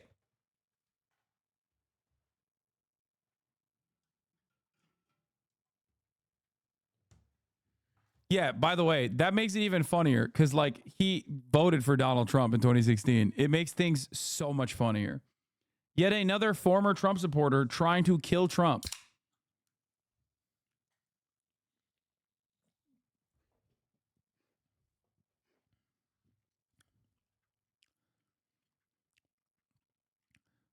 On September 18, 2024, law enforcement were contacted by a civilian witness who stated that Ruth had dropped off a box at his residence several months prior. After learning of the September 15, 2024 incident in Trump International, the witness opened the box. Why would you not open that box if someone drops a box off at you? Also, are you random? What's your association with this fucking guy?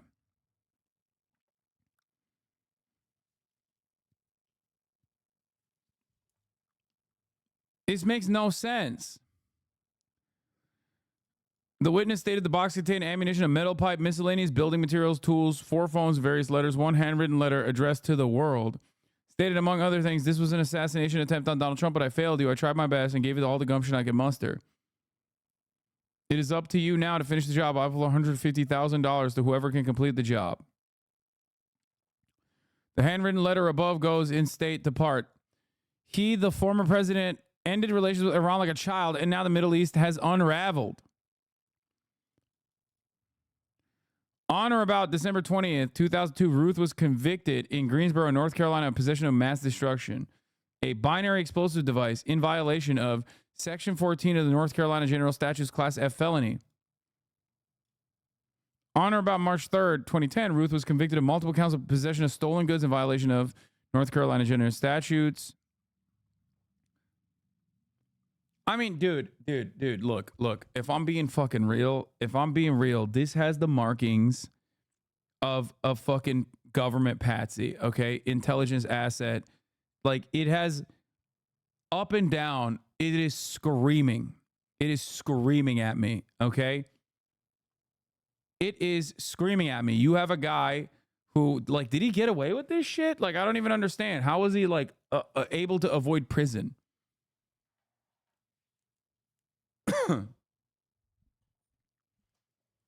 No, he's just a time traveler. No, his craziness makes him a perfect patsy. What do you mean? What sane person is activated to do such an insane thing? Like, what are you talking about? Have you seen any of the former attempted assassins? Like, ones that don't get killed, at least, and serve their prison sentence? Do you know what they look like, what they sound like? They sound like fucking Ryan Ruth. Like, exactly like him. Now, that might imply that they're, you know, you have to literally lose your mind a little bit in order to try such a thing. And I agree with that. I agree with that. But I also do happen to think, I don't know, sometimes the best possible person to activate in scenarios like this are exactly the type of people that are this crazy and this ambitious and have a savior complex, you know, and are ready to let it rip. It's too late to do another. I'd love to in many ways, but it's too late. Donald Trump claiming no matter the outcome, this election will likely be his last. The former president, constitutionally ineligible to run again if he wins, asked whether or not he'd mount a 4th bid for the White House if he loses. No, I don't. No, I don't. I think that will be it. I don't see that at all. I think that hopefully we're going to be successful. Over the weekend, Trump rallying his supporters in North Carolina as the Republican he endorsed for governor is now at the center of controversy and scandal. Hello. Yeah, center of controversy because Americans can't comprehend someone having hobbies. God. Yeah, okay, my man likes the goon. Okay, and he likes to play with toys. Some of them happen to be Nazi military toys, but like toys nonetheless, okay? I didn't realize that it was illegal to be a gooner. Arrest me, sir.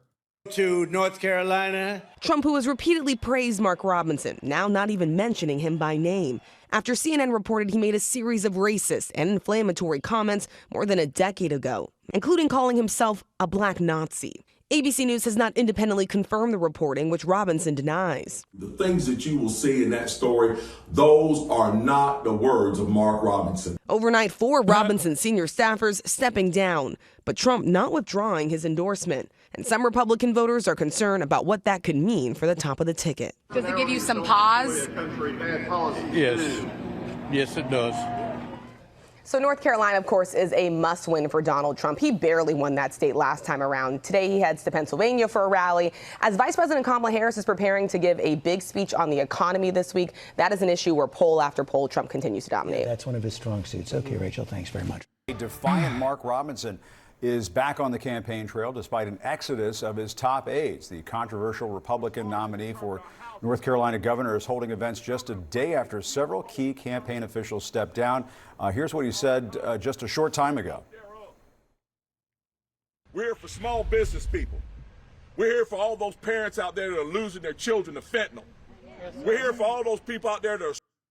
Bro, every time I see him now, I can't unsee the titty shirt that he purchased in bulk that he left a phenomenal Amazon review over.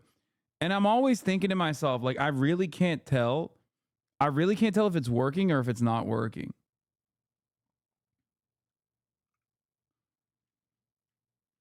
He's got the gyno shirt, right? And I don't know if the gyno shirt is like working or if the gyno shirt is not working.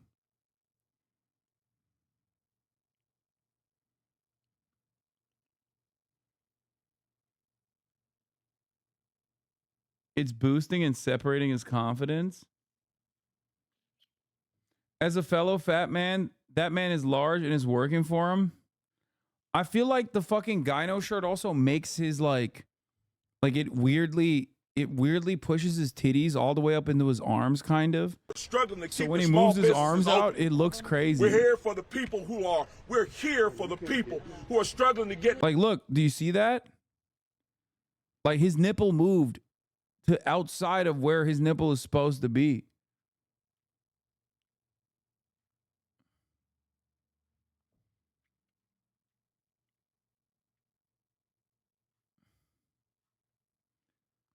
I don't think he's got the fucking gyno shirt on, chat.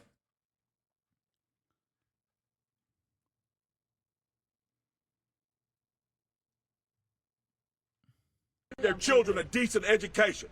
We're not here to talk about 15 or 20-year-old salacious false lies. They don't want to talk about what's going on right now. They want to talk about what... That man right there is like, listen, Mark, when you're done, could you happen to send me one of them codes that I could use to buy that gynecomastia shirt you were talking about on Amazon? I saw that on the CNN article. Seems quite like seems like it's working quite nice for you. I'd like to pack my shit in as well, sir. Okay?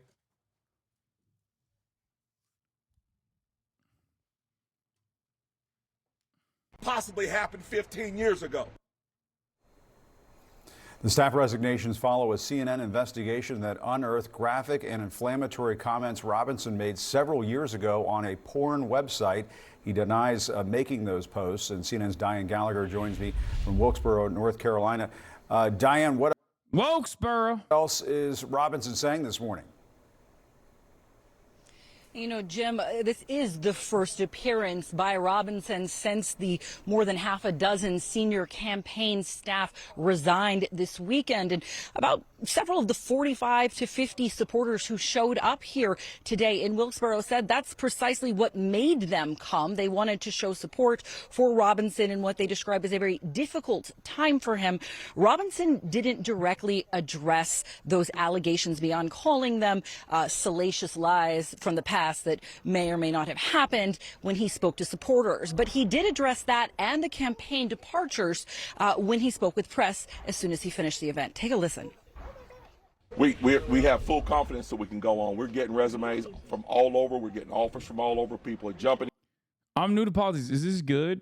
when half of your staff resigns after they find out that you're a serial gooner with goon debt? Like that's as someone who has studied the way of goon, okay, the art of gooning, I have never actually found a person that has been in goon debt, okay? Especially because like pornography and pornographic materials are so readily available online at this point for free that like it truly blows my mind when you hear about a guy who like went into debt for his art. Is Robinson or Kamala a stronger small business candidate? Duh. No, Robinson. I've never heard of Kamala Harris going into debt to support a small business. Okay. I have, however, seen Mark Robinson, one, defend small businesses online by literally giving phenomenal reviews on Amazon to small businesses that sell replica RC helicopters and small businesses who also are selling gynecomastia shirts. I've also literally seen him put his money where his mouth is when his mouth is not fantasizing about eating out his sister-in-law after she peed on him. He literally fucking went into debt. He went into debt trying to defend a small business that was going to go out of business as a direct consequence of the internet gooning into something that you can do on your computer for free. Like, think about it this way. If there were 10 million Mark Robinsons that cared enough about physical copies of works of art, Blockbuster would still be in business. Okay? He literally has single-handedly turned the tide of history for this one porn shop in Greensboro.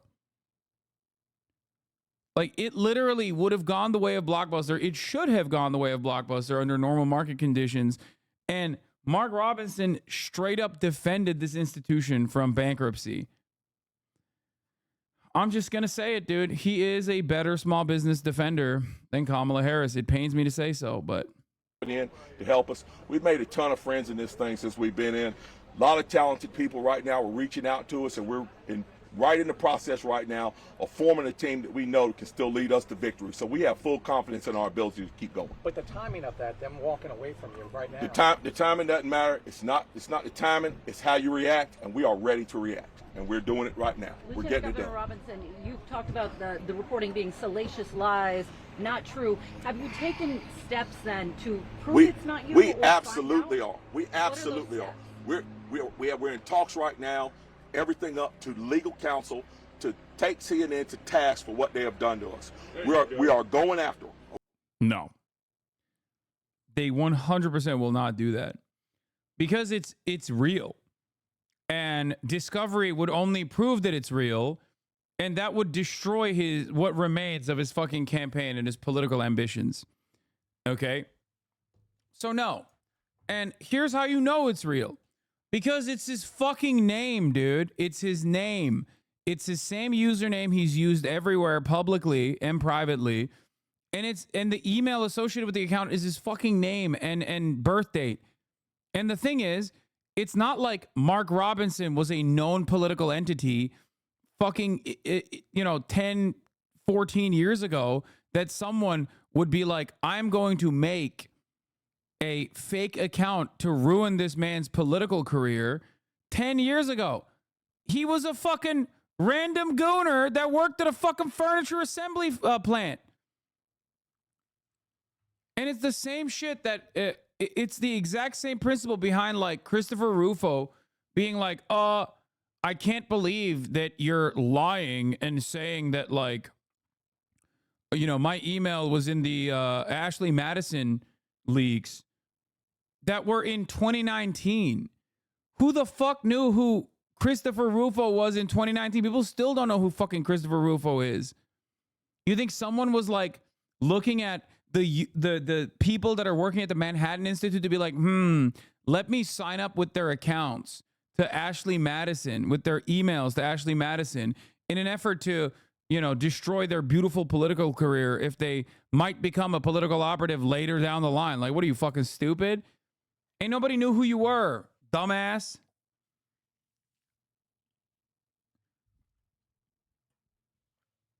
That's the difference. It's like if someone signs up Donald Trump's email to Ashley Madison now, like, yeah, there is a defense for that. You're like, come on, dude. This man has cheated on his wife publicly. Why the fuck would he do that on Ashley Madison? it's very likely someone who has access to what his email is that signed him off. Like, it makes sense. He's a notable, prominent former president, right? Stories like that don't actually get a lot of play for that reason, because everybody understands, like, with a little bit of critical thinking, it's like, you know, it's a little bit different. You were a random fucking guy. You were a random fucking guy, dog. Nobody is making Nude Africa accounts with your name. He is not taking, by the way, he's not taking steps to track down the mysterious guy who made these posts. He rejected tech help to track it down. Yeah. Okay, we are going to go after them for what they've done. But we have 5 weeks left in this race, folks, and make no mistake about it. We are not going to let CNN throw us off of our mission. Our mission is to win this race. And quite... After CNN reported that Mark Robinson posted racist and loose comments on a pornographic website, Robinson rejected offers from supporters to track down the origin of the post. Sources tell WRAL. Oh, man, it's shocking to me. It's shocking to me. Yeah, not only that, but his Mini Soldier YouTube account literally changed the I am the majority USA. Exactly. We look through all of this shit. Frankly, I am dismayed about the fact, as I said before, think about how many people out there right now, right in the place where we are right now, who are hooked on fentanyl, who are hooked on opioids, and how many who are hooked on gooning, porn debt. Folks, nobody's talking about that. Kamala Harris is afraid to talk about that. He will die tonight because of it. Think about what's going on our border. Think about what's going on the world stage. Yeah, he's like, don't think about porn debt. Think about what's going on at the border instead. And this is what you choose to focus on. You've got these news cameras, news reporters, pens, pencils, your microphones. This is what you're focused on. You're not focused on the things that we talked about standing up there about our economy. You're not focused on those things. I am. I'm going to remain focused on those things. And you better understand, I am coming after CNN full throttle. But we have got to put the people first. And in order to put the people first, in order to think about my sister-in-law, and how her pussy is farting.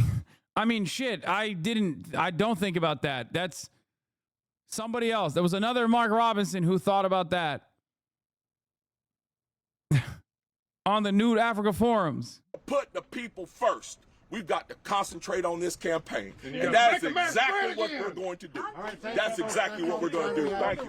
No more questions. No more questions. Hold on just a second. No more questions, because you're from Greensboro, and in Greensboro... Now, Robinson may be talking about the fact that we're focusing on that, but I can tell you there are plenty of Republicans in North Carolina who are as well concerned about what the K-file investigation, as well as a significant staff departure, means potentially for down-ballot Republican candidates here in North Carolina, Jim. And look, at the top of the ticket, former President Donald Trump was in North Carolina. He was in Wilmington on Saturday. He did not invite Lieutenant Governor Robinson to appear with him on stage. Robinson had a small public event at a speedway instead in a different part of the state. Didn't even mention Robinson by name at that. And this is someone who he at one point called Martin Luther King Jr. on steroids. This is a person who had a speaking position at the RNC earlier this summer. And so while he is trying to focus on the campaign, I will tell you that other Republicans here in the state of North Carolina are very concerned about that investigation, as well as the campaign shakeup. Yeah, I mean, Diane, did Mark Robinson explain why these staffers are leaving if the report from this network is not true? No, they said that they have stepped away on their own accord. They wish them well. And the staffers themselves just saying this was something that happened on their own volition. So they have not gone into the specific details, but the timing, of course, coming just days after that K-file investigation was published. Yeah. All right, Diane Gallagher, thank you very much. And CNN's Kristen Holmes is here with me now. As Diane mentioned, Robinson was not invited to Trump's rally over the weekend in North Carolina. Again, if there's something wrong with the reporting, you would think Donald Trump would have him up on stage, talk about him, didn't even mention him at this rally this weekend. Yeah, I mean, but you also might think that if this reporting was true, that Donald Trump would be out there disavowing him and saying that he shouldn't be running for office. But again, Donald Trump has not said anything about it at all, remaining completely silent. And we have absolute faith in our reporting that these are Mark Robinson's words from this porn forum. Now, Donald Trump, I am told, is not likely to invite Mark Robinson to any future events. He is expected to be in North Carolina again later this week. We shouldn't see Mark Robinson with him if that holds, him not inviting him to any of these events. But in terms of disavowing him or disavowing what Donald Trump himself has said about Mark Robinson, we haven't seen any indication that that is happening. Now, look, when it comes to the ticket, asking him to get off the ticket, that's not possible. Bro, Donald Trump is not a fake friend, okay? He will not disavow a supporter, okay? He has not disavowed straight up neo-Nazis. Do you understand? As long as people are pro-Donald Trump, he is pro them. Very rarely does he ever come out and says something that where he disavows someone, unless they've wronged him, okay? Unless they have wronged him. Then he's like, you're done. You're cut. It's over for you. Bro, yeah, he didn't even disavow Ghislaine Maxwell, dude. He literally was like, I wish her well. It's like, bro, what are you talking about? She was like, she's going to prison forever for participating in like sex trafficking of minors alongside like the most famous pedophile of all time. What the fuck do you mean you wish him well? I'm telling you, man, it's a very funny thing that he does where he just cannot, unless someone has wronged him,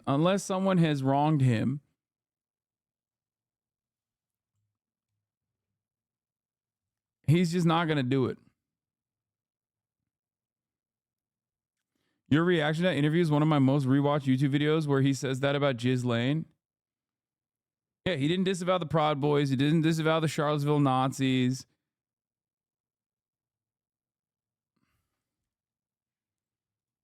We know that the ballots have already gone out, those military ballots as well as absentee ballots with Mark Robinson. Bigger deal, this or Roy Moore?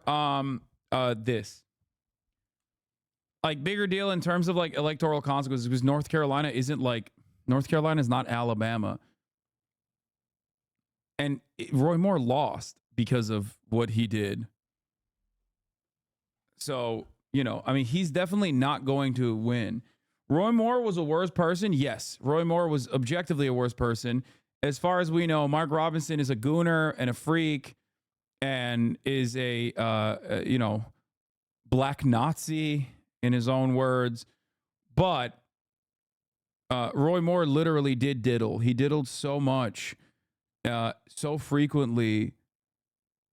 He diddled so much with such phenomenal frequency that they banned him.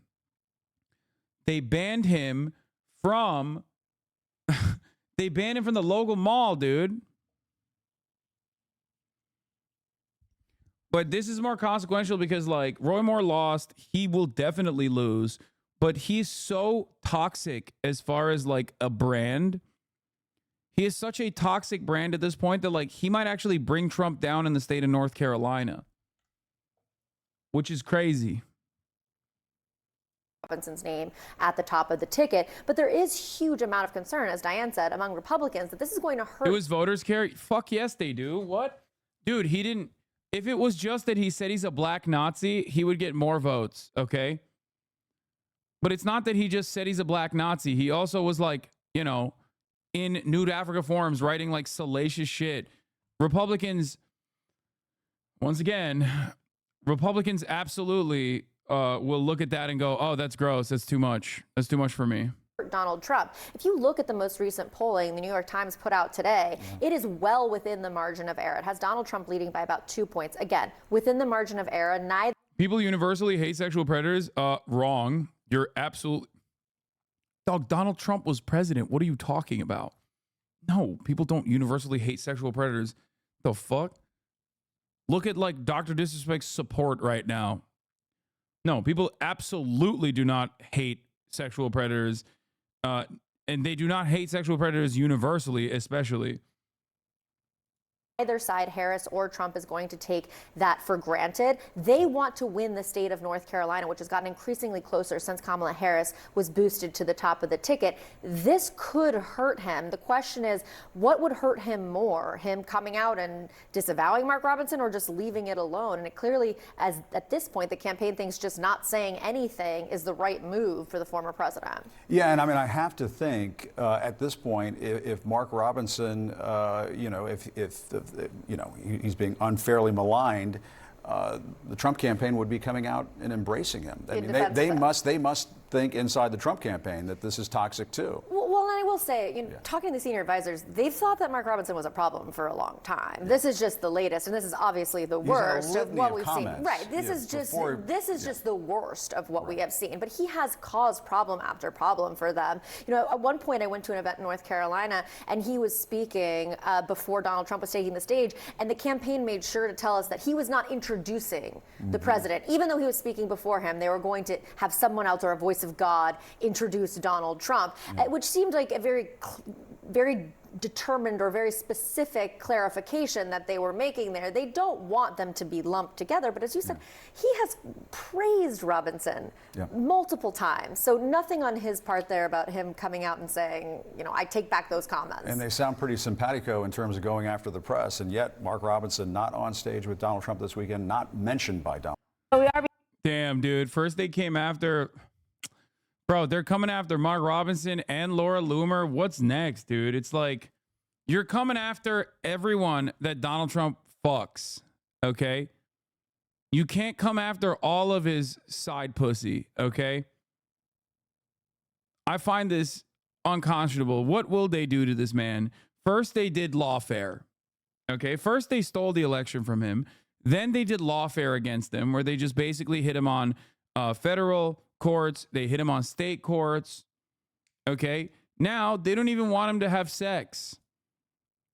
They came after Laura Loomer, and now they're coming after Mark Robinson. Who can he fuck at this point? His wife? Get out of here. That's not going to happen.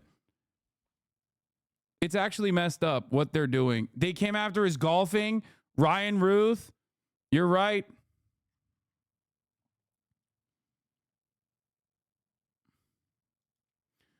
Just for you, no need to show on stream, but the IDF deleted the tweet about the rocket. Oh. Why did they delete the rocket tweet? The rocket in the garage photos. It's crazy. Dude, the IDF media strategy is so insane. It's like they got fucking like dumbass Gen Z people just like, pulling out whatever fucking they feel like. It blows my mind that this is like their strategy. And it's partially because like the American media will never actually call into account any of the lies that they tell. So they just get away with whatever the fuck.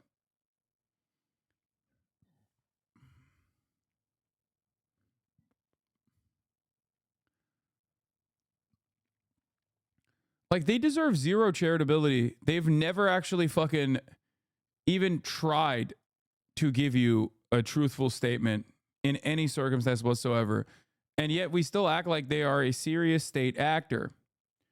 Oh, speaking of people lying, by the way, and continue along with those lies, predictably, we have Dana Fash. Remember what we were talking about with respect to anti-Semitism?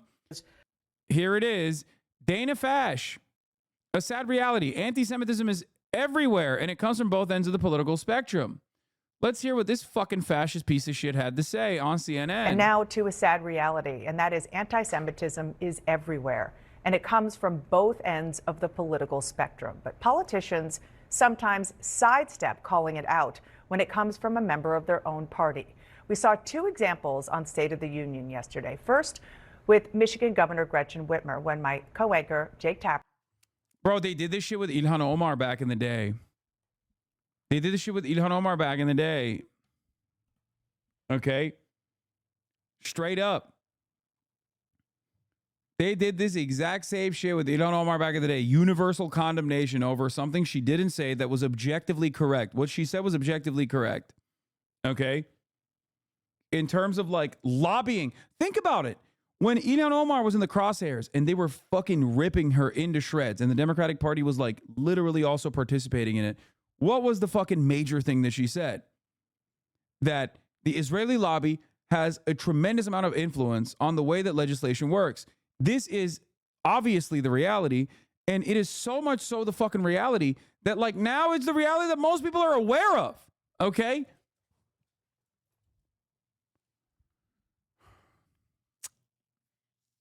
And it's crazy. It's crazy that she said moneyed interests are what motivates a lot of American politicians. It is wild to me. It's wild to me that like people ripped her into shreds. They pulled older statements. They try to make it seem like she was pro 9/11. You know, they pulled out all the stops. And they've pulled out those stops on me as well. It's something that I fucking personally have seen too. And now they're doing it to Rashida Tlaib again. Okay? Asked about a Democratic Congresswoman's accusation that the state's Jewish Attorney General was led. Jewish Attorney General. Oh wow, dude. I didn't realize it was I didn't realize it was like that. She never actually mentioned that she was Jewish. She never actually mentioned her fucking religious or ethnic background whatsoever, and simply said this decision coming from a Democratic Attorney General is additionally bad. It's expected from a Republican, but why the fuck is a Democrat doing this? I call into question the Attorney General's office and how biased they are in this issue, on the issue of Palestine, in comparison to not behaving this way on any other fucking issue where Democrats are supposed to be champions of free speech and free protest. Okay? I voted for Nessel at the 2017 MDP convention to be the Attorney General nominee for Dems. I learned this month that she was Jewish. Yeah. Like, that's the other side of the equation that doesn't even fucking matter. Like, it's just irrelevant. It's completely and utterly irrelevant to the subject matter, which is precisely why they are the ones who are fucking putting it in there. Jake Tapper is the one who's like, she's Jewish. Letting her religion influence her job. Do you think that Tlaib suggests? It's like funny because, bro, it literally, at this point, this is like the Nazi anti-Semitic canard of just being like, oh, wow, like, I guess it's anti-Semitism when you criticize a Jewish person for anything. Like, that's what Nazis are supposed to say, okay? That's what Nazis say, right? You're not supposed to lean into that and use it as a defensive posture, because when you do that, you're giving credence to fucking Nazis, okay? It is so goddamn annoying. It is so ridiculous that, like, they quite literally are doing that as a straight up defense mechanism where they're like, well, I guess you're criticizing a Jewish woman, anti-Semitism much. It's like, dude, what the fuck are you talking about? What are you fucking talking about? That's insane. You can't do that. Like, that is such a cynical deployment of anti-Semitism as a shield at a time when anti-Semitism is skyrocketing, okay? Like real anti-Semitism, not from the river to the sea anti-Semitism, not the fake shit that ADL adds to pad the fucking stats, at a time when the stats are already fucking alarmingly high as a direct consequence of people looking at what Israel is doing and go, what the fuck? They say they're doing this for Judaism. Well, I guess Jews do control the fucking media. That's anti-Semitism. That's real anti-Semitism. And so many more Americans now than they did prior to October 7 firmly are committed to that position. Okay? Firmly. So at a time when American Jews need a honest broker of the fucking truth in terms of anti-Semitic incidents, more than they ever have, okay? The one outlet that is propped up by the media, the one outlet that is fucking propped up by the goddamn media is an institution that has coordinated and collaborated with the apartheid government of South Africa historically and has targeted American Jews that were anti-apartheid protesters and still continues to target American Jews that are anti-apartheid and anti-genocide demonstrators. And that's like the formative anti-Semitism expert is an institution that is objectively in the tank for Israel's apartheid and nothing else. Very sad state of affairs.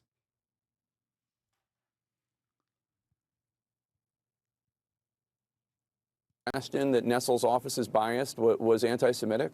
Yeah, what was crazy about it is that, yeah, Jake Tapper read the fucking quote. It's not like Jake Tapper doesn't have access to the quote. He read the quote and then just lied about what Rashida Tlaib said. He read the direct quote that Rashida Tlaib gave and then turned around and was like, well, she is Jewish, and Rashida Tlaib absolutely did this for anti-Semitism. Felix brought up a good point, by the way. Felix Biederman, of course. Hold on. I'm going to pull this up. I mean, it's not even that crazy of a take, but it's like Jake Tapper would be fired or at least suspended if he lied this blatantly about almost anything else, okay? Anything else. Anything at all. But this is a double Monty. It's both a cynical deployment of anti-Semitism as a defense shield, okay? And also, it is incredibly Islamophobic. So the way that he can do this, like when you hit both of those tunes, like you're not incurring any penalties whatsoever, okay? You're not getting any penalties for that whatsoever. It is the most normal process. It is the most normal thing you can do. It is the expected thing you do in media.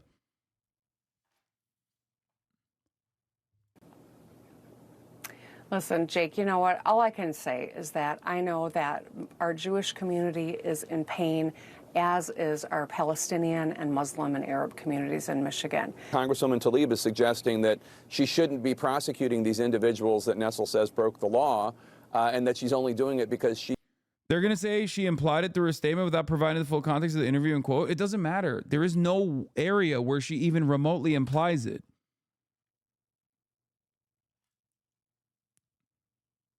Like, what are we talking about?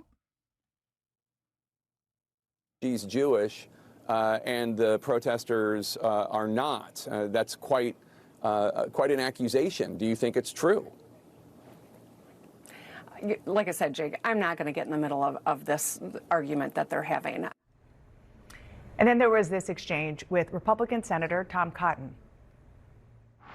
Are you comfortable with that? With Donald Trump saying if he loses preemptively, it's the fault of the Jews, a group already experiencing a rise of anti-Semitism in this country from the left and the right, but... Dog, Tom Cotton is like the #1 dick rider of Israel. I can't believe they're about to say he's anti-Semitic. What the fuck? Still, preemptively, it's the fault of the Jews? Well, Jake, Donald Trump has been saying things like this for at least 11 months since the October 7th attack. I've never heard you say anything like that. If we lose, it will be the fault of the Jews. But, Jake, Donald Trump, again, has been saying for months that anyone who cares about Israel, anyone who cares about the fate of the U.S.-Israel alliance should vote for him. I'm talking about Jewish voters who vote for any number of reasons on any number of issues. And he was adding... Wait a minute. But you just said Zionism is Judaism. You implied it. And you have implied it time and time again. You use it cynically as a fucking defense mechanism over and over again. I don't really understand. I don't really understand this at all. So if that's the case, if that's the truth that you present on a Monday, you have to continue talking about that as though it's truthful on Tuesday. You know what I mean? You can't just like say that all day, every day on CNN and then turn around and be like, can you believe Donald Trump said this? So I guess you must not believe it then. Because he doesn't. And that's my point, okay? Because it is an inherently anti-Semitic sentiment to claim that all Jews care about is Israel and that is the only thing that they care about, and Israel represents Judaism. That is an anti-Semitic sentiment. That is precisely why both Nazis and ultra-Zionists represent this sentiment and repeat it on a regular fucking basis. Problem with Jake Tapper is that he wants to fucking turn around and use both sides of that argument cynically. On Monday, he'll say, oh, if you criticize someone, if you call them a Zionist, you're actually, you mean Jew and you hate Jews, and Zionism is just simply Israel having a right to exist in the violent and apartheid conditions that it currently exists under, and that Israel has a right to be a fucking a Jewish supremacist ethno-state that actually has an apartheid and is currently conducting a genocide. And if you actually criticize that, that means you hate all Jews. All Jews love this. That's all they think about. If you believe that on Monday, you got to believe that on Tuesday. You can't just say that on Monday As a matter of fact, you can't say that in the same day because this is Sunday, not even Monday. On Sunday, Jake Tapper literally reiterated this position time and time again. He does it all the time. So when Trump says it, what's the problem? All of a sudden it becomes an issue, doesn't it? How does that work? When Trump says, you Jews need to vote for me, I'm giving you exactly what you want. All you care about is Israel. How is that any different than Jake Tapper also repeating that position all the time as a defensive posture? It's not different at all. Trump does tell it like it is, right? The problem is he also believes in the fucking false notion that all Jews care about is goddamn Israel. It's not the truth. But Jake Tapper knows it's not the truth, and yet he still continuously deflects and uses this as a cynical fucking shield to be like, no, you can't criticize Israel. You're anti-Semitic because Israel defends all Jews across the world.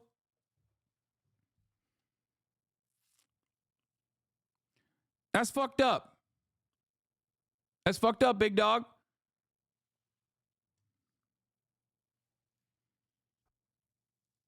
An event talking about combating anti-Semitism here and around the world. Just yes or no. Are you comfortable with him using that language? Jake, it's the same kind of language he's been using for months. That doesn't mean it's okay. Yes, but it's his point.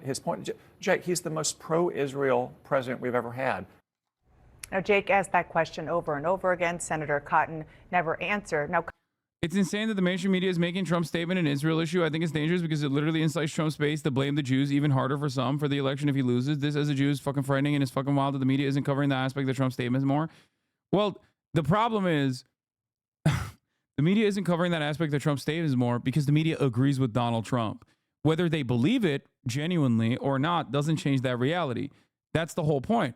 They literally also will cynically claim that, like, Israel represents the interests of all Jews, and if you ever criticize Israel, that means you're actually talking about Jews, and they repeat it over and over and over again, despite the fact that they know it's not fucking correct, okay? They know it's not correct. Maybe some of, like, the most deluded ultra-Zionists might believe that to be true, but, like, most people know it's not the fucking case. Most people know that that's not the case. It's just a country, okay? That's what Israel is. It's a country, just like any other fucking country. Just like Saudi Arabia doesn't represent the interests of the entire ummah, the entire Islam, the world of Islam, despite having fucking Mecca right there. Why does nobody ever go, oh, you're criticizing Saudi Arabia, quite Islamophobic, sweetie? Why does nobody ever say that? Okay? It's literally a fucking theocratic, it's a theocratic kingdom. Like what? What's up? They do, though? Fuck no, they don't. Get out of here. You will never, ever in a million fucking years hear that from a single goddamn media fucking orbiter in the same severity that you hear that about Israel on a daily fucking basis. What are you talking about? Not a single person will ever seriously bring that up. If they did, people will make fun of them. Non-fucking stop. And they should, because it's fucking stupid. That's a stupid thing to say. Oh, criticizing Saudi Arabia for doing genocide? Quite Islamophobic, sweetie. That's ridiculous.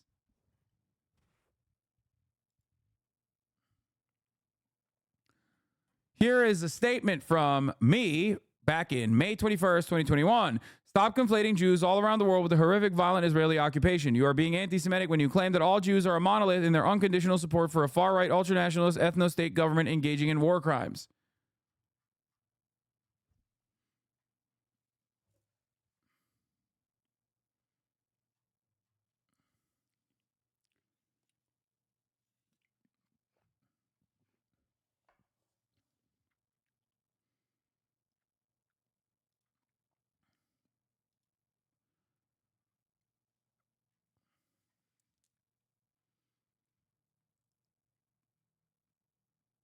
I've been saying the same damn shit for years and years and years, okay?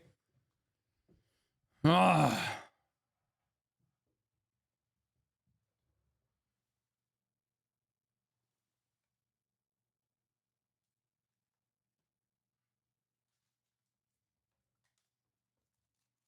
Consistency.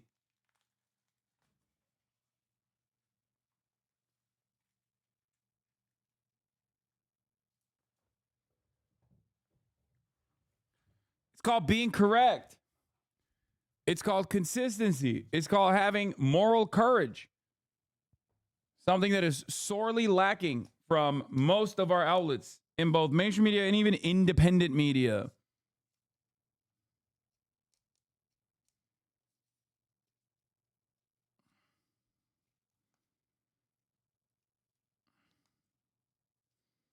Now, use that argument for Iran. What do you mean?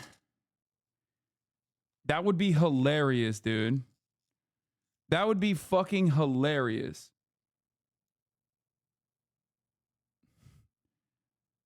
Like, can you imagine fucking people being like, John Bolton, sweetie, you're being quite Islamophobic.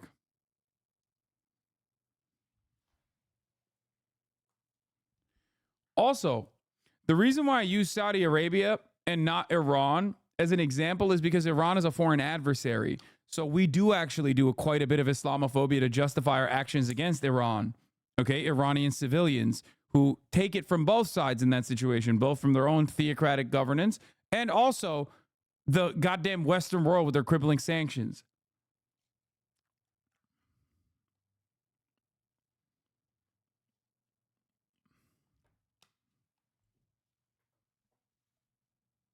Anyway. Going to Zindet like Mark with the goon debt. You're about to go into goon debt if you don't subscribe at the top of the hour when there's a 3-minute ad break. Also, here, this is another one of my like old school enemies from way back in the day. I love seeing these like supposed fucking open-minded like Joe Rogan orbiters come out and very openly defend Israel. Like every single one of these fucking dipshits who's like Islam is the greatest evil of all time. All these like IDW frauds coming out and being like, whatever Israel does in Lebanon or in Palestine, it don't matter. It's all fucking worthy. It is all deserved, just like you deserve the top of the hour ad break if you haven't subscribed. What? In that case, I know many Muslims who are Islamophobic because they can't stand Iran. What? I don't think you understood anything that I said.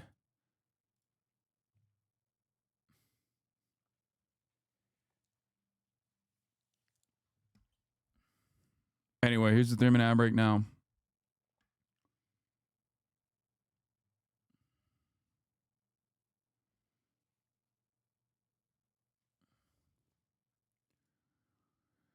This alert just hit wire, attributed to a senior U.S. Department official. Asked about Israel's strategy against Hezbollah, the official says, can't recall in recent memory period which escalation led to de-escalation. Oh, wow. This will surely change the dynamic. No, it won't, because we're too busy talking about this dumb shit. Cotton has spoken out when it appears to come from the political left. He actually tweeted there's no place for anti-Semitism in America when Jake posted about people harassing yours truly at a book event. CNN's David Chalian is back with me. I was grateful for that, as anybody who is the subject and the victim of anti-Semitism, hate, or any other hate. And yeah, no, totally, Dana. You got victimized with anti-Semitic hate. Like,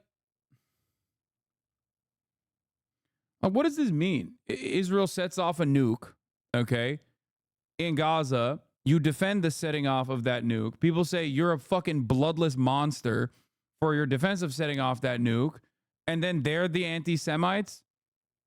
Like, what is this? What is this argument? Like, oh, you could just like say whatever you want about Israel, but you know, if they criticize you, then you know they're in the wrong. They're anti-Semitic.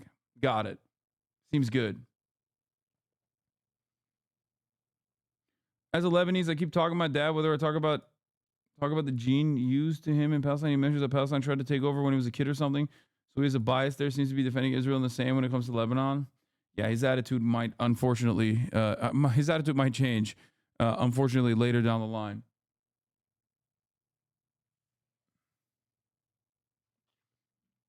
When you're convinced that someone is wrong, when that person refuses to discuss the matter, refuses to provide evidence on the grounds that everyone has the right to think as they please, you can't be tolerant. Freedom of thought does not mean freedom to wander and ramble. first time hearing this was actually a nuke? No, Israel never set off a nuke in Gaza. They set off 5 nukes worth of munitions in Gaza. 5, not 1, 5 nukes worth of munitions. It wasn't just like 1 nuke, okay? But it was such a consistent level of bombing that it was a nuke worth, multiple nukes worth of bombs. Israel cannot set off a nuke in Gaza because of the fallout. Because Gaza is literally right there. Okay? It would be like nuking Brooklyn from Manhattan. That's the distance. But what they can do is use more conventional weapons, rockets of different sorts to, use equivalent firepower without the fallout.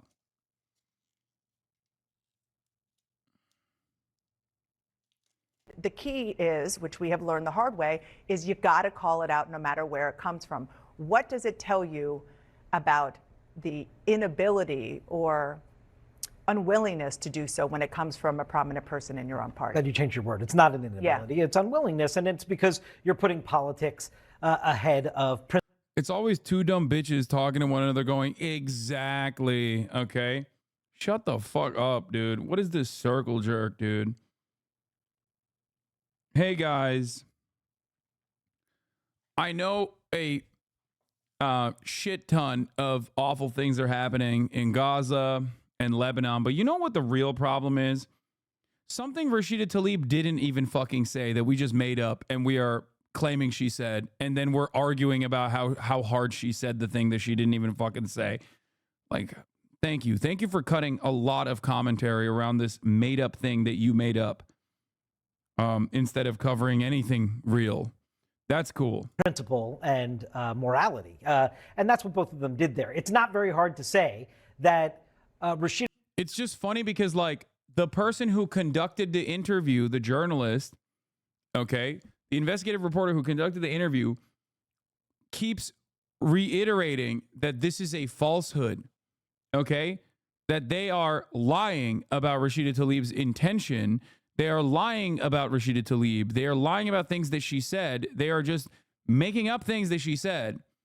Under any other circumstance, like, there would be a mechanism of defense. When CNN did this with Donald Trump, there was at least like a right-wing media circuit that would go crazy over it and disparage CNN. But there's no one for someone like Rashida Tlaib. You got me, and you got maybe a handful of fucking journalists.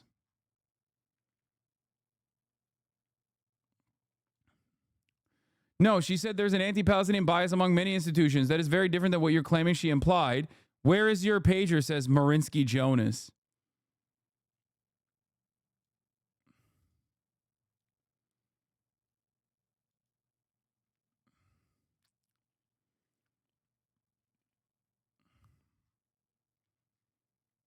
Will they have Tlaib to defend herself? No, they'll do fucking incredible. They will go to incredible lengths to besmirch her and smear her over and over and over again. And for the record, if you are sympathetic to Muslim Americans, if you know any Muslim Americans, if you know any Arab Americans, if you are Muslim yourself in the Western world, if you're Arab yourself in the Western world, you already know that there's no one that's going to defend her. What are you, crazy? This does not happen, okay? What they are doing right now has happened so many fucking times. It happened with Ilhan Omar. It happened with Rashida Tlaib. It even fucking happens to me, chat. Like, what are we talking about? I'm not a member of Congress. It just does not matter. That's a lot of research tabs. Yes, you're right. I should actually go on Wikipedia instead to find Steve Neveling, who wrote the fucking article with Rashida Tlaib, responding to a Twitter post. I should just find it on Wikipedia instead. Thank you. You know, I don't know if you know this, but sometimes journalists still are on Twitter, okay? And they respond to other commentators who are lying on Twitter to call out that they're lying on Twitter. And there is functionally no way of covering that story without going on Twitter. Thank you for repeating an idiotic statement that you heard from your consistently wrong Debate Daddy account created in 2012. That was so fast. I know. I got him. I was just pretending to be a fucking idiot. I know, dude. I know. You got me. You got me so good. Absolutely. Everyone is admiring how good you got me. I'm crying. Oh.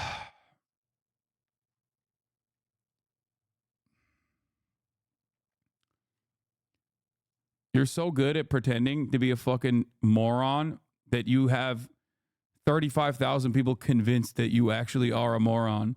And to be fair, you might be. You know? He's crying. Oh, fuck. And I can't clip. Shame. Oh. Oh. I'm shaking. I'm going to go back to my Discord and be like, I'm shaking. Speaking of the community that these fucking shitheads come from, okay? This is the way that they operate, if you want to know. Let's take a look. Free Stephen Kenneth Bottle II. Hey, Frogan! Free Destiny, motherfucker! Free Stephen Kenneth Bottle II! He did nothing wrong! And you kick that shirt? No. I just did. Oh, you did nothing, pussy. Shut your bitch ass up, nigga. Hey, don't come at me, bro. You're gonna do something. Don't touch me. What you gonna do? Do. Fucking retard. Kill yourself. Dude, everyone thought that this guy was super cool when he did that. Like, everyone. He sounds so nervous. I mean, of course he sounds nervous. Yeah. Yeah, he did this to E-Rob too and then got fucking clapped. Yeah, it's the same guy. It's the fucking Destiny fan, Destiny Orbiter, who is like an absolute fucking sociopath. Too bad the clip ends before he drowns in pussy. Yeah, dude. Everyone, the clip ends right before every single person that was around him started high-fiving him immediately. They were like, dude, you are so sick.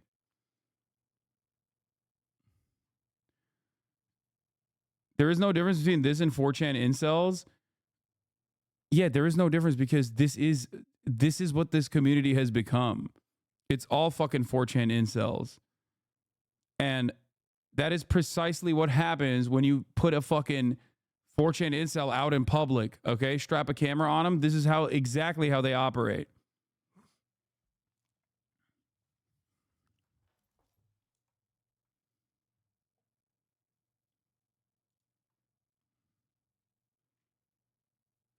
The amount of clips I've seen of kick streamers harassing people at TwitchCon is insane. I feel like the main thing stopping that platform from succeeding are some people on it. One of them asked my 12-year-old daughter to go to clubs with her. They are banned now. They're going to be banned from fucking life. Jesus Christ.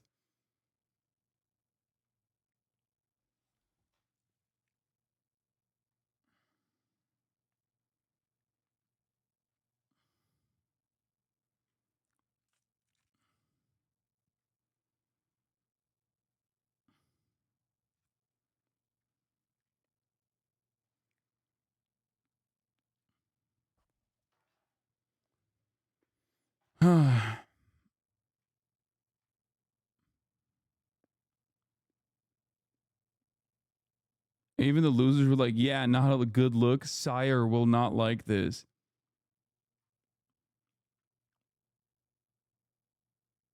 What? If you're in case you're curious about the brain trust they have over there, I guess this dude has blocked me, which is pretty funny. Hello, little one. Would you like to join my team? Ugh.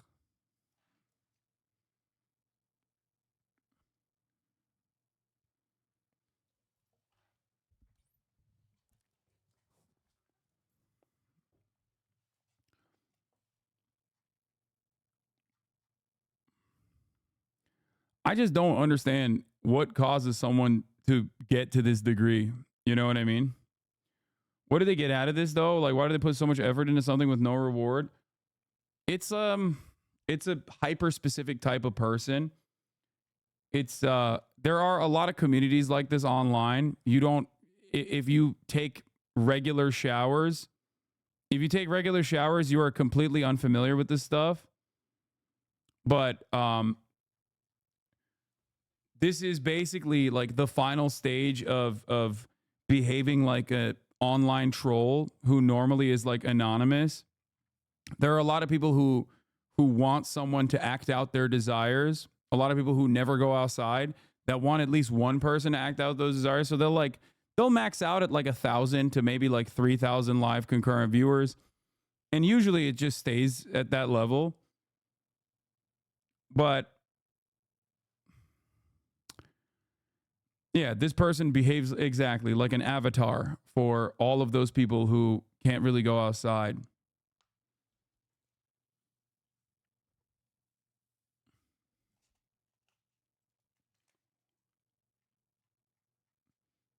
Hezbollah run health ministry. Oh, they did it. Told you they would do it. Hezbollah overnight says 16 of his members, including senior leader Ibrahim Akil and another top commander Ahmed Wahbi, were among the 37 killed that Lebanon's Hezbollah-run health ministry said were killed in an Israeli airstrike in a Beirut suburb. Yeah. Yep, there it is.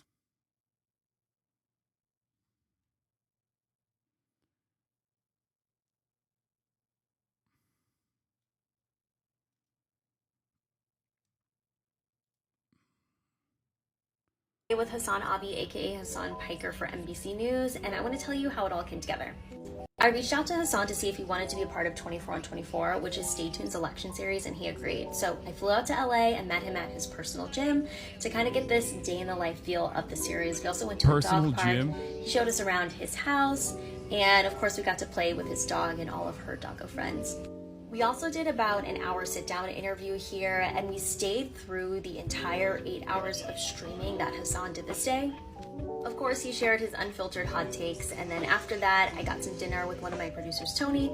Film stayed tuned for Snapchat. There's Russell, another producer, and we got to walk around Universal Studios the next day, just because that's behind our LA office, and then I headed home. So if you want to see Hasan's hot takes on Trump, Vance, Elon Musk, Kamala Harris, Tim Walz, definitely check out this full video up right now on Stay. There it is. Here it is. Here's the video. video. A lot of young people, maybe first-time voters, were completely activated in a major way during Black Lives Matter. They were out in the streets. They were protesting. No justice, no peace. They did the activism. They did the voting. They voted for Joe Biden. Joe Biden won. And then what happened? Nothing. Nothing changed in a significant way that probably discourages a lot of people. I can't believe I'm going to show you guys this. It's going to be on NBC. It's one of the most insane things I've ever received. They're eating the pets of the people. Hasan Piker is not your typical political commentator. Hasan is the biggest political commentator on Twitch. If the goal for tonight was to simply demonstrate for the Harris campaign, was to simply demonstrate competency and remind people how narcissistic and incompetent Trump is, she put up LeBron numbers. Part of the Hasan Piker allure is, number one, he's very attractive. Yeah, I am being patronizing. I don't know who the f you are. Hasan Abi, he kind of pioneered the space for the style of political coverage he does. Hasan's channel, Hasan Abi, was the third most streamed channel globally on Twitch as of August 2024, drawing in over 114 million views and 2.7 million subscribers. So we went to spend a few days with Hasan, seeing what his life is really like before, during, and after the streams. Hasan, great to meet you. Nice to meet you. Thanks for having us out here. Yeah. I usually wake up around 6 a.m., immediately tap in, figure out what's going on in the world, listen to my podcast. But once I get in here, it clears up a little bit. I use this as an opportunity to just touch grass. And then I just start streaming at 11 a.m. Pacific, usually almost every single day, 7 days a week, for 7-8 hours of that day, every single day. Millions of people watch streamers watching the news on Twitch instead of traditional TV, and about 3/4 of users are under the age of 35. He makes it more like simplistic to where like the everyday person or someone like that's younger can understand. What's going on? This is the spot. The house is entirely covered in fan art. My background on my stream room is also all stuff that people have sent in the P.O. box. I think it's very busy, and people are very annoyed with it. It looks, from afar, it looks like I'm a Funko Pop collector, which I hate. There's not a lot of stuff back here that makes me laugh, but there's a lot of stuff that's like very sentimental. Twitch's audience is largely young men, a demographic that nationally is trending more conservative. What's going on? As streamers like Aiden Ross, who interviewed Donald Trump in August on Kick, appealed to this group. And do you know what the hits are yet? Do you know? Hasan is a prominent voice on the left, and even streamed from this year's Democratic National Convention. The way that people depict the left online in these spaces was cartoonish, hysterical, woke scold, like social justice warrior. And I felt like there was no one really representing just like a normal dude who just doesn't want to be an asshole to like random marginalized people, you know what I mean? Okay. How would you describe this election year so far? I think the Kamala Harris swap out was huge. It really, really reinvigorated people's attention and interest in politics. Like the Democratic Party responded to public pressure, which is something that they normally don't do. It made people get interested in politics again. Go play. I really like Waltz. I think he's a unique, old school type of politician that you only see in like movies and stuff that like actually cares about people. I hope that the Harris-Waltz ticket continues being responsive to public pressure on key issues and does not do the classic Democratic Party move and shy away from being called a radical. By the way, this was, of course, right after the fucking Tim Walz swap out. This was right. But no, but listen to what I'm saying. And I don't know if they kept all of it, but I am like talking about the future. I'm telling you exactly what I think. I'm telling you that like the Tim Walz pick was solid. I really like Tim Walz. Having said that, however, this was before the DNC.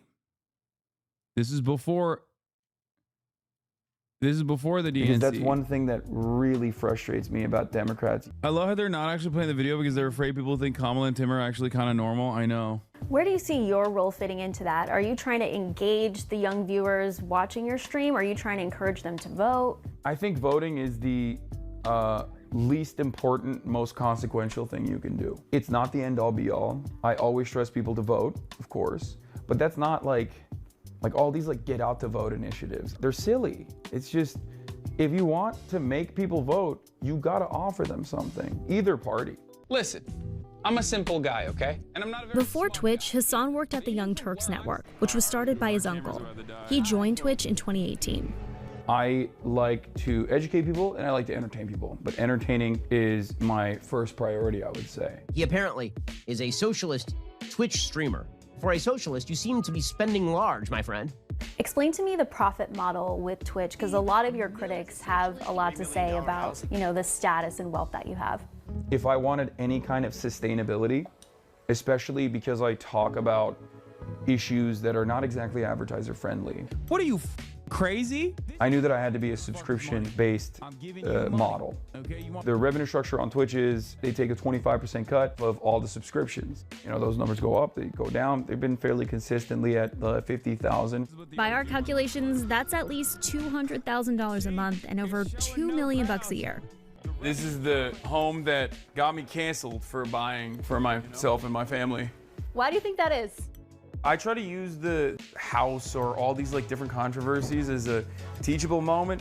This is not a poverty cult at all. I pay my taxes. I advocate to pay higher taxes. I want every single person to be able to have a home that they own, that they can live in with their family. I'm gonna get started, Yeah. if you guys don't mind. Yeah, sounds good. I'm Hasan Piker. This is the Hasan Abi broadcast coming to you live from sunny California, Los Angeles. There is a literal camera crew in here in this room right now with me. I love Ilhan Omar, as you guys know. She's my uncompromising queen. You're right on the money, Megaphonics, especially amongst the Republicans who wanted to use it as a weapon. At the top of the hour, there's a 3-minute break. Felix is going to be here soon, I think. He just texted me. Before the Trump interview, I was like, bro, Aiden, like, I don't think you understand. You think like Twitter is bad? Like, you think cancel culture is bad? Like, mainstream media is going to be up your ass. That'll be all for today, folks. All right. We're out. Okay, so 8 hours later, how are you feeling? A little tired. This is what I like to call the dead zone. Like immediately after I'm done streaming, I just kind of feel lifeless almost. It's like trying to communicate with an arena full of people. You know, 40,000 people at once, they're trying to get my attention. And I'm trying to like, you know, read as much of that as possible. And I think it just breaks my brain a little bit. You said the media does a terrible job at showcasing the truth. Can you tell me more about that? I would not be able to operate without mainstream media. The if it bleeds, it leads mentality that a lot of like local news and a lot of, you know, mainstream media has. This causes them to lean in on a lot of panics, a lot of hysterias, oftentimes created by right-wingers deliberately to motivate people to vote a certain way or to feel a certain way. That's such a disingenuous way to interpret polls. What would happen if Twitch just went away? If Twitch just went away, if Twitch just disappeared, I'd probably still do content of some other sort. But if content creation completely disappeared and went away, I'd probably go back to college, become a professor. I'd probably pivot to mainstream media finally. I would never do it otherwise though, because I love my editorial control and independence. Just first word or first few words that come to mind. JD Vance. I immediately want to say couch. Trump. Lost his aura. Elon Musk. Ugh, gross. Deadbeat dad, thin-skinned billionaire, but also one of the greatest socialist advocates of our time, showing the world that meritocracy is a complete falsehood. Can't wait for all the brain dead React gay people for your own content. Yeah. There you go. That is it. Dude, it's I talked about this after the interview, but like she could not believe it. After the 8 hours, she was like, I'm tired just by watching you. Like, I don't understand how you do this every fucking day. $2 million a year. Like right now. Like, where right here. I mean, you can a little see. Tired. I've actually never seen myself right after a stream. This was right after a stream. I've actually never seen myself right after a stream. Like, God damn, dude, I'm fucking dead. I'm freaking dead, dog.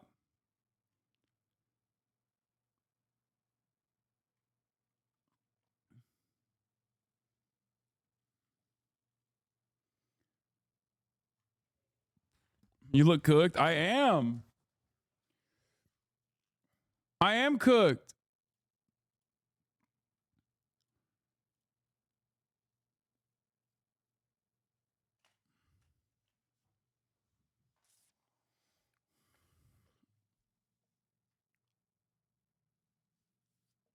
Kind of proves you love this. If you didn't, this shot would have killed you by now. Oh, 100%.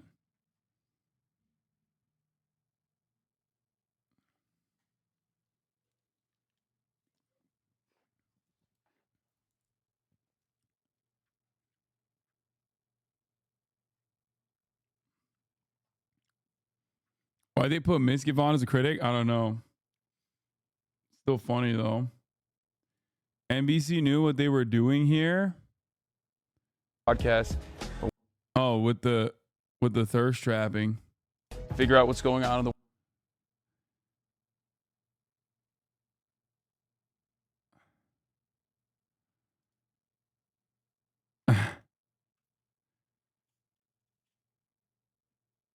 You look like you aged 10 years after the stream. What the fuck?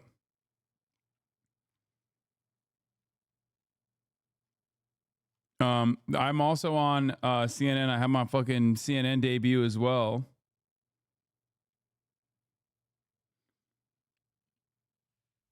No gaming mention. That's crazy that you said that because after, I mean, post DNC, I've been on a gaming tear.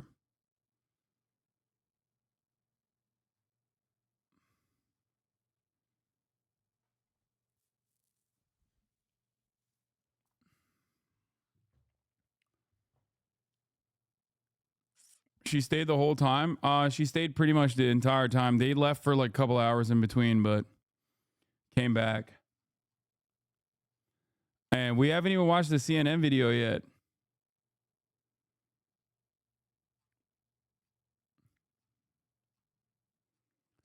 And there's a wisecrack video as well. I don't know where all this stuff is coming from.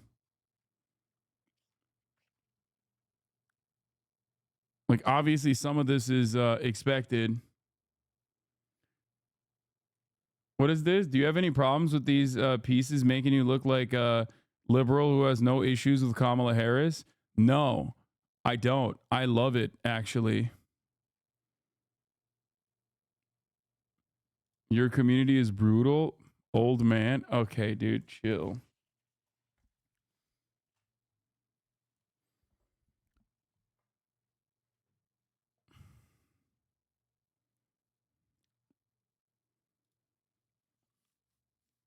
Unk alert.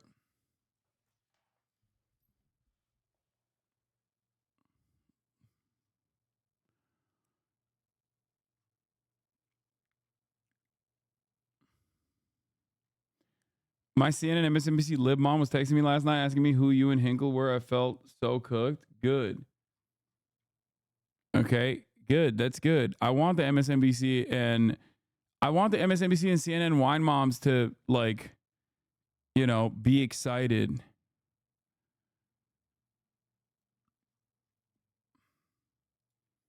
And wonder who I am. You know what I mean?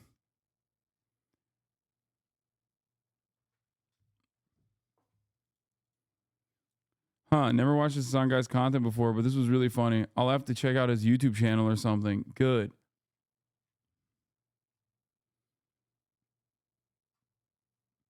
All right, let's do the CNN one as well, finally, okay?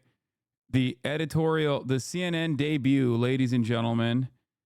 Oh, this is the no ads misinfo nation video. Okay, we'll do that. We'll go right there. Shouts out to Azan Pecker for chopping this up. Welcome to The Whole Story. I'm Anderson Cooper. The spread of misinformation and conspiracy theories has flourished with the rise of online social platforms that cater to extremist views with little to no regard for what's true and what's not. What do you think of associating the Dems with leftists? That seems kind of dangerous in my opinion. Yeah, dude, you're right. We should actually gatekeep me and show me as like a purely hostile and utterly repulsive individual. I think that will certainly get a lot of people that normally are liberal and that I could probably convince to understand my position to genuinely look at me in a positive light. Come on, man. Come on. Okay? Come on. If I change my commentary on the whims, if I change my commentary due to who is in my audience, that's one thing. But if I don't do that at all, but maybe use like lighter terms when discussing what I believe with a broader audience, that's ultimately a good thing. And it's a thing that you probably should do as well. You know? Especially because, like, I'm not embarrassed about my worldview. I'm not embarrassed about my worldview at all. I very prominently display it. Having said that, however, for many people, being like really aggressive when you are trying to make an argument, it takes away from the power that you have in convincing them. Yeah, you have to meet people where they're at. You have to make your discussions more palatable.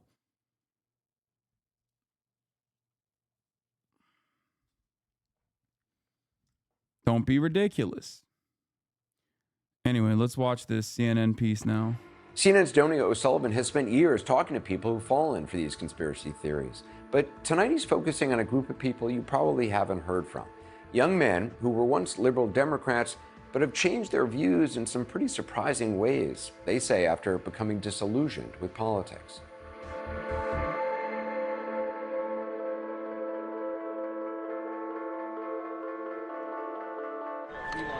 I spend a lot of my time at conferences, and there's a subtle art to a successful one, like making sure there's plenty of refreshments, creating room for stimulating conversation.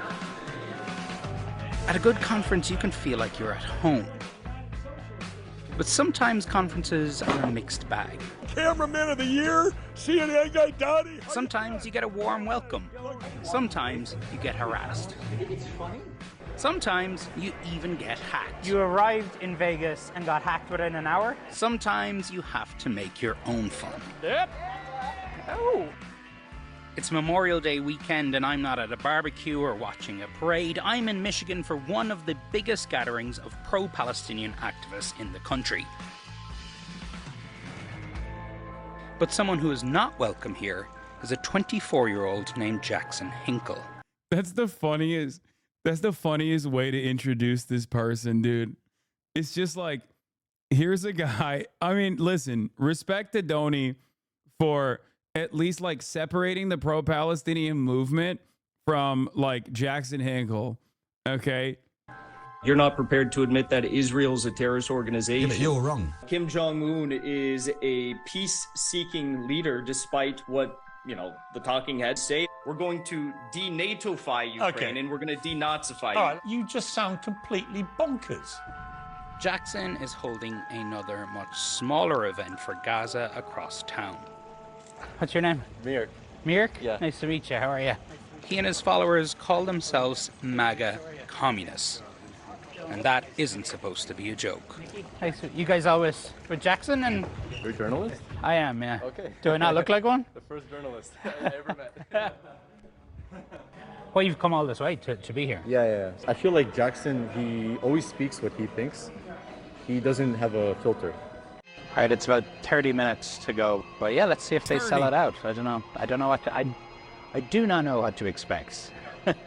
Dude, MAGA communism is so funny because it's just like a sea of contradictions, even beyond like the regular contradictions that normal Americans experience on a daily basis, like the median voter being both in favor of mass amnesty and also in favor of mass expulsion, mass deportation at the same exact time. And it's extra hilarious because once again, communism or socialism or any kind of like Marxist thought is supposed to be entirely devoid of like weird culture war issues, spiritual, ideological problems that are oftentimes deployed by liberals as a mechanism of distraction, as a mechanism of division among the working class. So when you personally are like, I'm so fucking left, dude, I love this shit, I live and breathe this shit, and then you turn around and jump on board an ideological movement that is entirely designed around these culture wars, that makes no fucking sense. It is as oxymoronic as being a anarcho-capitalist. It makes no sense. It is incoherent. Okay, it is completely and utterly incoherent as an ideological position, because anarchism is the abolition, in its simplest terms, in its most reductive, in the most reductive way to explain it.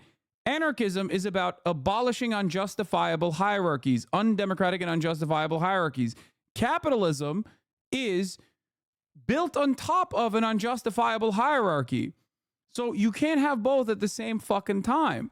It is inherently undemocratic. The same principle goes for MAGA and communism, okay? You can't be an advocate for a borderless, classless, moneyless society while simultaneously hyper-focusing on the other side of liberalism, okay? That's all this is. These people are liberals. Through and through.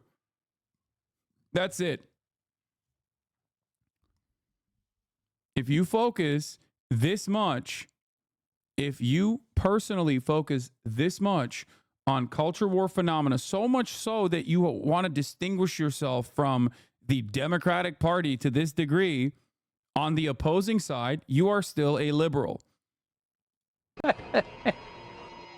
lot of kids in suits. Among the suits, a Democrat turned MAGA communist in a Hawaiian tank top and flip-flops, who calls himself Charmhole. Charmhole. Follow me on everything. So that's your online name? Yeah, my online name. By the way, this dude is a real freak. Apparently, I did not know any of this shit, but apparently he was like very seriously trying to debate that like every person that has been circumcised is actually trans. And he got banned from our Discord in 2020 for like trying to constantly debate on that issue, and even went so far as to say that like my mods were transphobic for banning him. I didn't know any of this until recently. Yeah, some real solid individuals here. Okay. Which is funny because the other person on the MAGA communism front that like pretty much every MAGA communist is like, I think a former Hasan Abi head at a certain point that all just went, nah, fuck this guy. He believes in vaccines, or, you know, he won't let me debate on weird gross shit and horrify people. Do you feel responsible? Fuck no, I don't feel responsible. For every random guy like this who is like a massive grifter and completely delusional, there are a ton of normal people in this community that have like went on to go and run for positions in local office, that have joined their fucking community organizing efforts, that have become community leaders. Like, no, of course not. The difference is they're not as like telegenic. Well, these guys aren't telegenic either, but they're not as interesting from the media perspective. Why the fuck would there be an entire story about them? They're just normal people, right? This is the man that bites the dog, and not the dog that bites the man. My actual name is Adam Service. Okay. I'm incredibly American, born and raised in Ohio. So you're a streamer? What? Yeah. I've been on Twitch, but I've been banned off Twitch a few times. They don't like me because I'm very political, like these guys, my heroes, which is weird to say since they're younger than me. But these guys are your heroes? Yeah, absolutely. Seriously? Yeah. I wouldn't be here if they weren't. So are you a MAGA communist? Absolutely, MAGA communist. I used to hate Trump. I would call him old. I'm not sure if I'm allowed to cuss or say bad things. No, you can cuss, but, yeah. Well, yeah, no, I used to call him a pedophile, illiterate retard, stuff like that, because I was a big Bernie bro, and I was like, I'll do anything for Bernie, anything, right? And that's why I love these guys, because they just assume you're smart. They're going to tell you all the smartest stuff, and if you don't get it, then you're just going to miss out on the next big thing, which hopefully is MAGA communism, or at least. Why is he talking about this like as a trend, dude? I mean, this immediately demonstrates like his ambition, right? His own personal motivation for being on board with this is like he like caught something. Like he's talking about this like it's a fucking shitcoin, dude. God damn. There's a lot of dudes like this that just have like these are the crypto bros, okay, of political ideology, I guess. You see it. America's form of communism. MAGA communism. MAGA communism. You know, people watching CNN are going to say, you're crazy. Absolutely. I would hope so.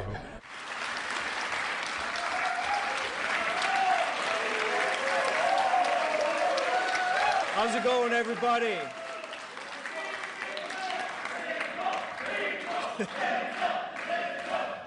All right. This is great. It's good to be here. We actually have CNN in the building with us tonight. They're filming some propaganda documentary, which the crowd here was mostly male and mostly white. You know, today's event is called Free America to Free Palestine. Shout out to the AI gods for giving me this beautiful shot.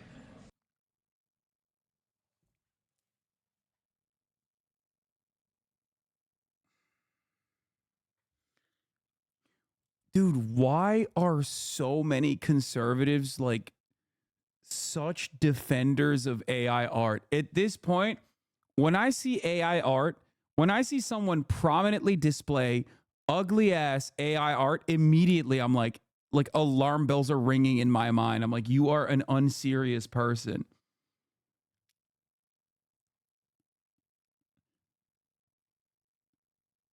It's just so fucking weird. Look at the flag. Yeah, I know. He didn't even like do the appropriate thing. Like, this is not even, the flag changes colors. It's like a different flag now. It's fine. The Cowboys don't have faces. Are they wearing keffiyehs? I can't tell. Also, the similarities between Israel and America are not ones that you should be making as someone who is pro-Palestine, because what is happening to the Palestinians is what happened to the indigenous population originally in the inception of this country that you are dick riding. So the idea that like one settler colony is good and the other settler colony is bad is an unsustainable and inherently contradictory position. What the fuck? Let's continue. Of the American Cowboys with the Palestine flag. We need to stop supporting, these genocidal maniacs, and we need to, of course, arrest everyone who is committing these crimes at this very moment, which is almost all of Congress and the White House. But Jackson had barely started speaking about Gaza. I've been to Russia, I've been to China. Their major cities are much nicer. Before he launched into pro-Russia and pro-China talking points. No, Russia's better and stronger than ever before. Dude, dude, I can't speak for every single person that is like in this movement or whatever the fuck this would be called.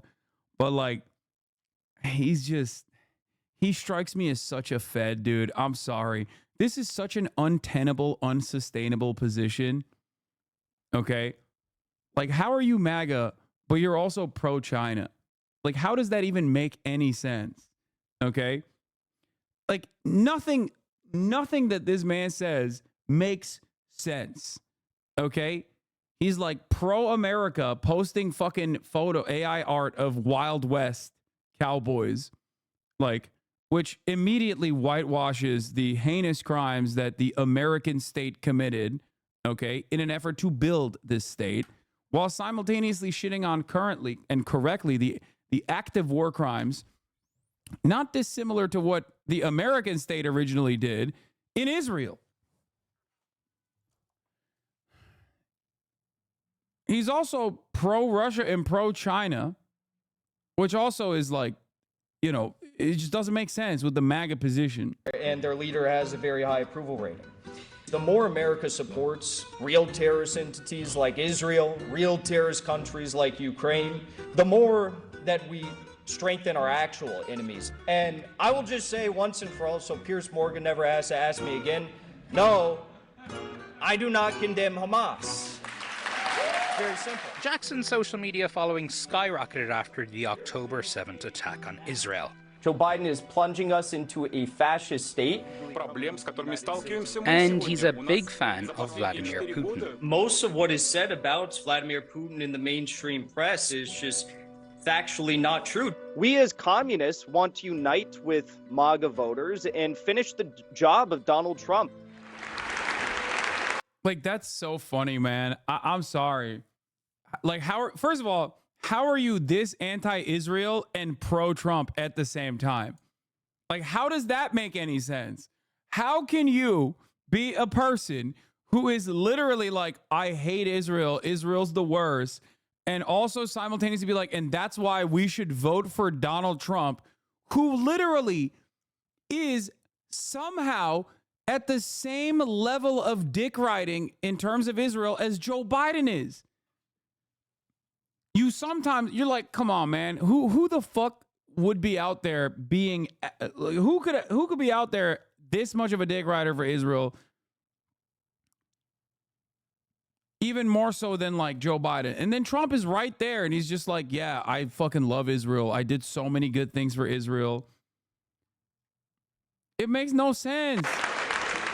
As the event came to a close, superfans lined up to meet Jackson. That was the most inspiring thing I've ever seen in my entire life. I've seen Barack Obama speak. That was something to behold, for sure. Fascism doesn't need to be logical. Hope this helps. I mean, it needs to have some level of logic. There needs to be an in-group and an out-group, dog. Like, inherently, inside of every fascist movement, you have an in-group and an out-group, okay? And his in-group, out-group dynamics don't make sense. Like, no one else agrees with him.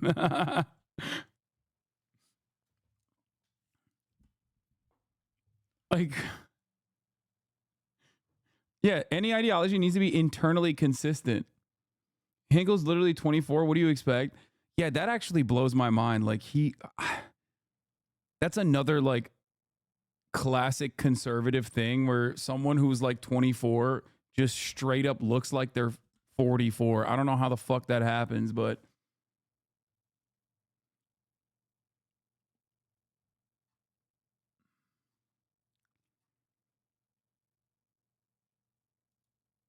You see all the people there and you think, wow, I'm really a part of something.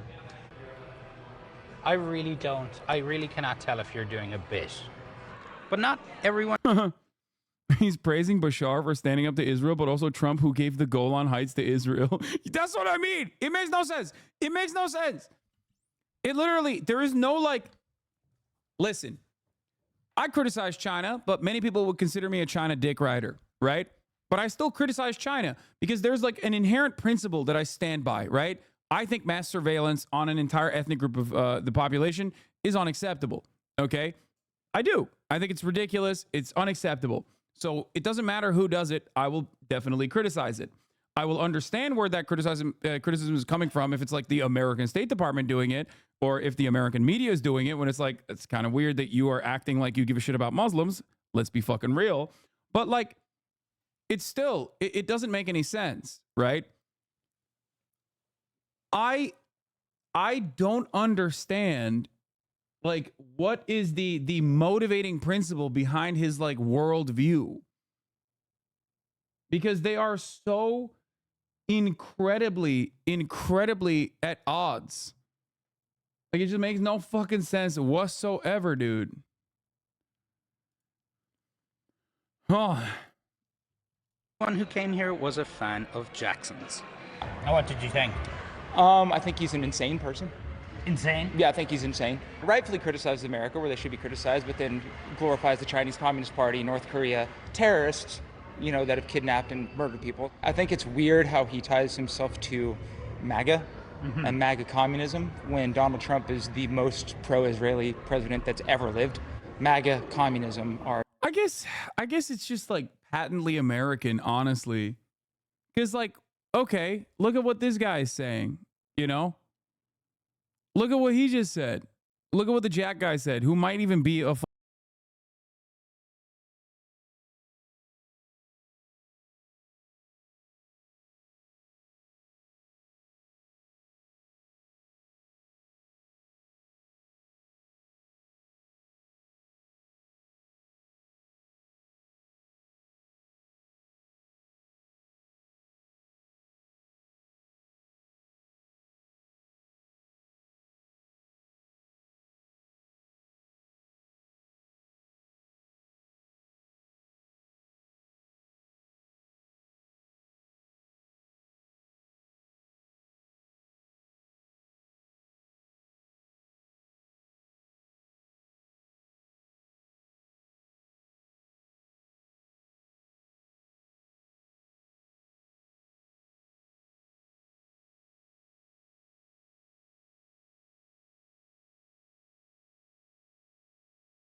slur, dude. What the fuck?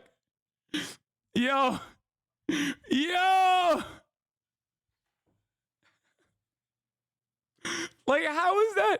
How does that read as like a fucking... I've never... That's crazy. That is crazy, dude. You're like a woman. And I'm saying this as a pejorative, okay?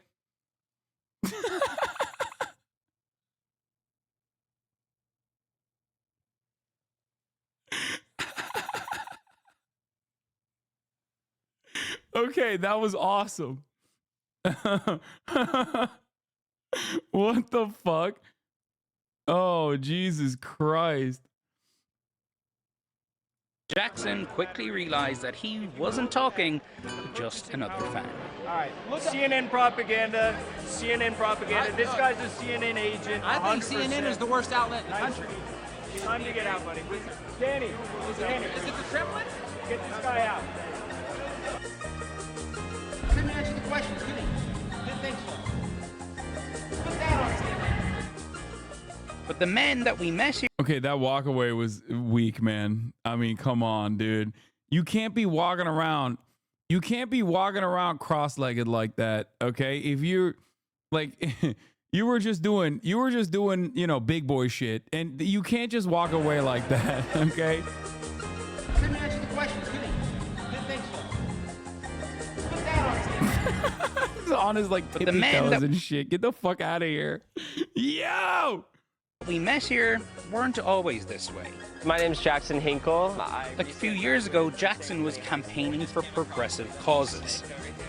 I was BLM originally. BLM has been co-opted by NATO, by the government. And Adam, aka Charmhole, had changed as well. So you use BLM has been co-opted by NATO?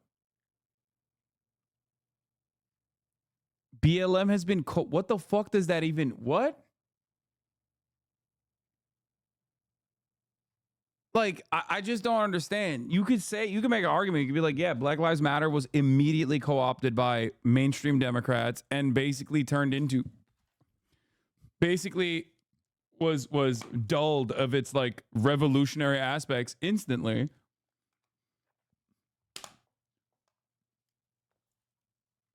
What the fuck does it's been co-opted by NATO? I mean, I got You used to be a big liberal. Absolutely. A big Democrat. Yeah. You were a Bernie bro? Bernie bro, through and through. I wanted to find out what had made them change. Why do you think the Russians like you so much? Well, I speak truth. Good to see you, man. Yeah. American politics is schizophrenic. You got one side saying you're crazy, you got the other side saying you're crazy.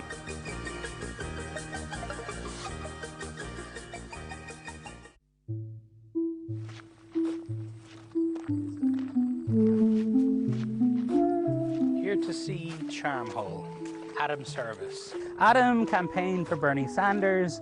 Now he's a big fan of Jackson Hinkle, and in his own words, he is terminally online.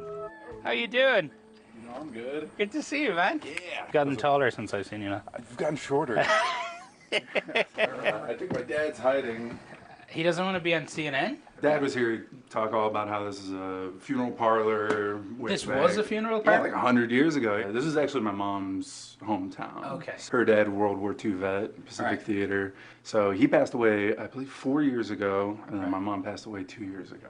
Okay. Her dad always had a saying, that was his chair. If he'd go up to the bathroom or cook something, right, he'd jump in his chair, and then he'd come out and he'd say, "Would you jump in my grave as fast?" 2 years later, she jumped right in. I was here, by the way. Thanks.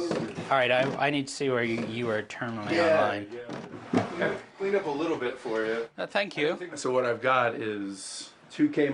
Bro, this is the average Hasan Abi hater setup. I'm sorry, okay? Straight the fuck up.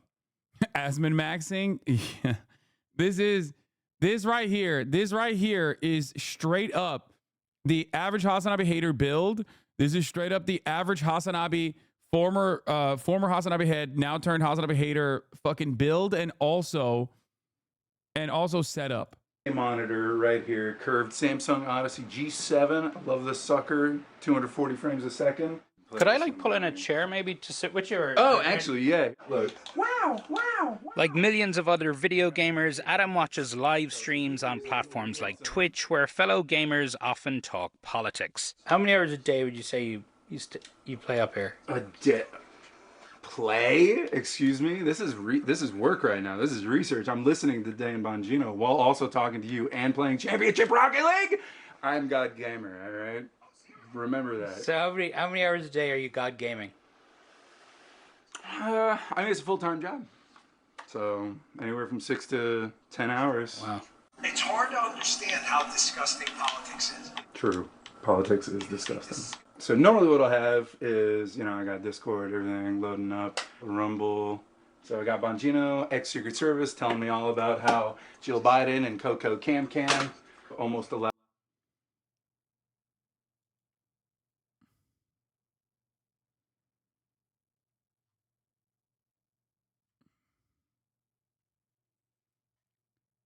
Bro, I've always wondered who the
It's worth it. No, just never have leftover Taco Bell. Adam had moved back to his small hometown in rural Ohio after years of living in Bloomington, Indiana, a city about 4 hours away. Wait, so tell me though, Jackson Hinkle. Yeah. MAGA communism. Oh yeah, MAGA communism. MAGA communism sounds like the dumbest thing ever. To me. It's how can you define it? You cannot define it to boomers, right? Well, because boomers. I'm a millennial, I think. Right. Yeah. Okay. So it's like I said, you have to. Wait, how old is this guy? What do you mean? Bro, you can't be calling motherfuckers boomers, dog. Like, when you look like that. Dude, if you look like cops are gonna be called, if you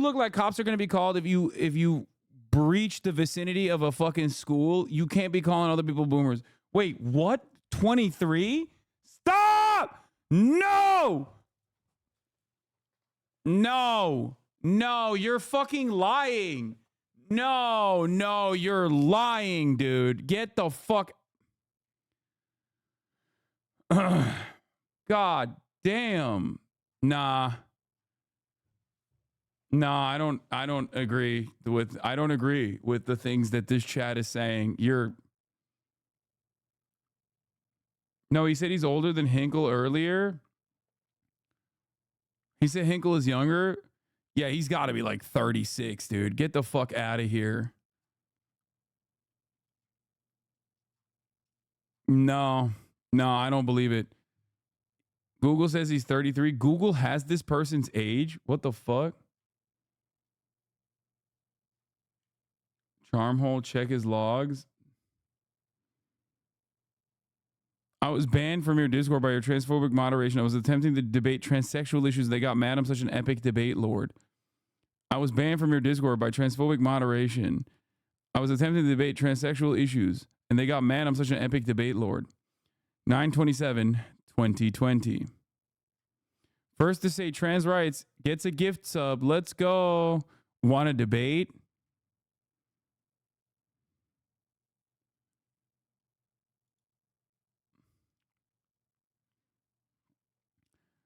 At least he doesn't have the fucking top of the hour danky shit that Jackson Hinkle had in his logs.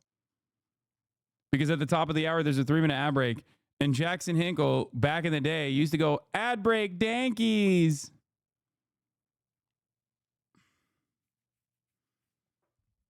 That's right. And if you call into question how much of a Hasan Abi hit he was, he says it's because I'm a transvestite now or something. I don't know what he. Yeah, his Twitch chat logs. Jackson Hinkle TV account created July 28, 2020. Following since July 28, 2020. Top of the hour every hour. Dankies. You missed the part where he literally says fucking dankies, dude.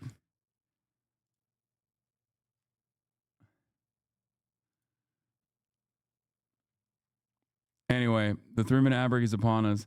I think this once again a person who got right-wing radicalized after the death of his father or mother. It makes sense if you think about how invested he is in politics since then. Doesn't look like he has a job either. Yeah. Raw dog at the top of the hour without a debate. I just did. I used Jackson Hinkle as a fucking as the method.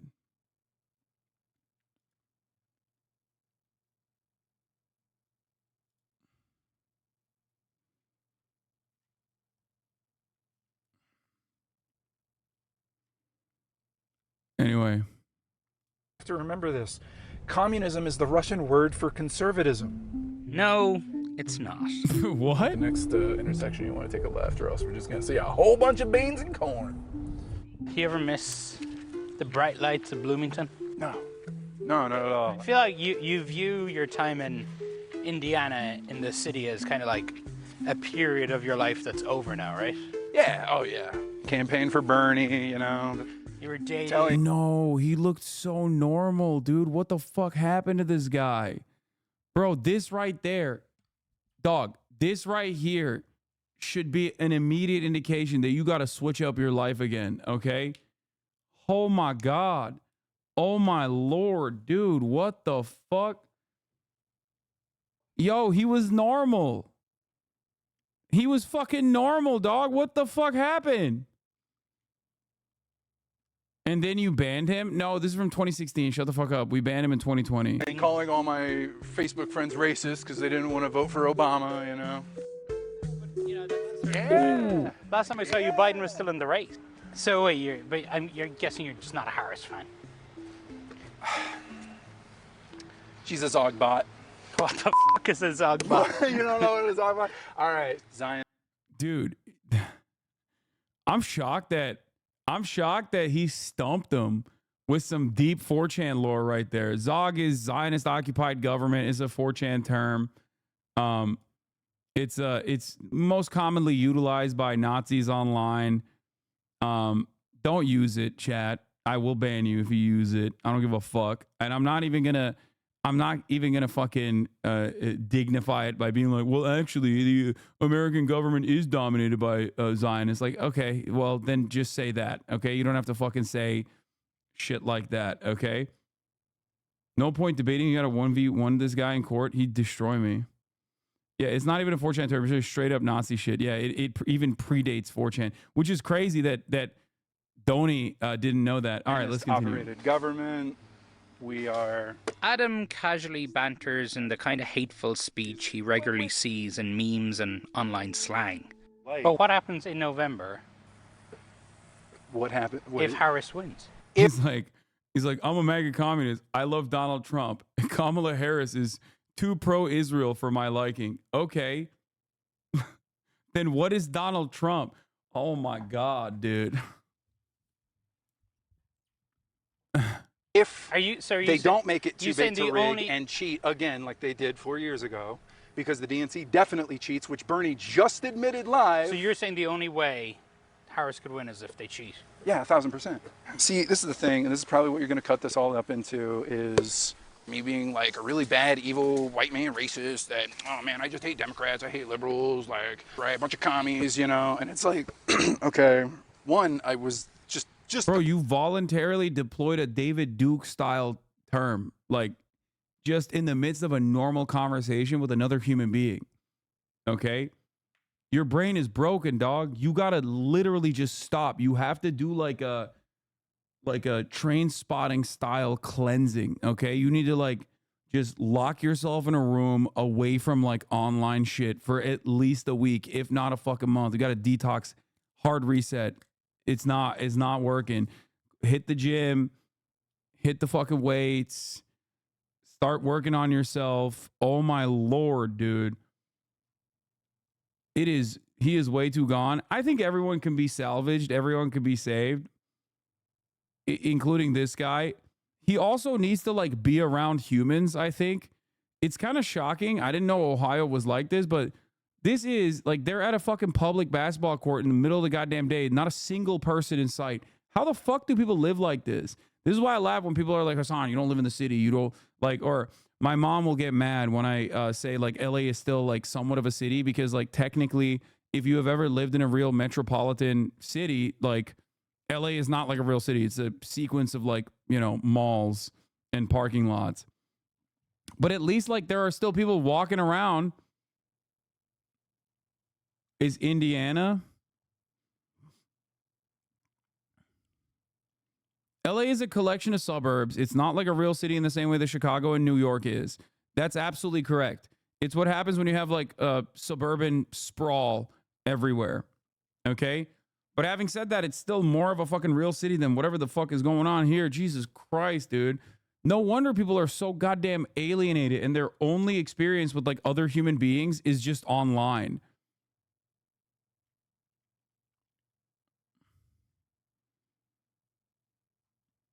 I think one of the funniest aspects of this entire video is like what he is presenting himself as, like the optics, the way he looks and the way he acts is probably doing infinite more damage to MAGA communism than even the things he's saying. You know what I mean? It's like I see a dude in fucking flippy floppies in the middle of the day hitting a fucking shot like that. I'm like, nope, I'm out. Okay. Part of them, like 4 years ago, I was in it, right? I've been betrayed by them multiple times. So now I'm trying my hand at being betrayed by the Republican Party. Oh, nice! But Adam's departure from the left has taken him down a dark path to people like white supremacist Nick Fuentes, conspiracy theorist Alex Jones, and MAGA communist Jackson Hinkle. Adam is among the 8% of Bernie Sanders supporters in the 2020 Democratic. Stop saying I betrayed him, okay? Shut the fuck up. Like, this dude obviously had insane opinions that were harmful overall. Like, y'all are so fucking lame. I get it. You're joking, okay? We did this with Sneeko, too. Like, oh, you fucking played a prominent role in, like, Sneeko's radicalization. Like, no, I'm not. As a singular force, I am incapable of changing someone's, altering someone's life trajectory this much. Okay. there are so many environmental factors at play. COVID probably played a significantly more prominent role in his radicalization.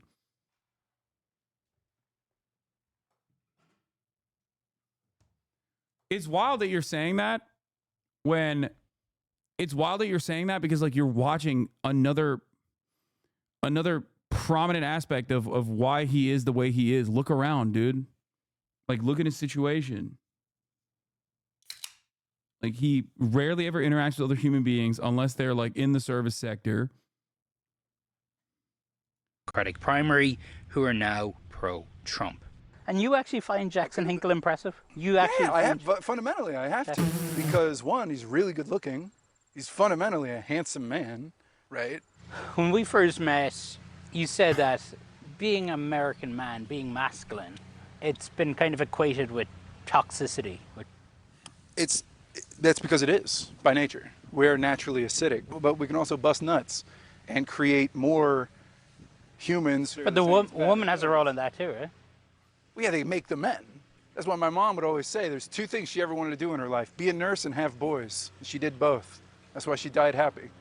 You know, she died fulfilled. This is why I was such a liberal growing up. Is because my dad would always listen to Rush Limbaugh, you know, and he's always yelling, and he's really mad about everything, and everything's going to shit, you know. And I was like, according to Mom, this is toxic. This is bad. So then I just naturally, you know, I had an aversion to conservatism and men and masculinity. That's why I got called gay for so much. I mean, that and the blonde hair. You got called gay? Yeah, all the time. In this park, constantly. But so one thing you brought up, you had a spell in a mental health hospital. Do you take any meds? They tried to get me on Zyprexa. It was like $280 a month. Right. I laughed at that. I was like, yeah, right. If you could afford it, would you? No. No, I just smoked weed instead.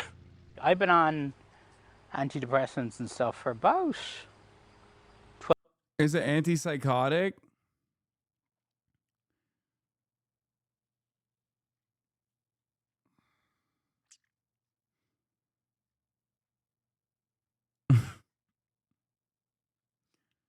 So instead of taking heavy antipsychotics that the doctor prescribed him, he literally smokes weed, which has a tendency to, it works as a mood stabilizer. So bro, I think, like, look, I'm not anti-weed by any means, but it's like, that is the one place where it's like danger, you know? It is probably taking, probably smoking weed, I suspect is not going to be helpful if you have, schizophrenic outbreaks. Dude is hitting the dress to impress pose right now and it's not working for him. Anyway,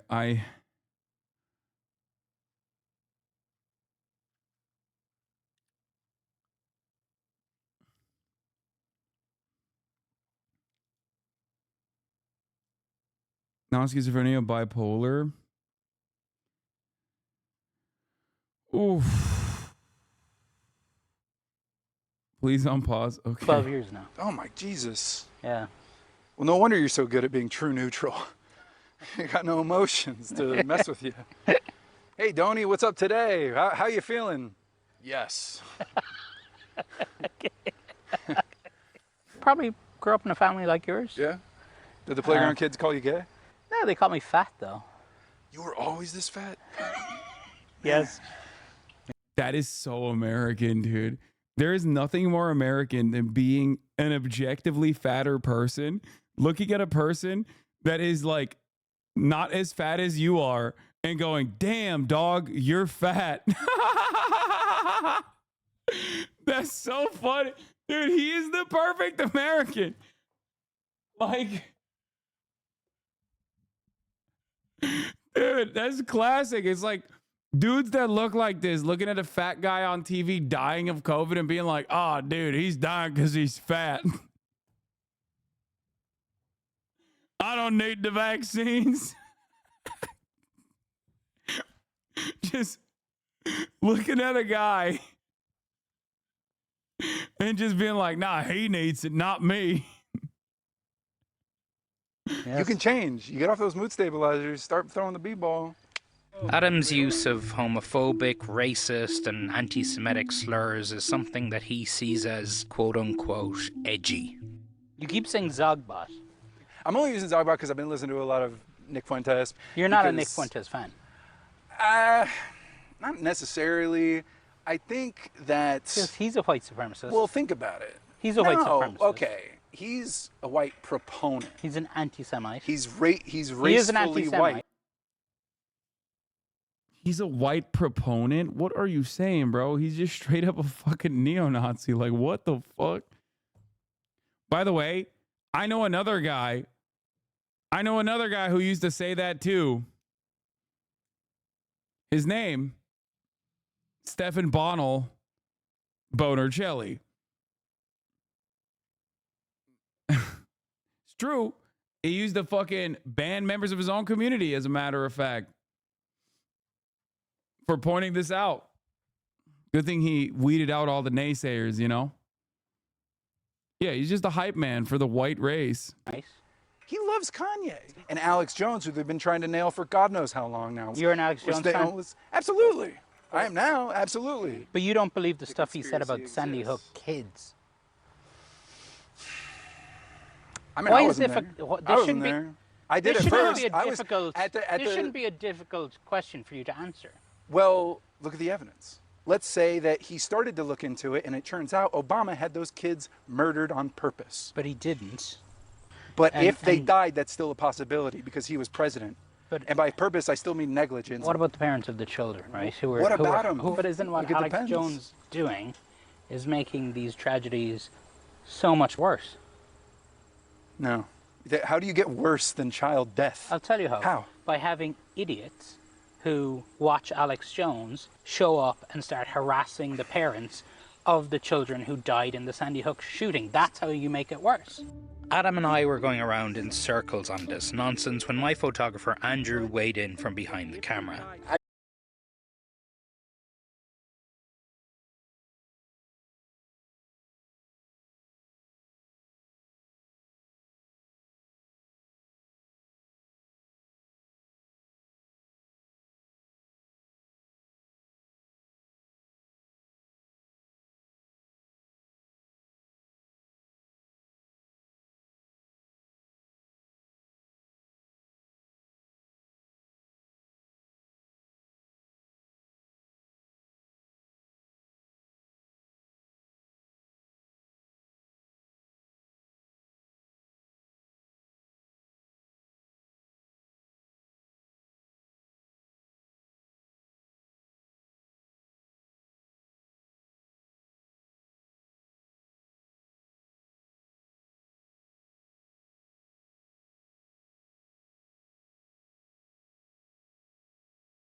getting arrested. Dude, chill out. Chill out. We're all press. Did you check in yet?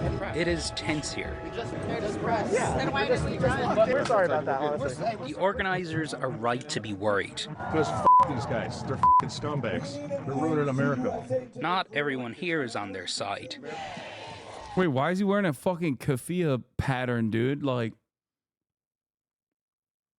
dude, I hate when I see like tier 1 operator ass dipshits like wearing that shit.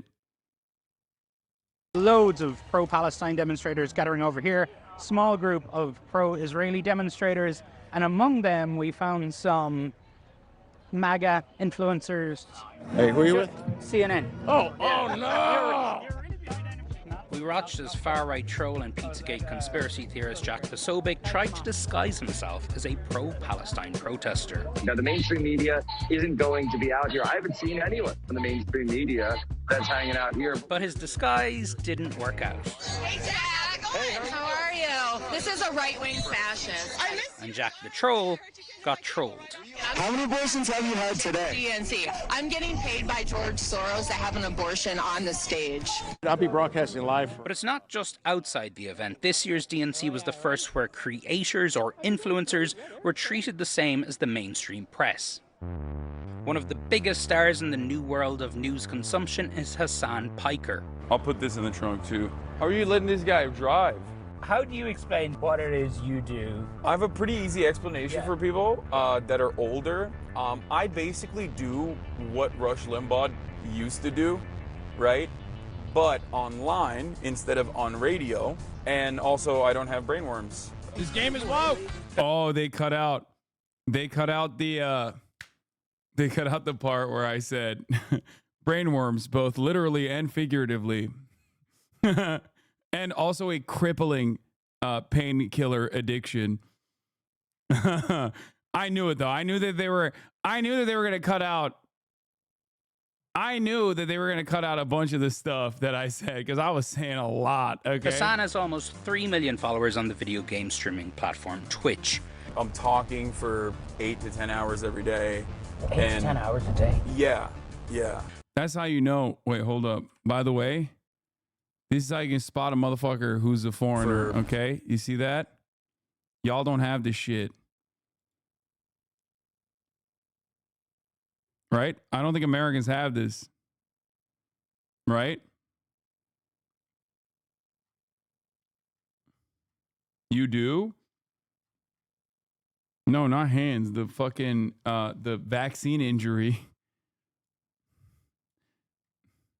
8 to 10 hours every day. Older generations do? Yeah. Where he streams live almost all day watching the news. The former president was found guilty of all 34 felony counts teen election.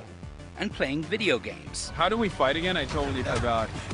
Sometimes playing a character named after me. He even tries to do an Irish accent. My name is Donny O'Sullivan, sir. I'm fascinated with Republicans, and I obviously... No! Your parents saw me do the Donny O'Sullivan accent. Oh, no. The vaccine arm, my parents have that. Oh, no, they put that in there. God damn. God damn, Donny, what did you do? Oh, hell no.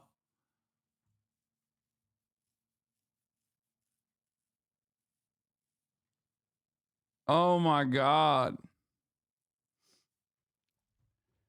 I'm cooked, brother. I am cooked. You always loved the hits that you would do when you go to these rallies and you talk to them. Before we get out, people might confuse us. Yeah. You're 6'4", built like myself. Are you a Harris supporter? I wouldn't say I'm a Harris supporter. You'll vote for her? Maybe. We'll see. I get a lot of criticism from the Democratic Party loyalists regardless. Yeah. Hasan was about to try and live stream all day from the DNC. Pray to God that the internet is stable. Wait, this is my permanent space? This is fire. I mean, this is cool, and it's much cooler than I anticipated. I can see CNN from here. Anderson! There's a restraining order. So this is in your rider. that would not be in my rider. Protein. We need more protein in here. It would feature Core Power Elite 42 grams of protein, 230 calories. Sick. On the face of it, Hasan is a bro, one of these so-called masculine men that Jackson and Charmhold revere and aspire to be. Do you know about this mega communism? Yes, Jackson Hinkle being one of them. He was like a Bernie bro, I think, back in the day. I'm like, I don't know anything about the guy. You were a Bernie guy. You were a Bernie bro. Yeah, I like Bernie a lot. Yeah. But Hasan says his brand of masculinity is very, very different to Jackson's. Hitler, at the end of the war, he killed himself. He's a faggot. Like, how does this happen? Where you are to the right of Adolf Hitler?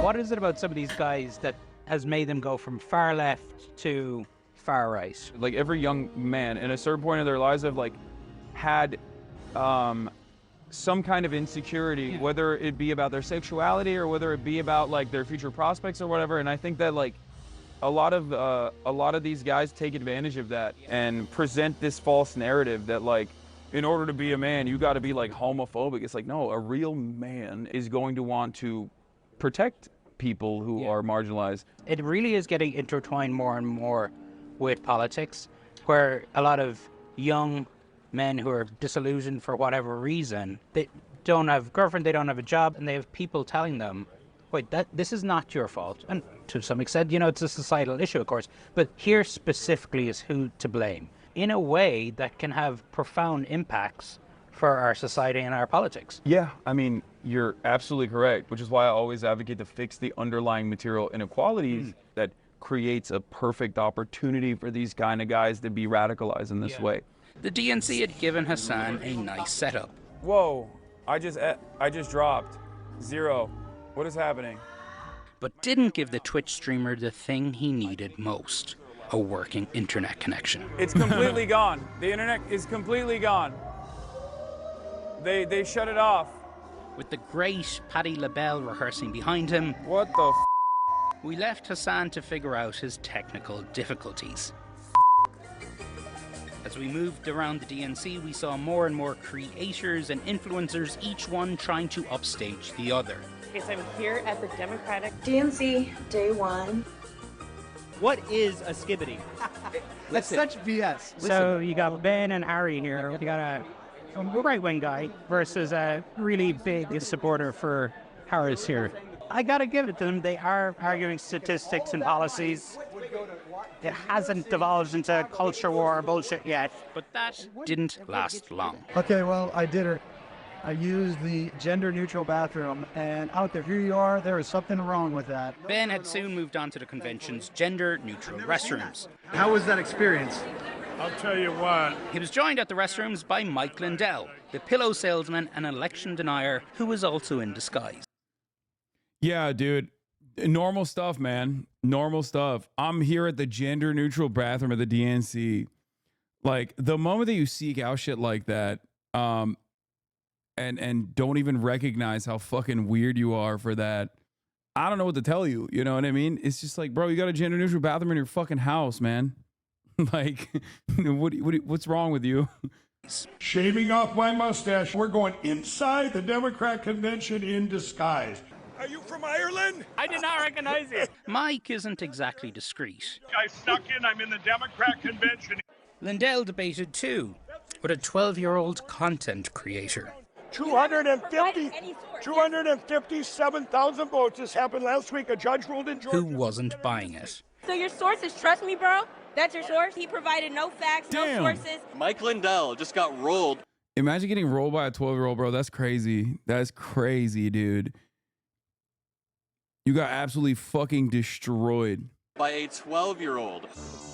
Jackson Hinkle didn't make it to Chicago for the convention this summer, but he had made multiple trips to Russia. Now I'm in Vladivostok. I'm safe for the time being. I wanted to find out who Jack... This is why I'm saying, like, something about this smells weird, bro. You go to Russia and you cut pro-Russian propaganda, okay, and you're not like Tucker Carlson, right? And beyond that, you go to Venezuela, you know what I mean? It's like, listen, I'm not equating Venezuela to Russia at all, but like, it is wild that he is going to all of these fucking places and does not get even any scrutiny from the federal government. Very interesting. Very interesting. Very strange. Because let's be real. I don't talk about a lot of stuff, but you know,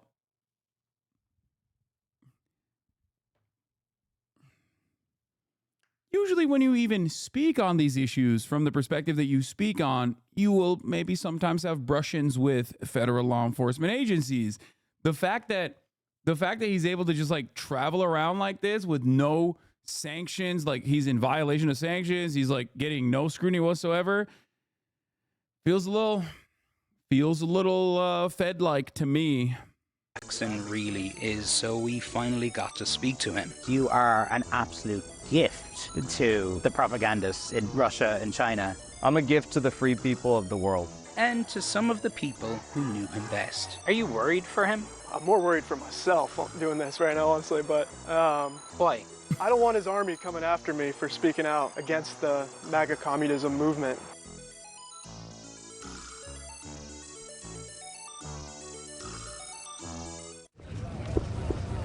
Weren't you cutting pro-China propaganda at 24 is completely normal? I mean, I would. Vote for hope, not fear and divisiveness. Surfers for Kennedy. Surfers for Kennedy. Surfers for Kennedy. What do you think about a surfing president? Get him. It's like, bro. There was a chatter in the chat that just said this as well. Like, there's motherfuckers whose family live in Russia. Okay? And they don't go to Russia. There's dudes whose family members, there are Americans living on America's soil, Russian Americans, who can't go and visit their fucking family members, and this guy just keeps traveling in and out of Russia freely?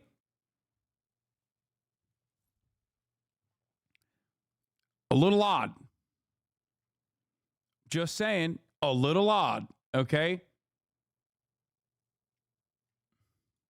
What's his name? BG. He's beautiful. A surfing competition isn't exactly where you might expect all of this political activity. But also, if he's a Fed, why would Russia allow him in? I don't know. I mean, they allowed Tucker Carlson in.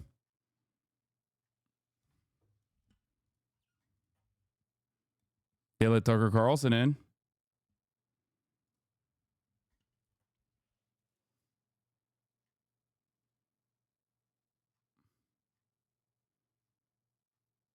Activity. 300 Biden, man. 300 Biden. He's my president. But this is an election year, and this is Orange County in Southern California. I voted for Reagan. Yeah. I voted for Perot. And ever since then, I've voted Democrat. I feel heartbroken about the corruption of the Democratic Party. Irina Morris voted Democrat for decades, but since RFK dropped out of the race and endorsed Trump, she says she'll now probably vote MAGA. I'm voting against the appointee from the swamp factory. Jackson Hinkle has had a similar, albeit more dramatic. Was he in, like, the Ansar Allah thing? Was he actually in fucking Yemen? No, Trump, right? She says she'll now probably vote MAGA. I'm voting against the appointee from the swamp factory. He didn't actually, like, this was, oh no, he was just like, he was doing a Zoom call. Okay. Because that was like also kind of weird. Jackson Hinkle has had a similar, albeit more dramatic journey from the political left to the political right. Before he was a social media firebrand and before he was a darling of the Kremlin and Russian state TV, Jackson grew up here. And just a few short years ago, he was a soft-spoken kid who picked up trash on the beach and organized to cut down on plastics in his school. We really bonded because we were... I'm an idiot. Would explain her purpose he plays as a Fed. What purpose does he play as a Fed? He gets fucking insider access because he's like supposedly a sanctioned propagandist for America's enemies. What do you mean? Like, that's huge. What the fuck are you talking about? He's doing Zoom calls with Ansar Allah. It also, in the American front, it also completely delegitimizes any kind of like real leftist, leftist momentum. He gets to have direct insight into whatever like supposedly socialist splinter that he's a part of, you know?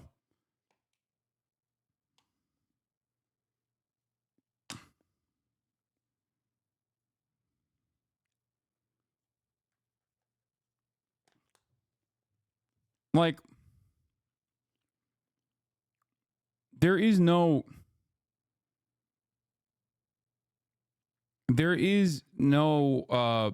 like the American State Department will work with anyone. They'll even work with fucking like real socialists from time to time. You know what I mean? Like, they don't give a shit. It's about advancing a cause. And the American government has worked with splinter socialist movements, like, for example, Larishites.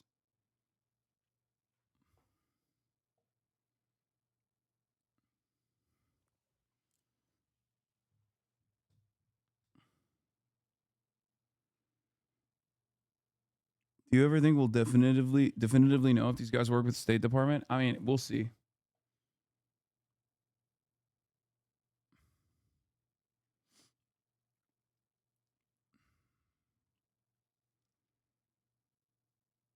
Yeah, I mean, they work with the Kurdish revolutionary groups in Rojava.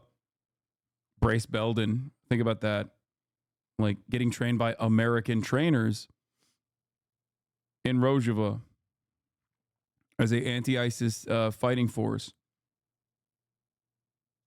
Like, that's a thing that happens.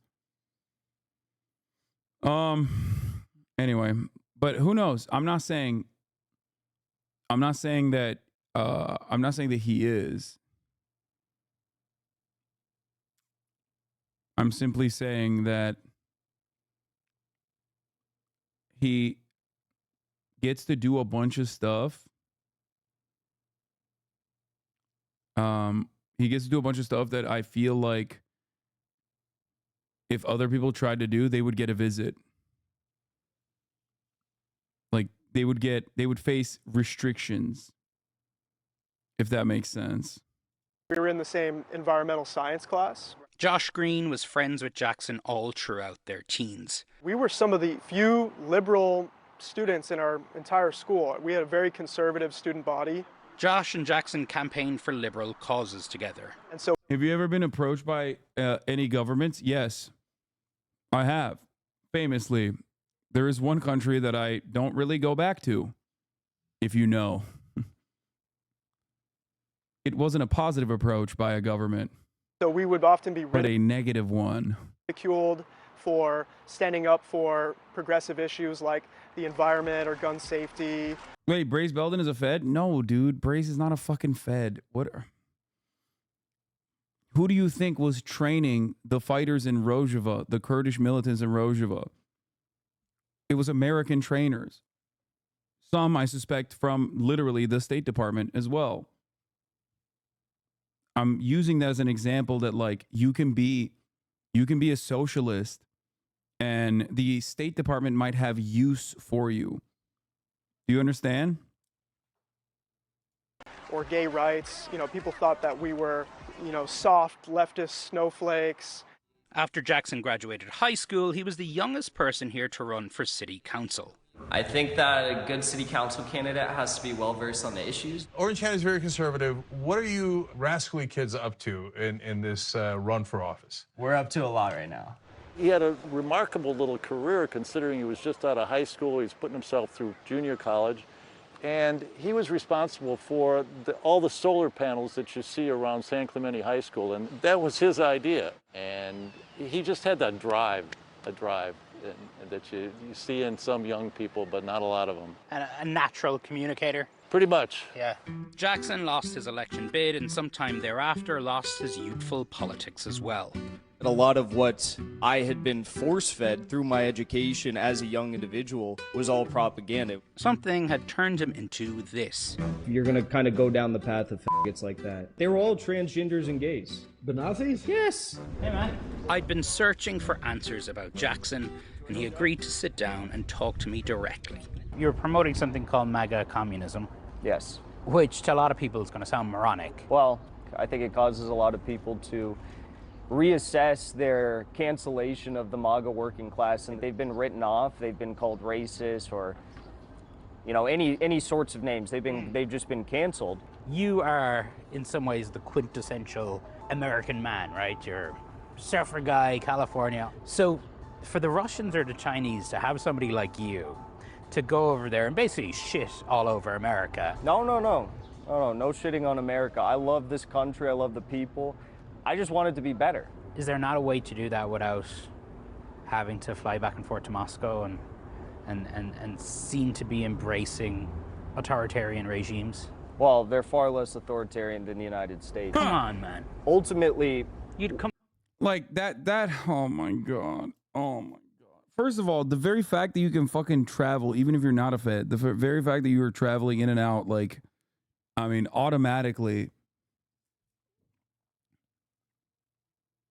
like America gets to be not authoritarian seemingly on its face because it's the dominant hegemonic superpower. That's it. Okay? That's it. That's the correct argument. America has some semblance of free speech, which we are genuinely experiencing a noticeable decline in said free speech, for the record. You know, free speech, as long as you're not, you know, criticizing or hurting Israel's feelings.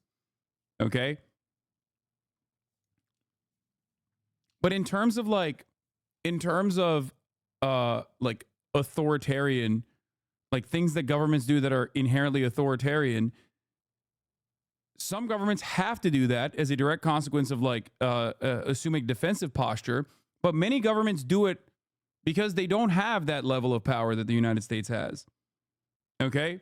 And the less power that America has at the global stage, the more you will see America adopt more and more authoritarian positions, taking away civil liberties. Okay? In terms of foreign policy, yes, America is a force of evil around the world. Okay? For sure. But you can't turn around and be like, but Russia is like better or Russia is good. They're not. Russia is also incredibly authoritarian in ways that are even more overt than American authoritarianism. Okay? That's number one. And number two, Russia is doing America shit in Ukraine as a regional superpower. I agree, but not everything they do is evil. There's some good people at USAID, for instance. Dude, you are so funny when you come in here and you are like 3 steps removed from Neek Skit, Cloud District Enjoyer, who previously claimed he had not debated me on certain issues that pertain to Kamala Harris, but it was actually him. And then turned around and said, there's some good people at USAID. Yeah, dude, what is USAID? What do they do? What is...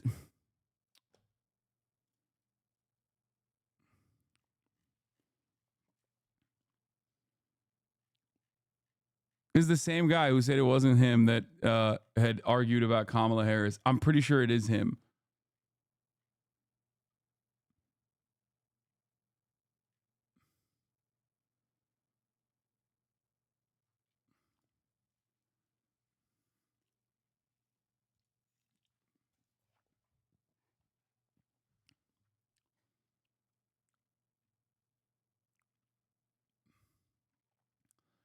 Trump is currently speaking with purple pink hair on stage in pen. What? No, Control F is not going to give me the answer that I'm looking for here. Because it's only going to, because he chats a lot. And I just remember him fucking duking it out with me on some shit.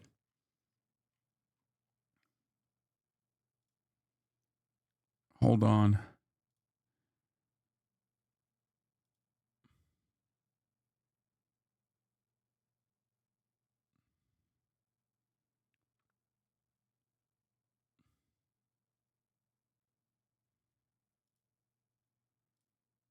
Let me see if I can find it. But anyway, yes, the USAID does humanitarian work, and it does humanitarian work so that it can maintain a shred of legitimacy when it's not doing humanitarian work. Okay? They do work under the guise of doing humanitarian work that is not so humanitarian. Do you understand what I'm saying?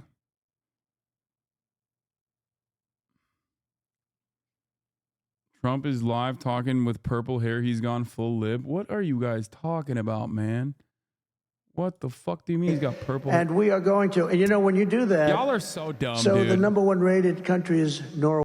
Y'all are so dumb. It's just bisexual lighting, dude. He is zesty. He is bi. You know this already. It's called bi visibility, sweetie. Look it up. Okay? Look it up.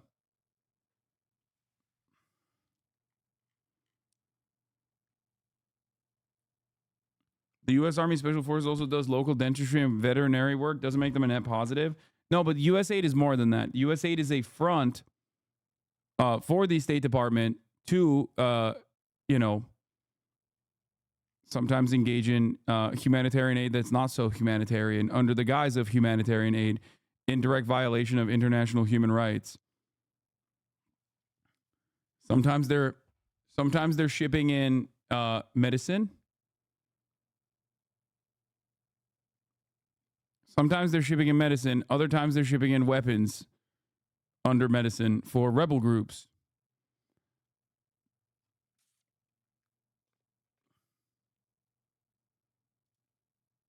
U.S. secretly built Cuban Twitter to stir unrest. Yeah. It is unclear whether the scheme was legal under U.S. law, which requires written authorization of covert action by the president and congressional notification. Officials of the USAID would not say who had approved the program or whether the White House was aware of it. The Cuban government declined a request for comment. USAID Administrator Rajiv Shah said Thursday that it was not a covert program, though parts of it were done discreetly in order to protect the people involved. Shah said on MSNBC that a study by the U.S. Government Accountability Office found the project to be consistent with the law.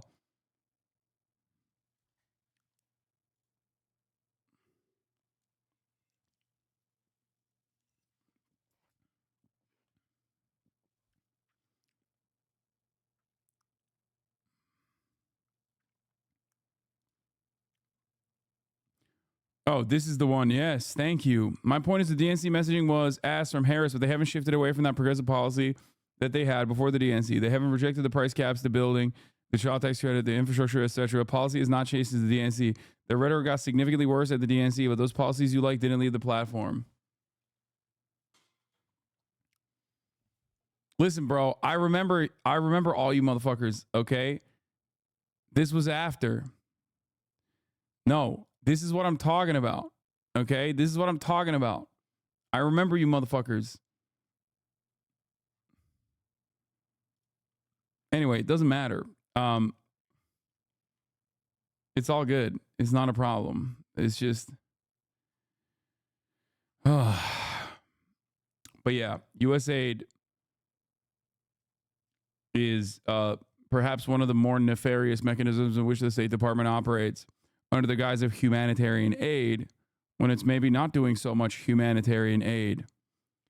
They say they're doing humanitarian aid in order to bypass certain restrictions that they would otherwise have, otherwise not get. Doesn't USAID help a lot of countries who need help, whether it's medical care or poverty relief for democratic actors? They seem so nice. Yeah, they do.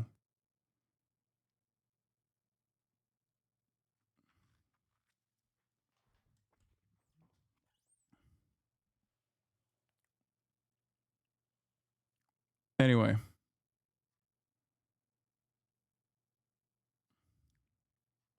Let's get back to the video. Ultimately, I live in the generation where for the first time there's going to be a lower standard of living than the previous generation. That's not good. And I mean, I hear all that, but when you say Russia and China have got it better. Well, their major cities are much nicer. If you go and take high-speed rail hours into China. You can't genuinely say that people in Russia and people in China have more liberties than people in the United States. Well, there's no free speech. You have a lot of free. That's crazy. Again, I'm going to repeat something. Okay, he's right about China, but not Russia. No, I mean across the board, Chinese living standards at the lowest level of poverty are still nowhere near close to American living standards at the lowest American level of poverty. That's number one. But what you also need to understand, once again, is that the United States of America can create an environment that is seemingly free, okay? An environment that is seemingly free in terms of like free speech and all this other stuff that they talk about because of the fact that they're the global hegemonic superpower. Okay? Like, I guess if you were to compare like Chinese tier 1 cities to like New York City or other places, especially if you're a wealthy enough person, the quality of living, like living standards in Chinese tier 1 cities are probably better for wealthy people, especially because like there are a lot of problems in American inequality that America refuses to solve. China, on the other hand, sometimes maybe pushes away the problem in the way that Gavin Newsom is doing right now.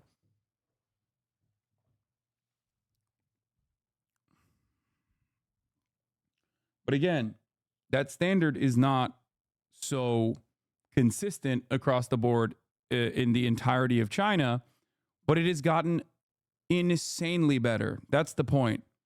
Okay? The point is China, in comparison to where it was 20 years ago, is not even fathomable. Like it is objectively a different country. Okay? They've done quite a bit of development. They still have a long way to go, but they have the mechanisms to implement change, and they are implementing change.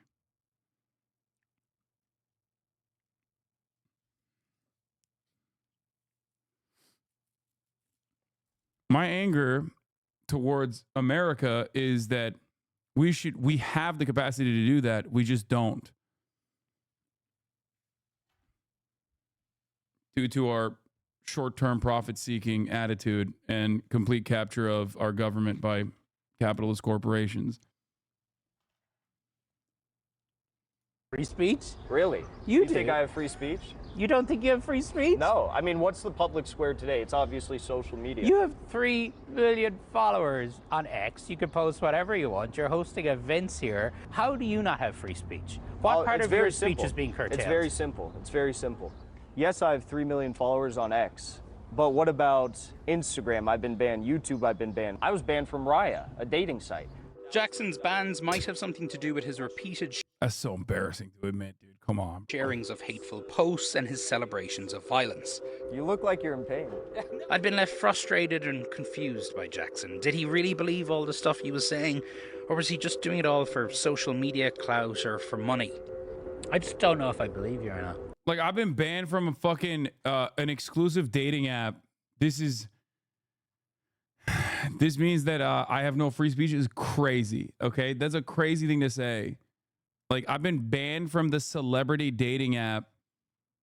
It's like, yeah, like a chatter said, my girlfriend, it broke up with me. I've been canceled. Whatever his motivations, his message. Why don't you watch the Victor Gao versus Mandy video? Because I'm scared, dude. I'm scared of how he's going to do a blistering critique of China, and I want to dick ride China really hard. Or maybe because I don't really give a shit. I like Mahdi, and ultimately I feel as though if I watch that, it's going to be just another fucking silly ass like anti-China video.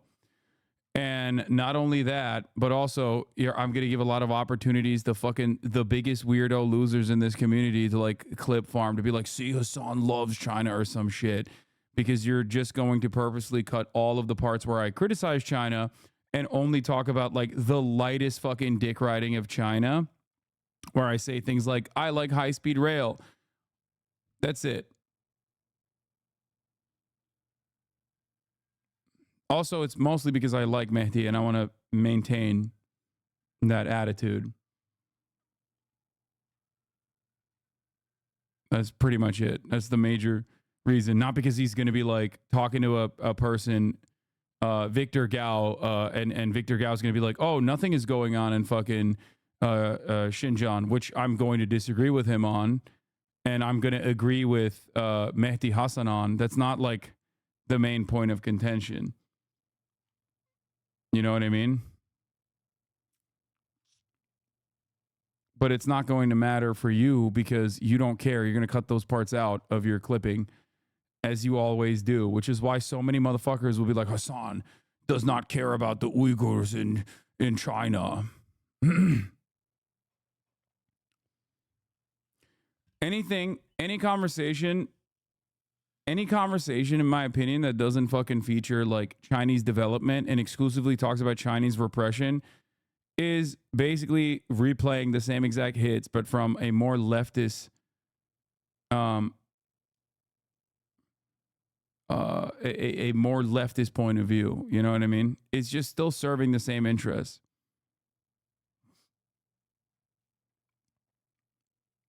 Does that make sense? It's still serving the same, like, China fucking sucks, dog. They're our enemy. Look at what they're doing to their own people. It's really fucked up.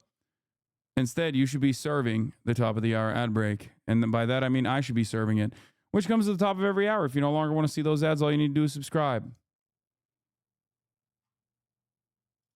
Yeah. Oh, yeah. Where's that chatter? Hold on. Here. Not this one. And not this one. I know my fucking chatters, dude. Come on. What was his username? Here's the 3-minute ad break now, by the way. What was the motherfucker's username? I want to look through his logs real quick. The one that was like...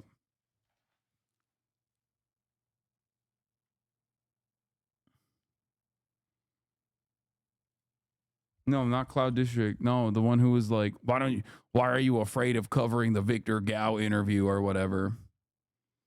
No, it won't. There's actually important info.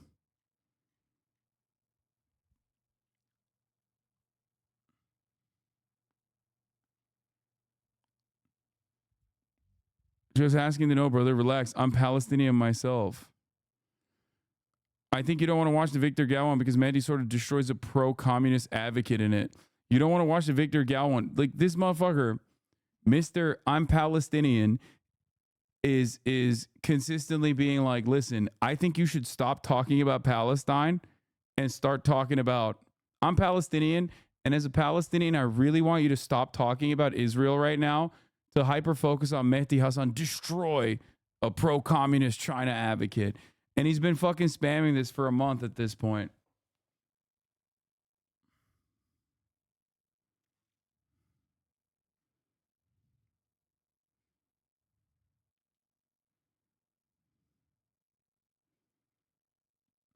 Maybe he is. Maybe he's Palestinian. But just also, why are you so obsessed with China? Why are you so obsessed with China? The people there, they say, yeah, Palestinian guy who is worried about how obsessed I am with China and also believes that Venezuelan gangs have overtaken apartment complexes in Aurora, Colorado. What slums, my guy? Those neighborhoods are better than the fanciest area in my country. Brother, what has he said so far that's racist? This is Tyler Oliveira. This is a Tyler Oliveira video that he's replying to.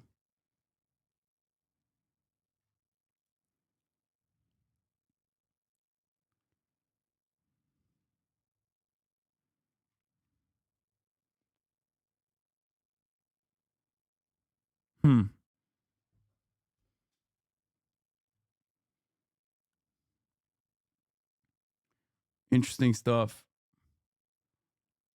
from our Palestinian chatter. This Palestinian really has some broad American conservative interests? Yeah. Yeah.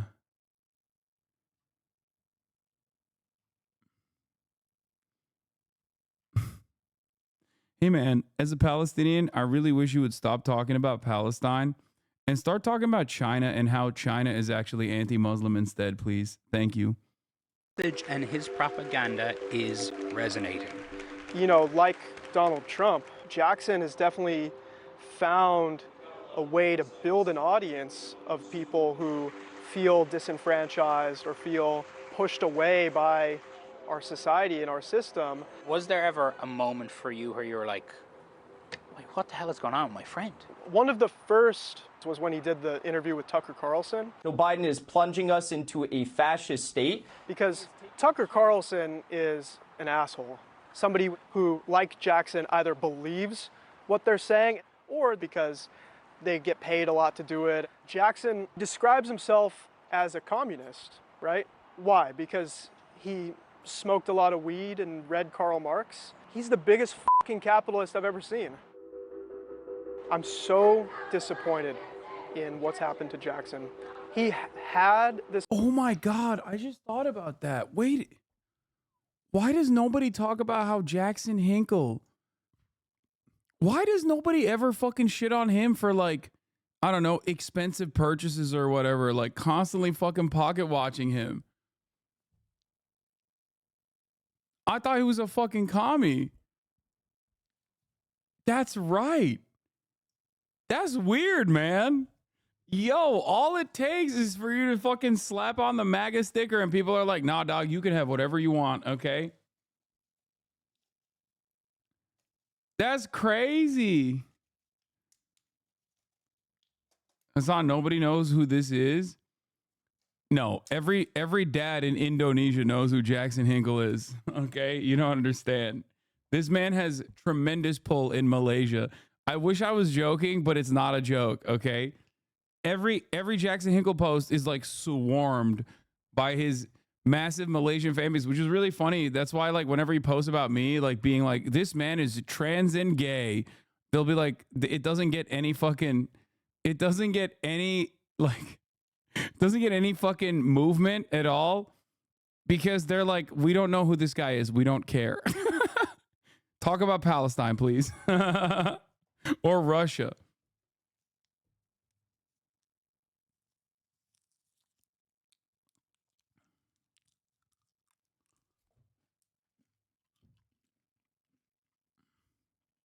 This opportunity to be something really positive, but he has become the king of conspiracy theories. The king of conspiracy theories. Have you heard of somebody called Jackson Hinkle? Yes. What do you think about him?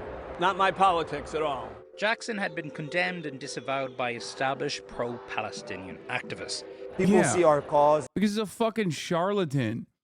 Because Palestine is at the heart of intersectionality. Like, that's it.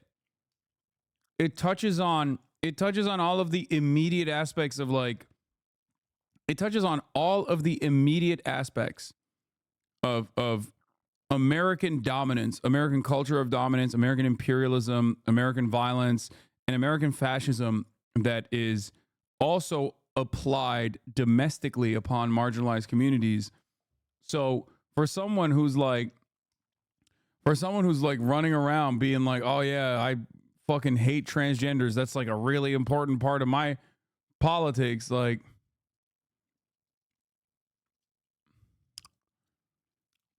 Sam Piker is allowed to have a nice home. Jimmy Dore is allowed to have a nice home. Marxism does not oppose wealth. It opposes exploitation and profits. Let's focus on the real issues. Hasan Piker is just Adolf Hitler with painted fingernails.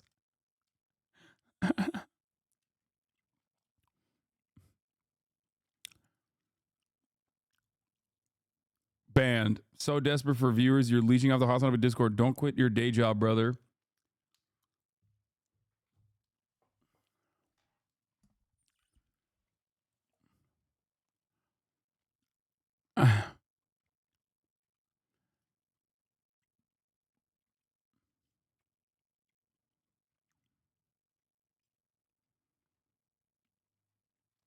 Sadly, he did quit his day job. Sad for everyone. Issue as their playground a lot of the times. But he isn't alone in resetting his political compass. I feel more like a man already just listening to these gentlemen. And some of it reflects a big change in American politics. I think a lot of the younger generation, they have a different perspective of U.S. history of colonialization. They're skeptical of what the government's telling them.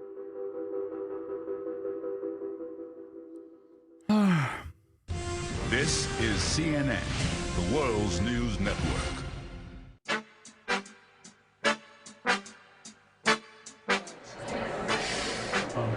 We're quiet. Oh, wow. That's a great setup. And where's CNN from here? He shaved his mustache in an effort to be incognito. Back at the DNC. Dude, I have a better location than Jake Tapper. You should tell Jake that. Hasan had finally got some working internet. You are the news now. I think most people who are like not exactly fans of my perspective are still like, well, that's a famous guy. You know what I mean? Yeah. Hasan streams live on Twitch pretty much everywhere he goes, even when he's grabbing lunch. He's not a Jackson Hinkle fan and actively calls out the kind of hate Jackson spreads. But I will say this. There are a lot of people that are on the payroll of the American government or at least working at the behest of the American military-industrial complex, that say a metric ton of propaganda that is never considered propaganda in that same vein as what Jackson Hinkle is doing. Now, I don't even know what his background is in terms of like if he's getting funded by foreign governments or whatnot. For all his chauvinism and misinformation, Jackson is speaking to a different understanding of America. COVID changed the world. There was a radical... Yeah, like I was talking about like the American Enterprise Institute, like there's that one Syrian dude who like works for the American Enterprise Institute, and he's like, or like Oz Katerji or whatever, the Lebanese journalist, right? Who's like, Israel has to destroy Lebanon. Like all of those guys, like they all get their bread buttered, but because they are ostensibly on the side of American dominance, American imperialism, they're never seen as like ops. They're never seen as like weird. You know what I mean? Because their position is not all that different from, I would say, their position is not all that different from, you know, Anderson fucking Cooper or Jake Tapper. So it doesn't read in the same way that like Jackson Hinkle is actually doing propaganda for a foreign nation. Okay? Does that make sense? Do you guys understand the point I'm making here? Like, I have smoke for those guys as well. That's my difference, at least, from where I'm standing. Like, those dudes are also doing propaganda. It's just pro-American propaganda. And when it's pro-American propaganda, that doesn't read as propaganda. That reads as like normal news. Like what? These are trusted news resources. Like that other Lebanese guy who went on CNN immediately after Israel's terror attack in Lebanon where they exploded the fucking pagers and was like, this is a wonderful operation.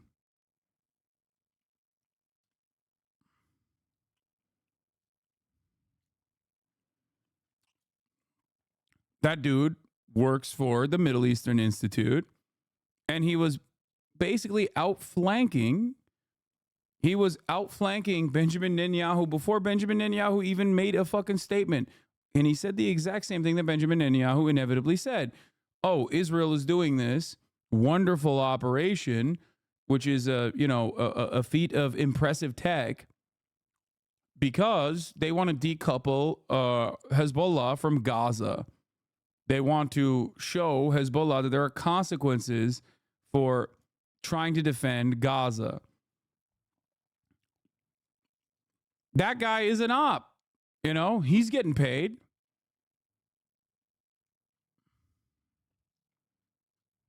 Radicalization on the right when it came to lockdowns, when it came to masks. Yeah. What about on the other side?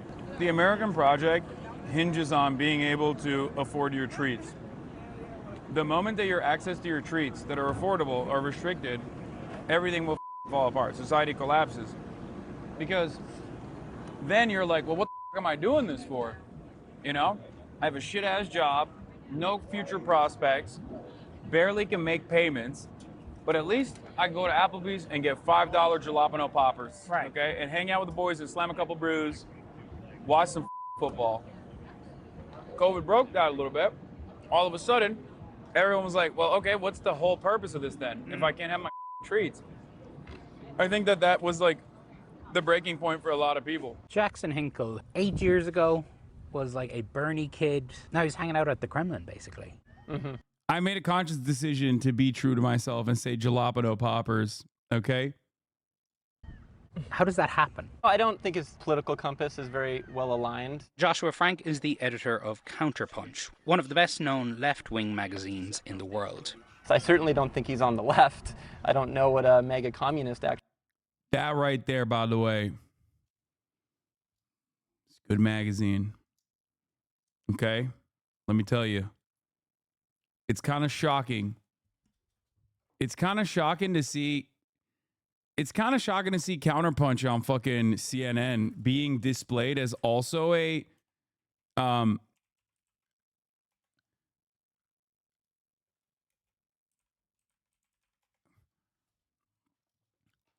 seeing Counterpunch on CNN being displayed as as like a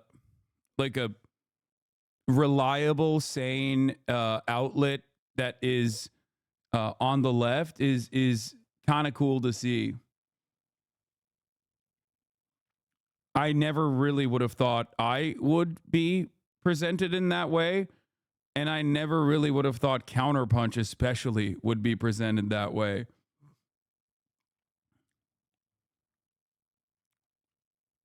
Counterpunch even more shocking than me, to be honest.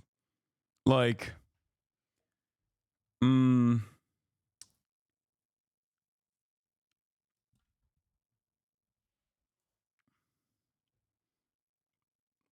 where's that chatter that asks if you cared the CNN portrayed you as a lib?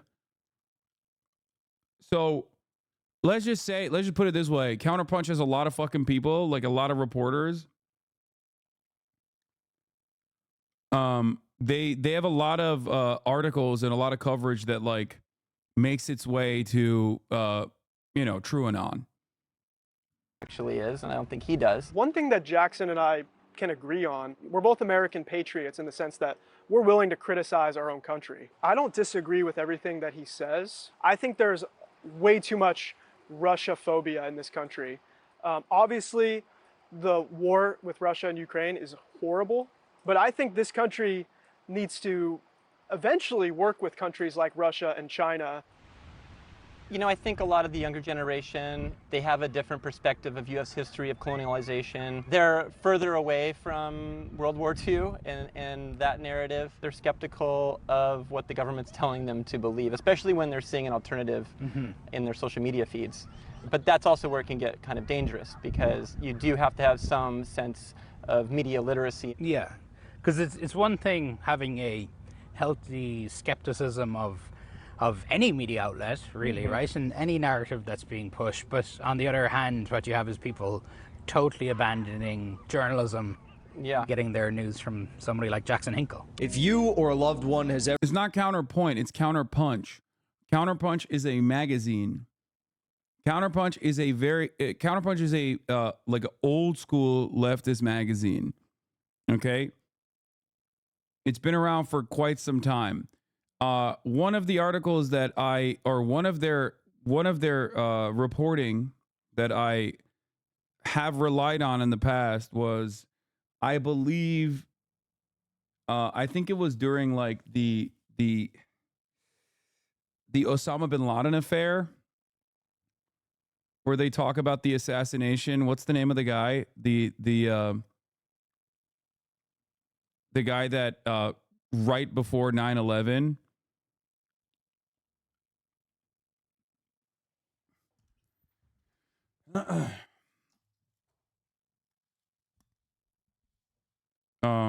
The Afghan dude that was assassinated right before 9/11.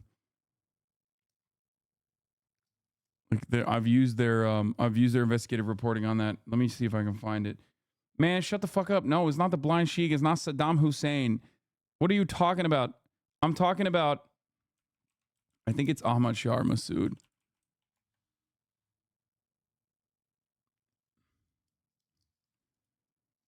Yeah, 2 days before the 9/11 attack, Ahmad Shah Massoud was assassinated in Afghanistan. His legacy is woven with threads of both reverence and controversy, partially torn posters with the image of slain commander. Let me see if I can find it. They have a really good I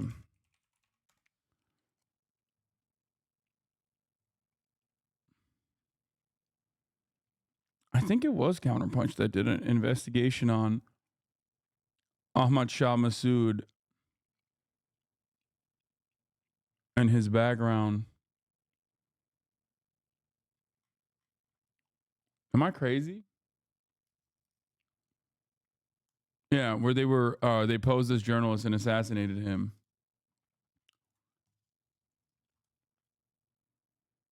Anyway, it's fine.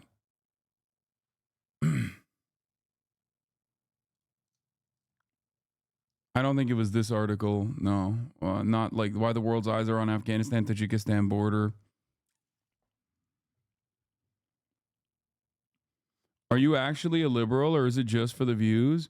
Why is like the followers and created info not available? What happened?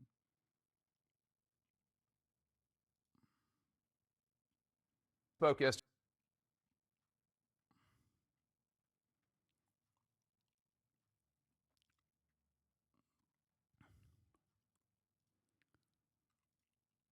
All right, let's Never just been finish this. fooled by Western propaganda about Ukraine. I don't blame you. He'll post stuff that is so infuriatingly ill-informed. So many people in his comments, in his community, just take what he's saying as the truth. Jackson is a Russian propaganda dream, right? Yeah. Yeah, whether he's doing it and he's on a payroll or not, they're getting a great bargain, right? I mean, if the guy was actually on the left, he would talk about the press in Russia and the crackdown on the free press. They would talk about these things, but they don't, right? And why is that? It raises some flags for me. Or even like, like, you know, the invasion of Ukraine. Like, that is just completely unjustifiable. There is no rhyme or reason. Like, there is no leftist justification for such a thing. It's just you are deliberately invading a sovereign state. It doesn't matter. Like, all of the Z pushing arguments that I have dealt with in this community in terms of like, well, what about Donbass, right? Like, what about Eastern Ukraine, where there are a lot of like, ethnic Russians or people who are being bombed by their own Ukrainian government for years and years. 14,000 people died. It's like, okay, Russia invading Ukraine killed more people. Like, you didn't, like, what goal did that actually, if your goal is to stop people being bombed, right? So what, is it okay if like Russia bombs them instead?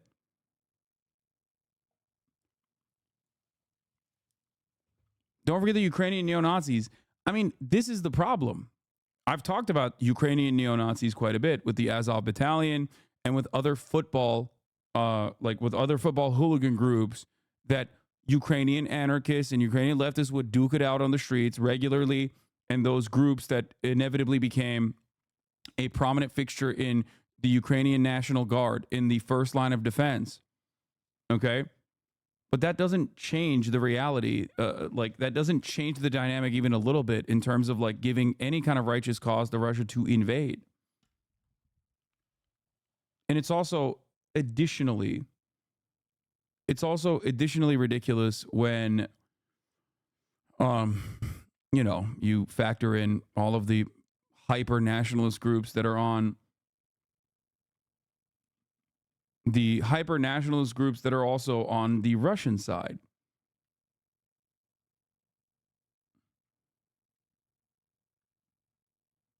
So it doesn't change that dynamic. You have to look at what, you have to look at what they're doing.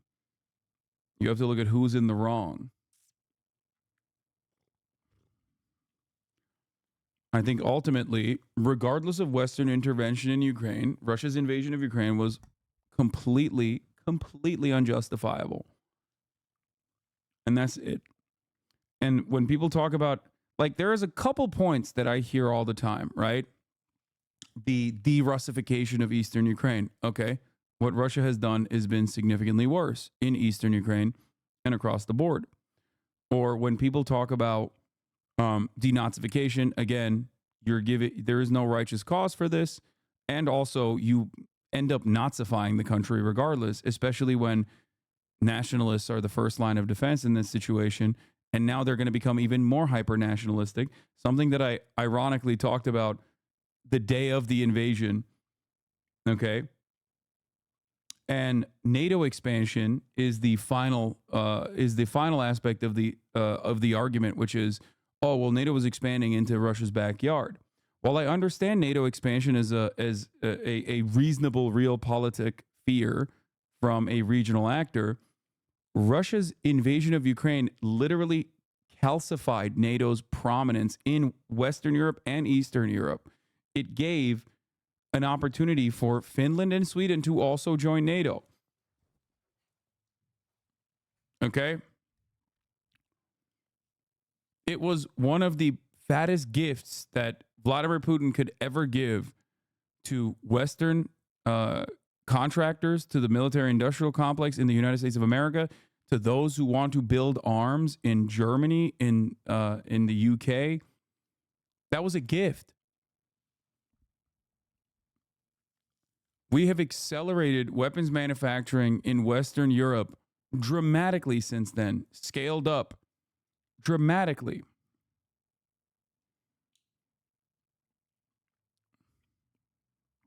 While simultaneously justifying an existence for NATO. That's why I always say, look, in terms of foreign policy, if you want to do it right, okay, and I have disagreements with Chinese foreign policy as well, but like, look at the way China operates and then look at the way Russia operates.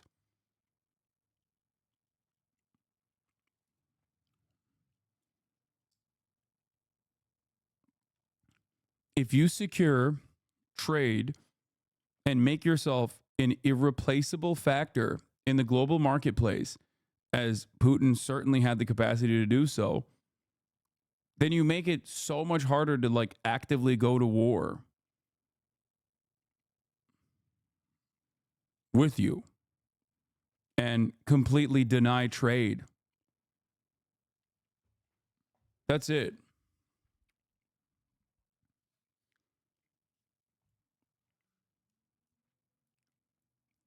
When you get goaded into and inevitably end up advancing on a sovereign nation, and give credence, lend credence to a lot of the fears that everyone in Europe has in terms of like a Russian invasion, you literally you did it. You gave all of the excuses to your enemies. That's it.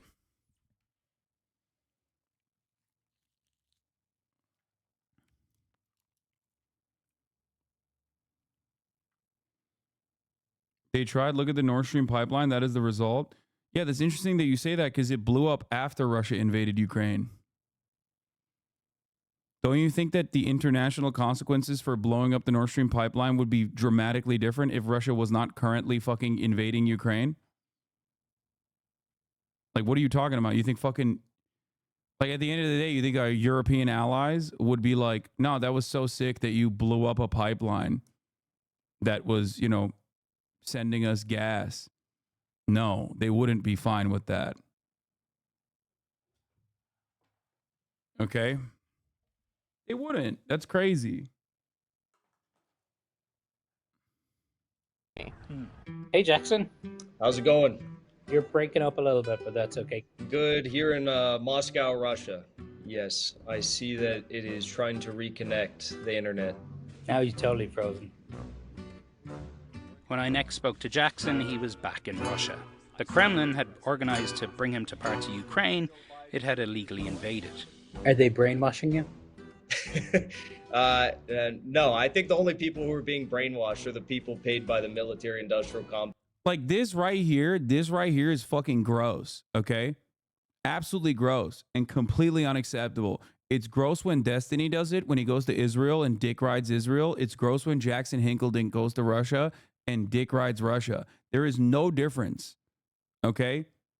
That's the position I'm on. If you have a fucking issue with that, you can suck my dick, all right? That's it. Like, that's gross as fuck, dude. Imagine sitting on top of, like, occupied territories and being like, this shit is sick. I'm vlogging here. Like, get the fuck out of here. And Destiny did that shit too. Okay? Yeah, he did. He fucking did that shit. It's disgusting. It's just incomprehensible evil shit, okay? Complex to spout certain views. You haven't gone kind of full Tucker Carlson yet, though. You haven't gone to a supermarket and started sniffing bread. Oh, come on. And coming to a Russian grocery store, the heart of evil, it will radicalize you against our leaders. That's how I feel anyway, radicalized. Jackson denies taking money from the Russian government. You're a guest, basically, of the Russian Foreign Ministry, right? There's multiple private and public individuals that I think are supporting my efforts to see the country and you know, showing me the truth about Russia. I pay for my travels. I pay for my hotel expenses. Every time I think maybe this guy is mature, you tweet something stupid. You did a poll. You are facing a death sentence before a judge, but the judge is on her period. Are you okay with this? Like, are you just a straight up sexist? I just don't understand. What's the deal with this sort of stuff? Well, of course, you know, you have to introduce comedy into the dark times. But Jackson and his followers have a warped view of women and of the world. So I was dating all these women who were LARPing as men, who want power for themselves, who want money, who want to be like men, unlike a traditional woman, and they all failed. Game theory suggests that you are getting escorted around Russian-occupied Ukraine because you do justify it and say it's good. Yeah, I mean, of course.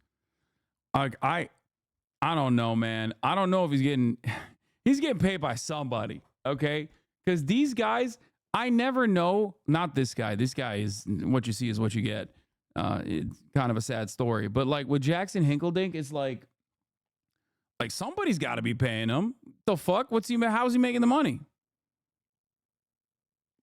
You know, he's just traveling around the world. I mean, the motherfucker went to Venezuela, dog. Come on. Like, if I wanted to go to Venezuela, okay, if I wanted to go to Venezuela after the election, okay, I would first get clapped by the Venezuelan government, okay, and then I would get clapped by the American government, okay? I get double clapped. Like, how the fuck do you pull that off, dude? Come on. Like, or even Russia, which is, again,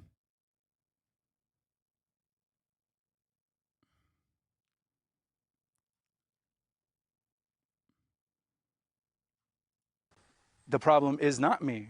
Yeah, they don't even let Sean Penn do that anymore, dude. Yeah, exactly. Last guy that used to do that was Sean Penn.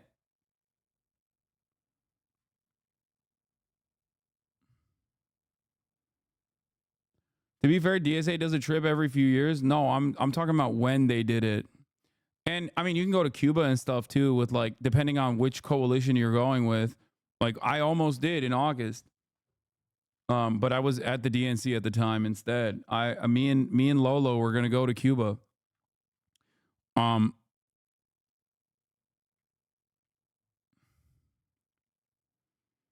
Yeah, bro, not just Russia, but occupied territory in Ukraine. Yeah, that's like extra crazy, bro. You didn't even just go to Moscow. Even Tucker didn't go to occupied territories in Ukraine. Okay.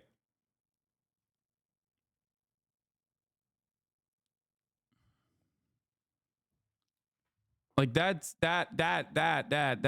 is weird, okay? And in a theory, like men, unlike a traditional woman, and they all failed. Game theory suggests that the problem is not me. But in an election year like this, a lot of things get warped. In Springfield, they're eating the dogs, the people that came in. They're eating the cats. They're eating the pets of the people that live there. And this is what's happening in our country. My mom actually seen a post on Facebook. There was Haitians in a white van driving around the neighborhoods collecting cats. For what? Skinning them and eating them. We've heard from a number of constituents on the ground, Caitlin, who both firsthand and secondhand reports saying this stuff is happening. If someone calls your office and says they saw Bigfoot, that doesn't mean this was a banger, dude. I hate to give it to fucking daily callers, Caitlin Collins, but like, that was an insane banger, dude. That was fucking holy shit. That was such a good line. they saw Bigfoot. She cooked J.D. Vance has also been the target of ridiculous conspiracy theories. Let me break it down. Yesterday, multiple social media accounts spread fake claims that in his book, Hillbilly Elegy, Vance describes having sex with a couch. Sitting on a hard couch here. Not my thing, but maybe it's J.D. Vance's. You know, it's funny, my mom was asking me about it, and she asked if it was true.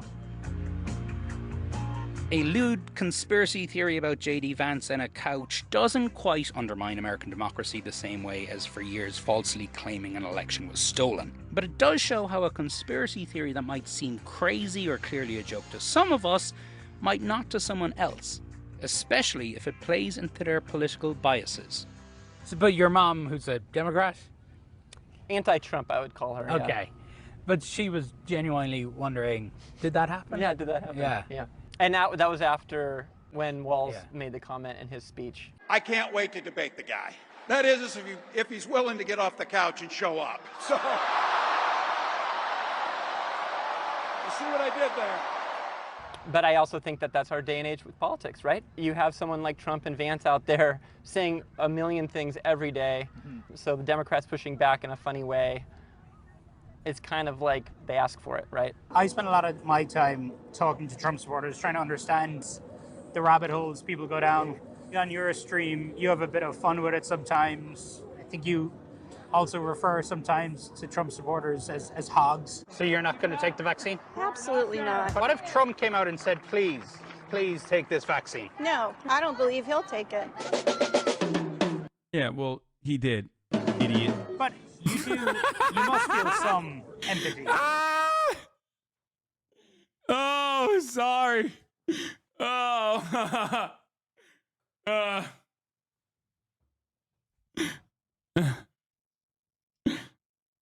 Good clip. How the fuck did he find that? That's crazy. They pull some choice clips.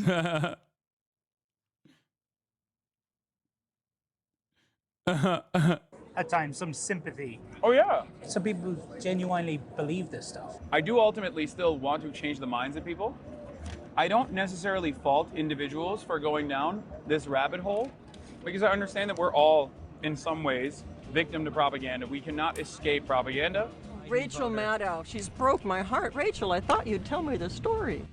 More and more of us have people we love, our family, our friends, falling down rabbit holes.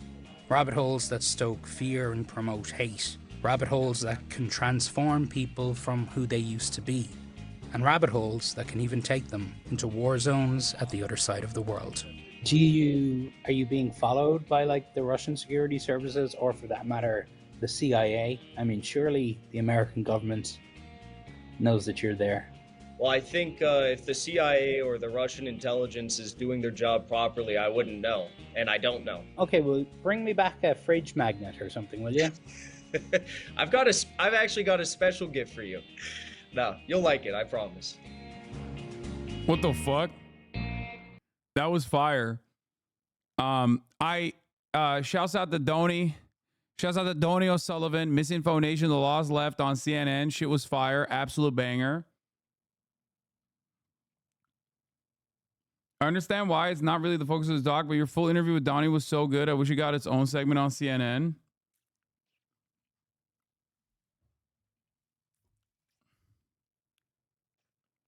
I wish it was more about you than the other guy, but overall great, to be honest. I mean, it's my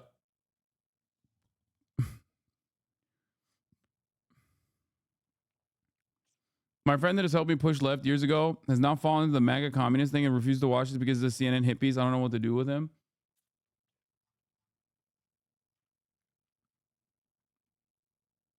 Hasan Abi greatest moments on CNN was not on my 2024 prediction list. Year of vindication. Yeah.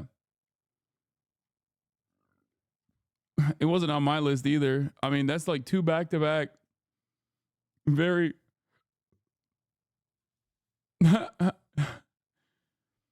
that's two back-to-back very positive media hits from NBC and CNN, which is unexpected and fire and welcomed, you know? I'll take it. How'd you link up with Donnie for this? He linked up with me. He hit me up on Twitter. My mom, who doesn't like you, said you looked smart.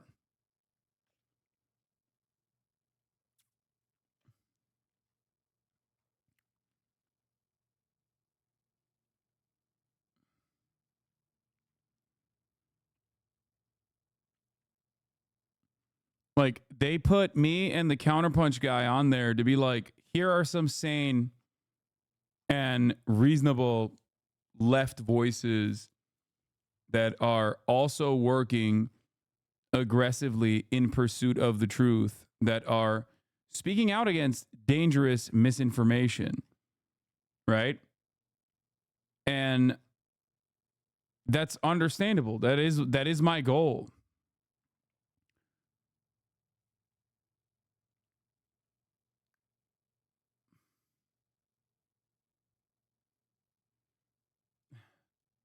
Chat, while you guys are eating up this lib slop interview, the American Communist Party just founded a new chapter in Coeur d'Alene, Idaho. It might consist of one person, but we are coming. Hashtag ACP.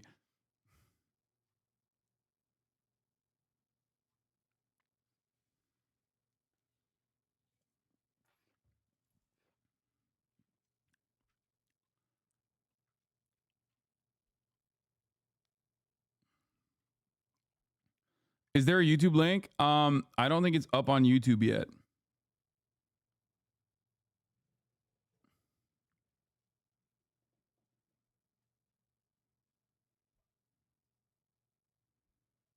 But I don't like that Donnie didn't cover the disinformation that you spread about Italians. Yes, I know. Oh my God, Megaphonics is back, dude. Megaphonics, away for a week, immediately back, just fucking redder than ever. Okay? Has been spamming this link the entire time we were watching the CNN video. Yes, federal prosecutors are investigating whether Mayor Adams conspired with the Turkish government to funnel illegal foreign donations into his campaign, have recently sought information about interaction with 5 other countries.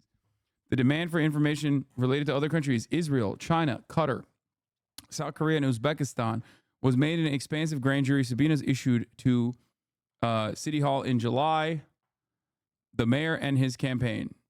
Okay, yes. I know. We've known that he was getting paid allegedly by the Turkish government. I'm shocked that they even asked about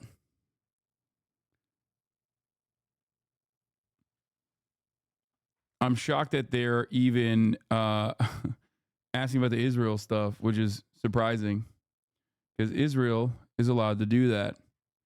Fossabot hates Megaphonics. Yeah, for good reason, bro. Look at this man. He loves spamming. He fucking loves to spam.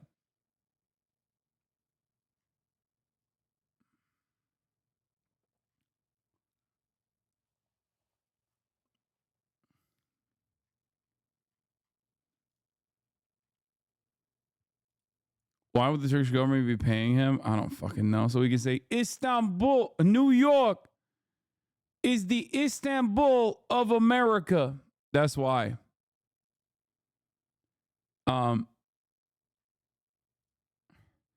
Jake Tapper apparently walking back his statements about Rashida Tlaib. I should note that I misspoke yesterday when asking a follow-up of Governor Whitmer, who I asked about this. I was trying to characterize your views of Tlaib's comments. What do you... That's crazy because Dana Bash didn't do that. She doubled down on it.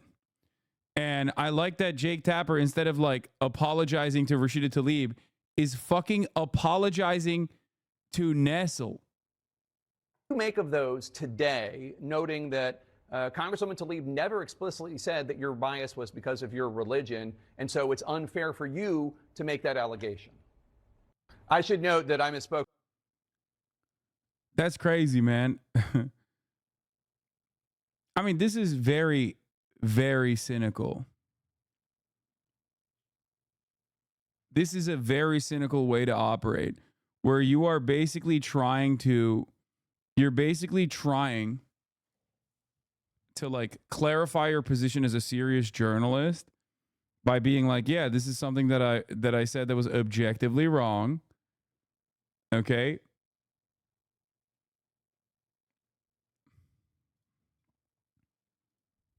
Oh my God, I just realized Lena Khan follows me on Twitter.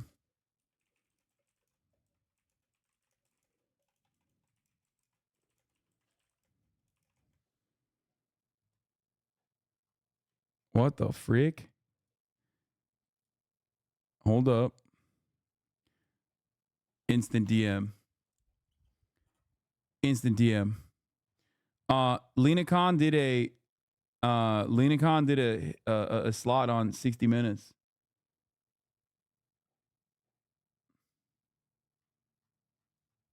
She's dope. This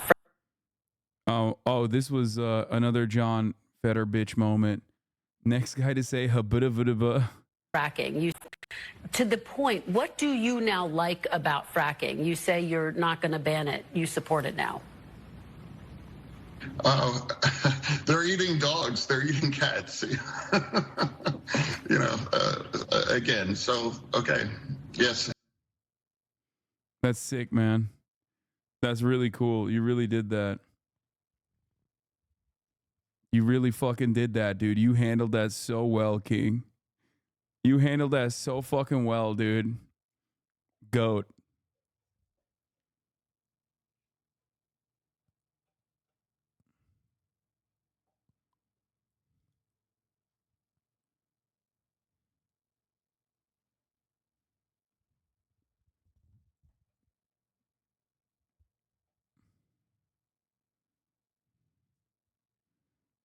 Anyway.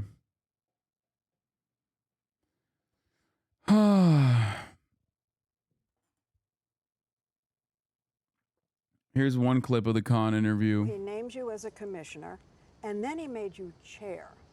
So how long after you were named and joined the FTC were you named chair? It was shortly after I was confirmed by the Senate. How much after? I think a matter of hours. Hours. So you're confirmed and boom, he names you chairman. Wow. You didn't have time to take your coat off, move into your desk. Did you know what was coming? Were you shocked?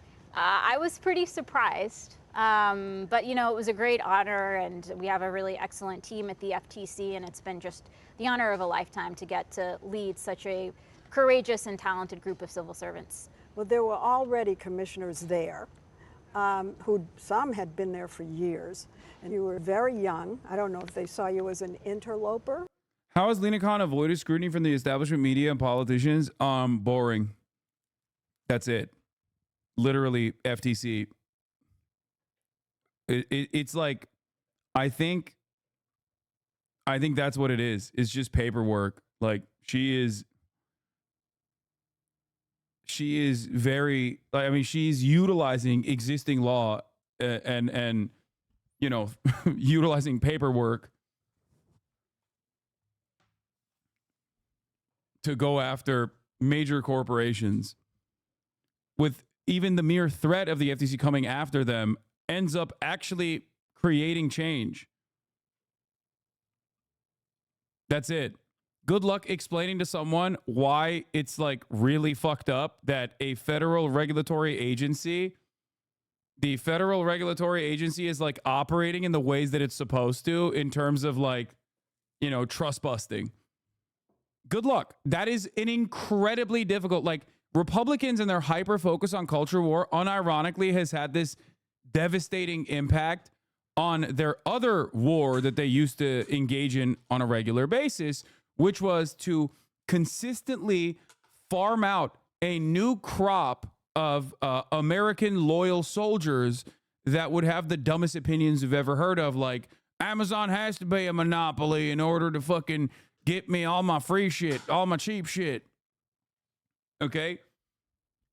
And because of their hyper focus on culture war issues, they completely dropped the ball in many respects and are basically on autopilot in many respects in terms of like all of the other things that they have to constantly do a full court press on in terms of protecting corporate interests. And I think that is how Lena Khan was able to fucking successfully sneak in to the equation and do what she's been doing.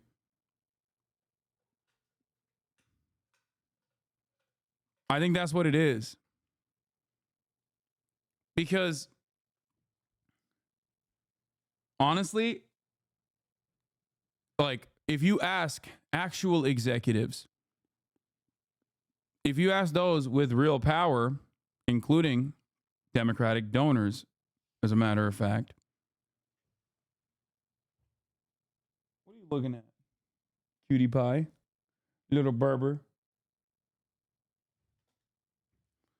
Anyway, if you ask those who are Democratic Party donors, for example, they literally don't want her. They want Kamala Harris to fire her.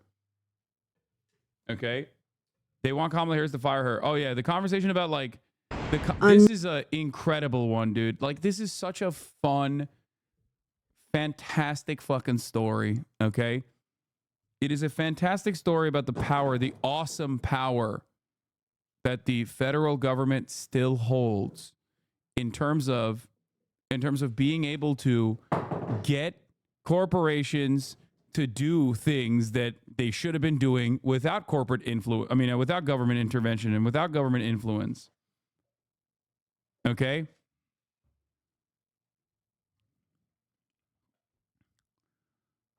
I've never heard of her before. Is she progressive? I mean, I've sung her praises quite a bit. But yes, she is. She is a incredibly impactful and very progressive force within the Democratic Party, like within the regulatory bodies. She's fantastic. She is phenomenal. Her and the NLRB, if Biden wasn't, I'm not even kidding, if Biden wasn't like Mr. Genocide, I would probably be singing their praises every day from here on out until come November time. If like October 7 did not happen, there were a lot of issues that I have with the Biden administration, especially on immigration. But this is like FTC and the NLRB are two phenomenal ways in which the American government has actually moved the needle in a very positive direction. Yeah, this is the asthma inhalers part. It's fucking nuts, dude. Look at this. Oh my God, it's inflation makes the prices go up. Inflation dropping doesn't mean prices magically go down. People don't understand. No, there is that element of this. There's that element, except you also have to understand that if inflation is going up, okay, if inflation is going up, your wages are supposed to also go up alongside it. If your wages aren't going up high enough, then inflation is just simply eating away at your fucking wages. That is negative real wage growth, which occurred under the Biden administration. Okay. But beyond that, there are absolutely industries that deserve to have their bubble popped, that deserve to actually experience genuine deflation.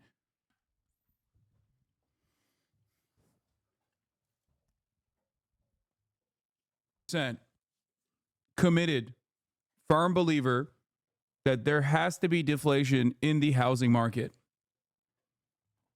I don't give a fuck. I don't care about the devastating impact that it has on the average American who relies on their housing prices consistently going up. Housing prices has to go down, not remain stable as wages catch up. They have to go down. Rent has to go down, okay?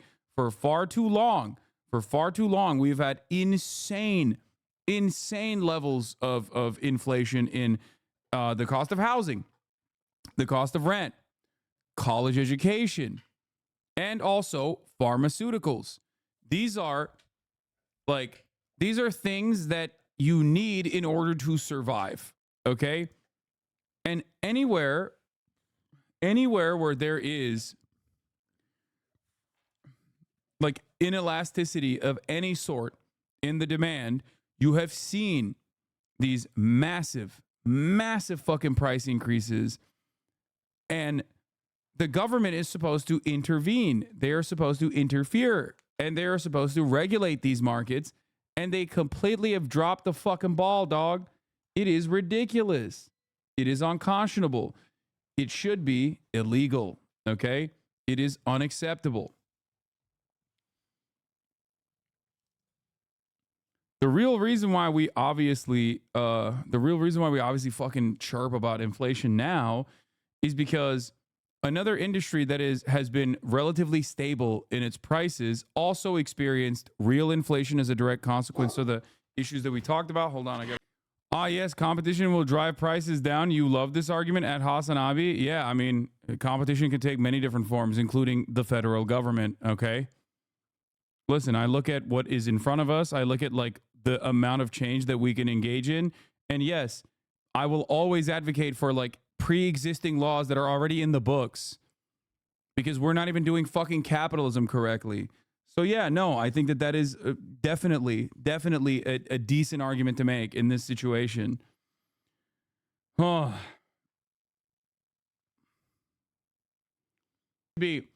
I think what I should do is actually shit on her for like in the broadest marketplace, in the broadest like moment in front of the public eye, her demonstrating the pure evil nature of greedy capitalist pharmaceutical corporations because she didn't execute the leadership and immediately seize control over the pharmaceutical corporation and then make it a nationalized product.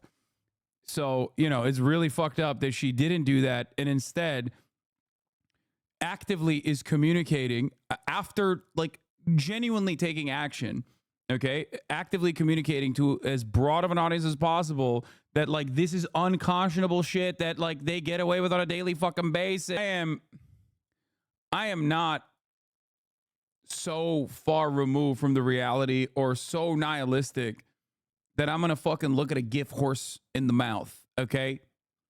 Like, this is fantastic. This is the application of the theory, okay? It's like this. If tomorrow, the United States of America and our legislative body got together and went, oh my God, we have a thing called the Leahy Law. I totally forgot, guys. Holy shit. What we should do is maybe apply it to our weapons transfers to Israel. And then they stopped it. I wouldn't be like, why are they not prosecuting Benjamin Netanyahu already? Okay, I'd be like, thank you, immediately. I'll be like, thank fucking God. Okay, that's it. That's literally it. Because I understand, unfortunately, what is even remotely acceptable or what could possibly happen in this circumstance. Obviously, that is a laughable thing. It will never happen. But imagine if it did. In this hypothetical, if that happened, I would be insanely excited, okay? Insanely.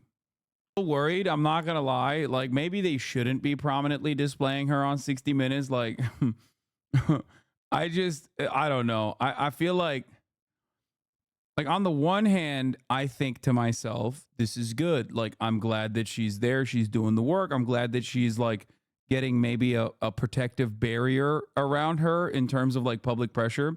But also on the other hand, I know that like the Democratic Party does not give a fuck about public pressure. I mean, duh, look at Israel.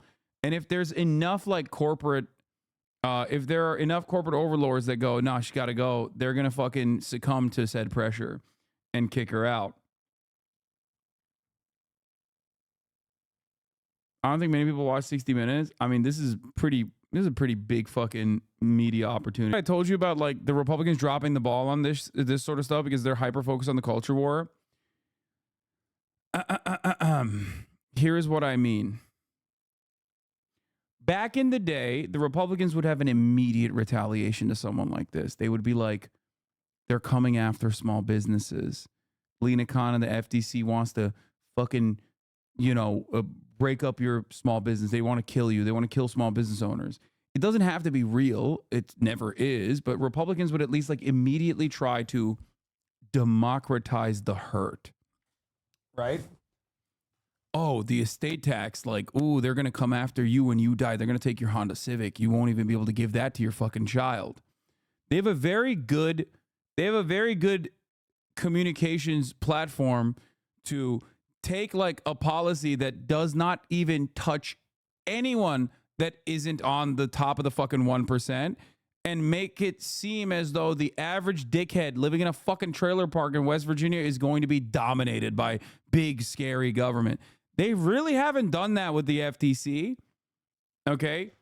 They really haven't done that. Like, they haven't even communicated to a broader market of Republican Party voters and stupid idiots that like Lena Khan would destroy their fucking small business that they haven't even launched yet. And I think it's because, one, the Democrats don't necessarily do a lot of propaganda beefing up this aspect of their governance, which they should. And the other reason is because they're too busy fucking talking about Haitians eating cats. Okay? That's it. I think they're like too invested in like trans penises and cat memes to fucking care about this shit. because that stuff requires a lot of time and effort to propagandize and actively make a position that people are angry against. Like school choice, right? There are years and years of Republican propaganda for school choice, when the obvious reason for why school choice is a thing in the is a prominent part of the Republican platform is because, well, a couple different reasons. One, desegregation. Another reason, of course, is teachers' unions. And also early on, like removing the standards of like public education so that people can, you know, not get the adequate education necessary. That's it. Like it's crazy. It's just like even wielding the authority of the office is enough for a lot of corporations to just be like, all right, I'll drop it for now. And it's kind of like the legal subheader, you know, that official that makes any kind of statement way more official. When it's coming from you, it's something. But when it's coming from a legal letterhead, all of a sudden it's an entirely different thing. Okay? And she does that. She's doing that. Oh, brother. Oh, man. Oh, man.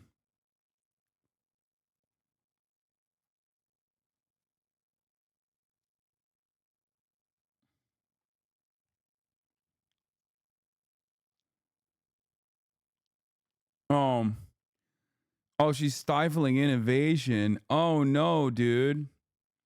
What will your startup do now? Oh, God, we are the startup nation. We are the startup nation, dog. What do you mean? Why won't anybody think of my new innovative way of having vendors that bypass the actual cashier? Okay, I'm thinking of a phenomenal idea. It's like a refrigerator that's locked. Okay, but you can see the product. You can see the product. This way, there is no need for a cash register or a cashier at all. You go up there, okay, and you put your credit card directly on the SquarePay, credit card reader, and then you put the code in. All right, you put the code in, and then whatever product you want that corresponds to that code drops, and you pick it up. I'm calling it Bodega. Okay. Please give me $7 gorillion.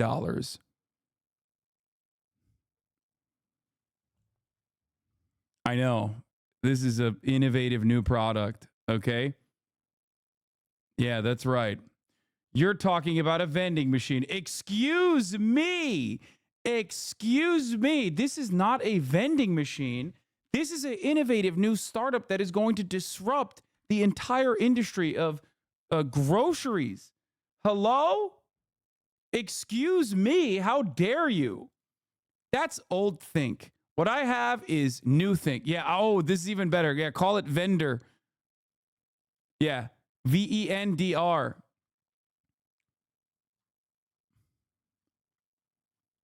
And also, I'll have you know, artificial intelligence plays a prominent role. Please. I actually have decided it's now going to be $8 gorillion, not 7, but 8. Please.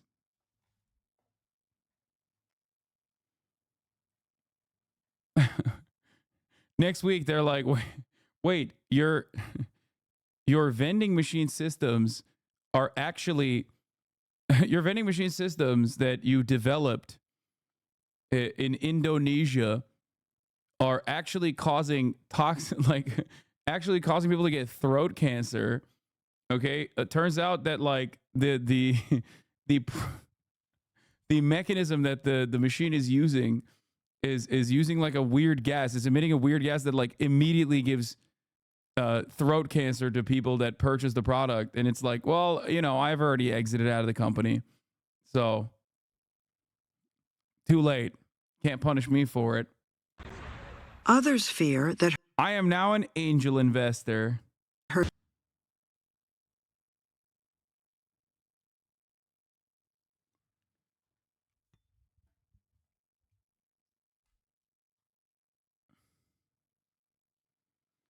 It also kind of goes along with what I was talking about in terms of the Republican Party, dropping the ball big time on like developing a pro-corporate sentiment by acting like the FTC poses a serious threat, like a genuine risk to, you know, small business owners or people who want to create a small business at a certain point in their lives.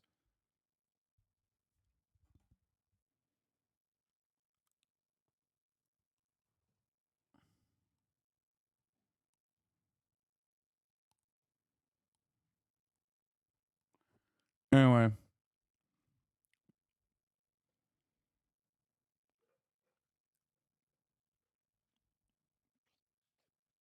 So that'll be all for today. Ladies and gentlemen, boys, girls, and MBs, we did fucking 8 hours and 30 minutes of non-stop political coverage. Didn't get to gaming, nor did I get to... Okay, everybody calm down. I didn't get to gaming, nor did I actually end up getting to watching the Jubilee video of that one dude, Dean, cooking, absolutely fucking cooking conservatives. Seems like there's some exciting stuff there, but tomorrow is another day. You already know, and I'll be back. There was a lot that we needed to talk about. This is my first day back, you know what I'm saying? Anyway, love you all, and I will see you tomorrow. Same time, same place, baby. Peace in the Middle East.